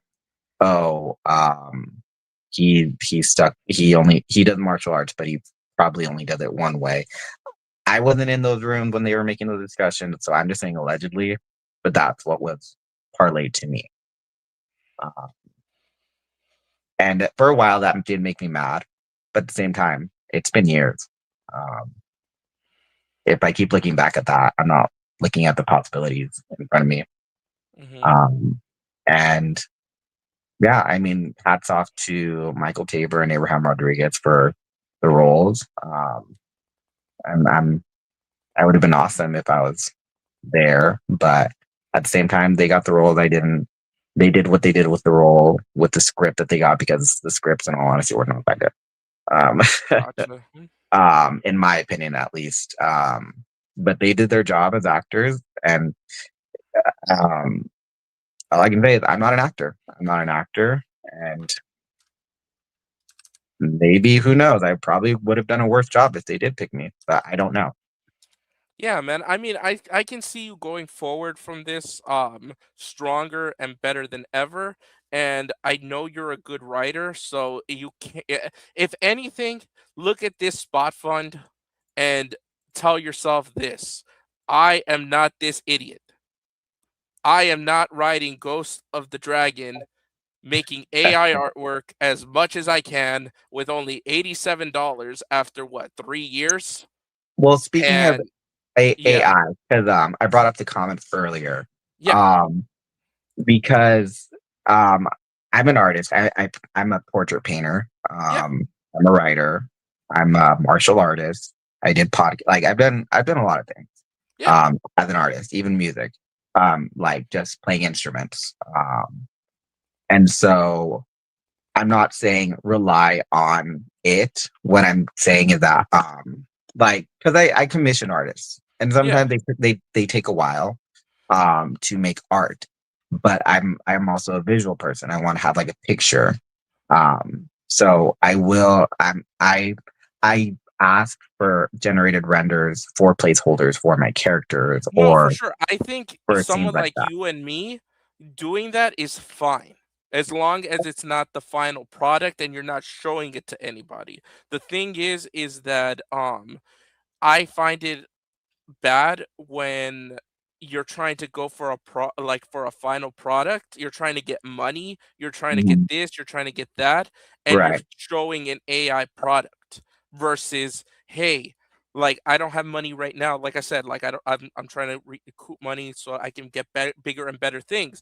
But Mhm. like, say if I got to the point that I surpassed bigger YouTubers and I have enough money to pay for a music clip and I'm still using Mhm. AI, Mhm. then it's a slap in the face versus, hey, I'm not even monetized right now. Like I'm just using an AI music because I'm still writing the lyrics, I'm still writing this, I'm still writing that, but I'm just prompting it to be like, hey, can you give me something right now? And then later on, Mhm. but if I should make money, like say a big YouTuber that makes good money on their channel and I'm not commissioning an artist, then it's Mhm. a slap in the face. You get what I'm Right. saying? Yeah, Mhm. I get what you're saying. And I kind of tried to, because I like I've contracted beta readers.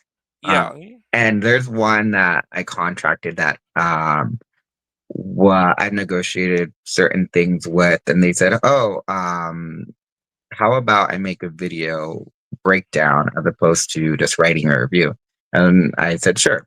So then when a few weeks ago, or no, days ago, they asked for some art, and at the time, I didn't have my commissioned art back yet for my Rangers.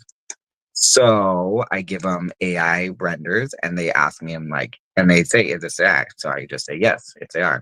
Then they proceed to ask me, is there writing in your or is there AI in your writing?" Yeah. And that's when it kind of, I guess it hit a bit of a tender spot because I've been working on this project since I was 12, in all honesty, just the idea. And I didn't start writing until I was 19.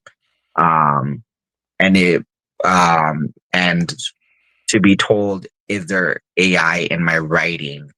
It kind of was offensive to me because if I'm admitting to using AI renders as Yeah. placeholders, that doesn't why would I lie and say that I wrote something? What if anything, if it were AI written, it would already be done by now. No, for sure. And I think we're in such a weird world right now with AI Mhm. because like I told you right now that you're talented, you do your writing, you do everything, but you have idiots like this like flooding the Mhm. flooding the artistic world, Mhm. toting that it's real Mhm. versus someone like you that actually makes a product that makes it a slap in the face. You get what I'm saying? Right. It's not a dig at you, it's a dig at it's people like this that are screwing over the art scene. Right.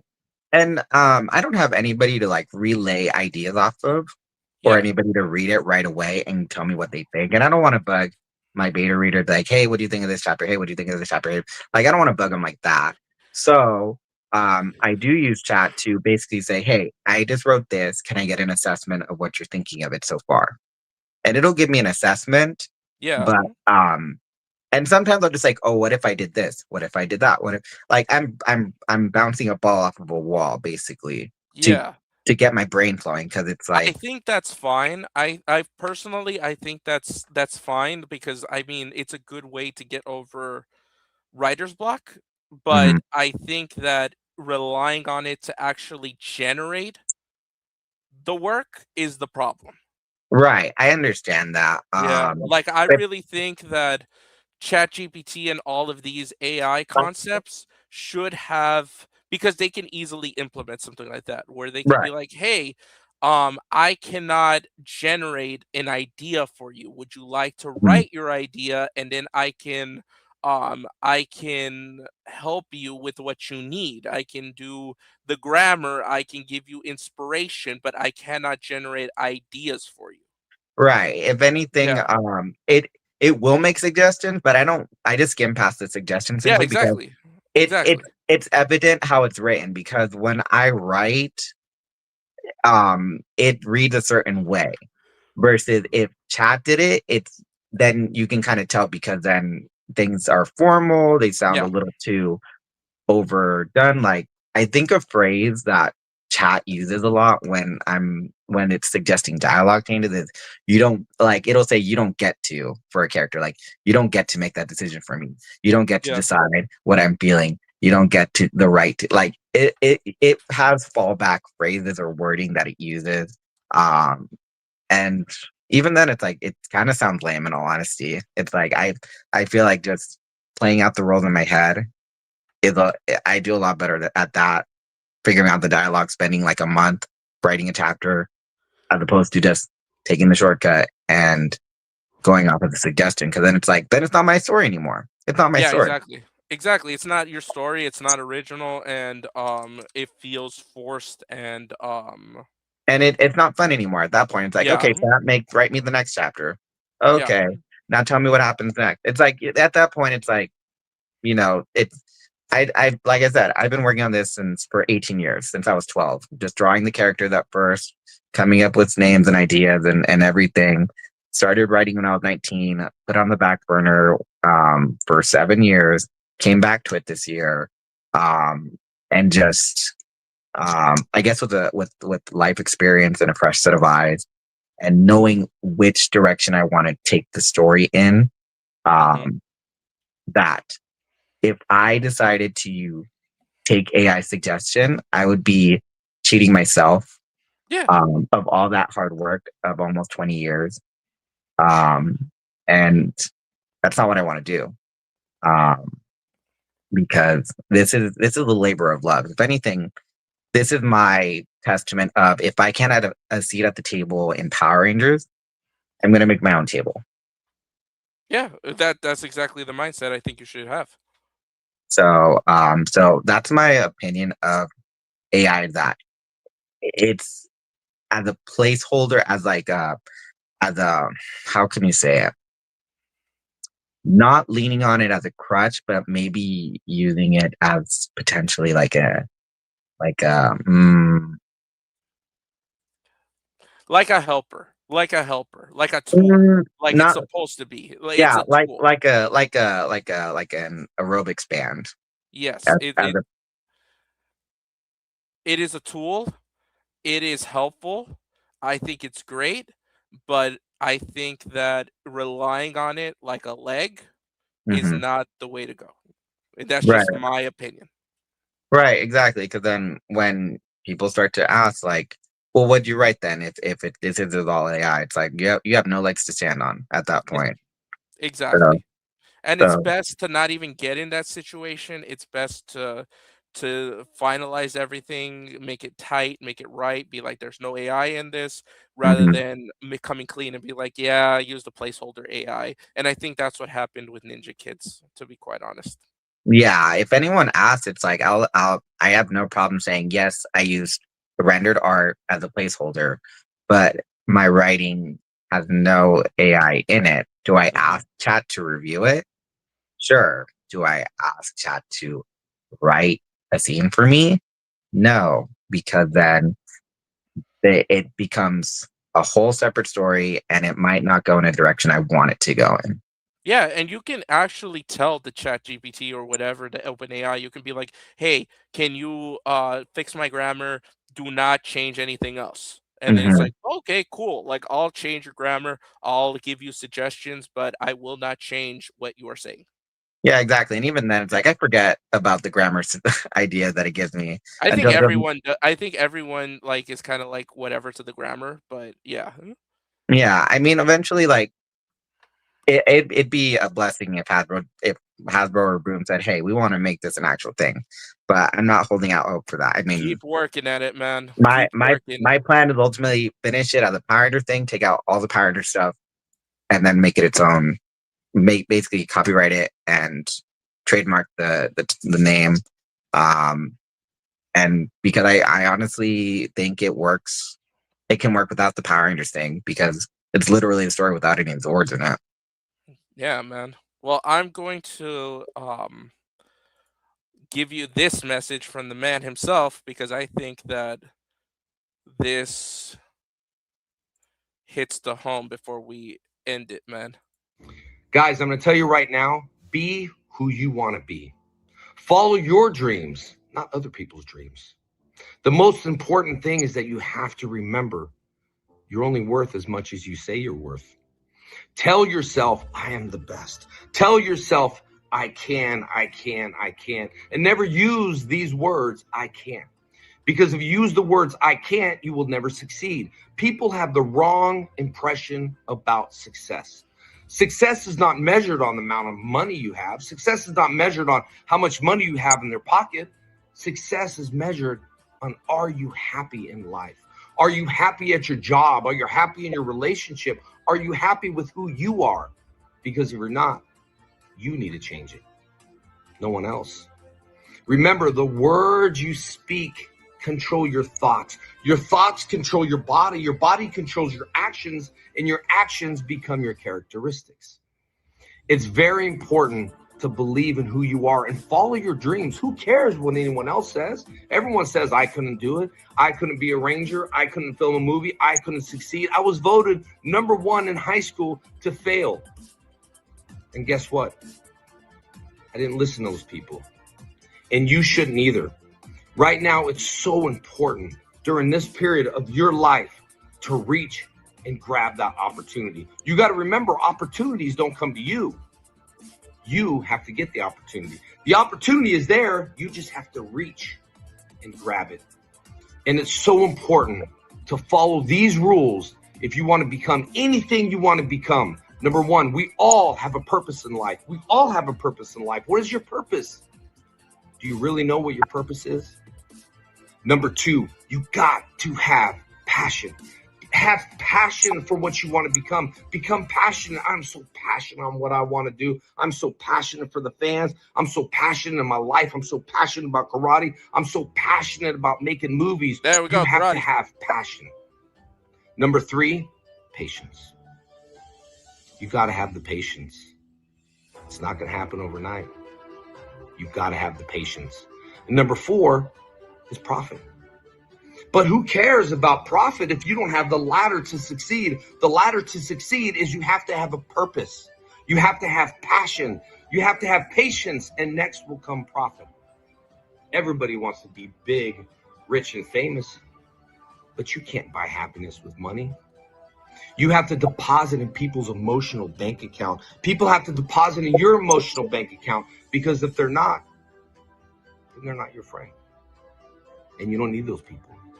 You need to surround yourself with people that are going to build you up. Don't put yourself in a bucket full of crabs, because what happens in a bucket full of crabs is when you reach the top, another crab reaches you and pulls you back down. So no one's getting to the top because the crabs are pulling you back down. Are your friends pulling you down? Are other people pulling you down? Well, you need to stop, because it is up to you, my friend. You control it. This is the rudder in the engine of the boat and the airplane. What you speak is what you get. If you say, I can't never do this, I can never follow my dreams, look, they're not going to be easy. People want the shortcut in life, but you have to do the work. So if you're sitting there right now and you're thinking, you know what? I never reached my goal. I never succeeded, not on money, but I never succeeded on what I want to become. Get off your butt and do something today. Look in the mirror and tell yourself this: I can. I will.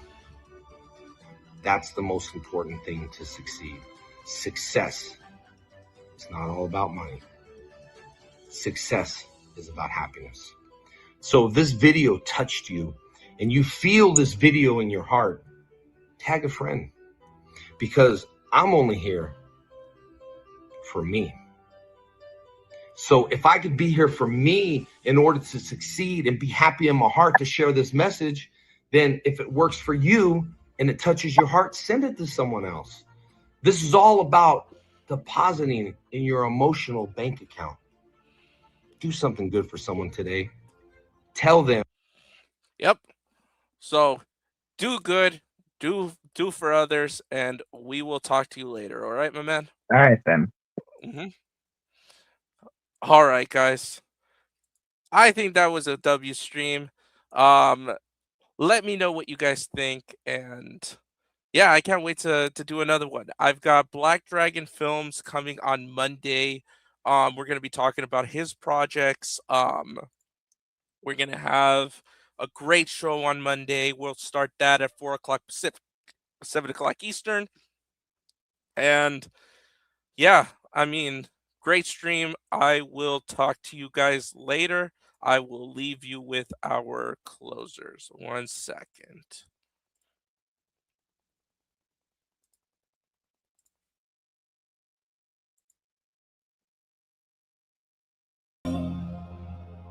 Lights up, screens on, the countdown's timed.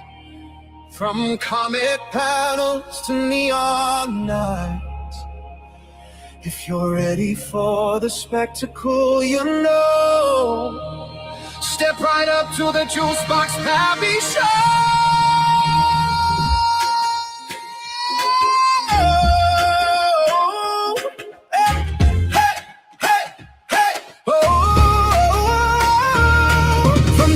VHS to the streaming age, from after school heroes to the comic page. We were dreamers in hoodies, glued to the screen. Now we're loud, proud, living nerdy dreams. They said, grow up, said that phase will fade, but here we are, and we never changed. From Morphus to Sabers, consoles to lore, we built a kingdom out of fandom wars. This is more than talk, it's a family call. Every fandom welcome, one and all. If you've ever felt weird, outcast, or alone tonight, this world is your home. This is the Juice Box Baby Show, where the nerds run wild and the legends grow. From comics to gaming to the shows we know, every geek, every fan, this is your throne. This is the Juice Box Baby Show. Turn it up, let the whole world know. If it's nerdy, geeky, fun, or bold, step right up to the Juice Box Baby Show.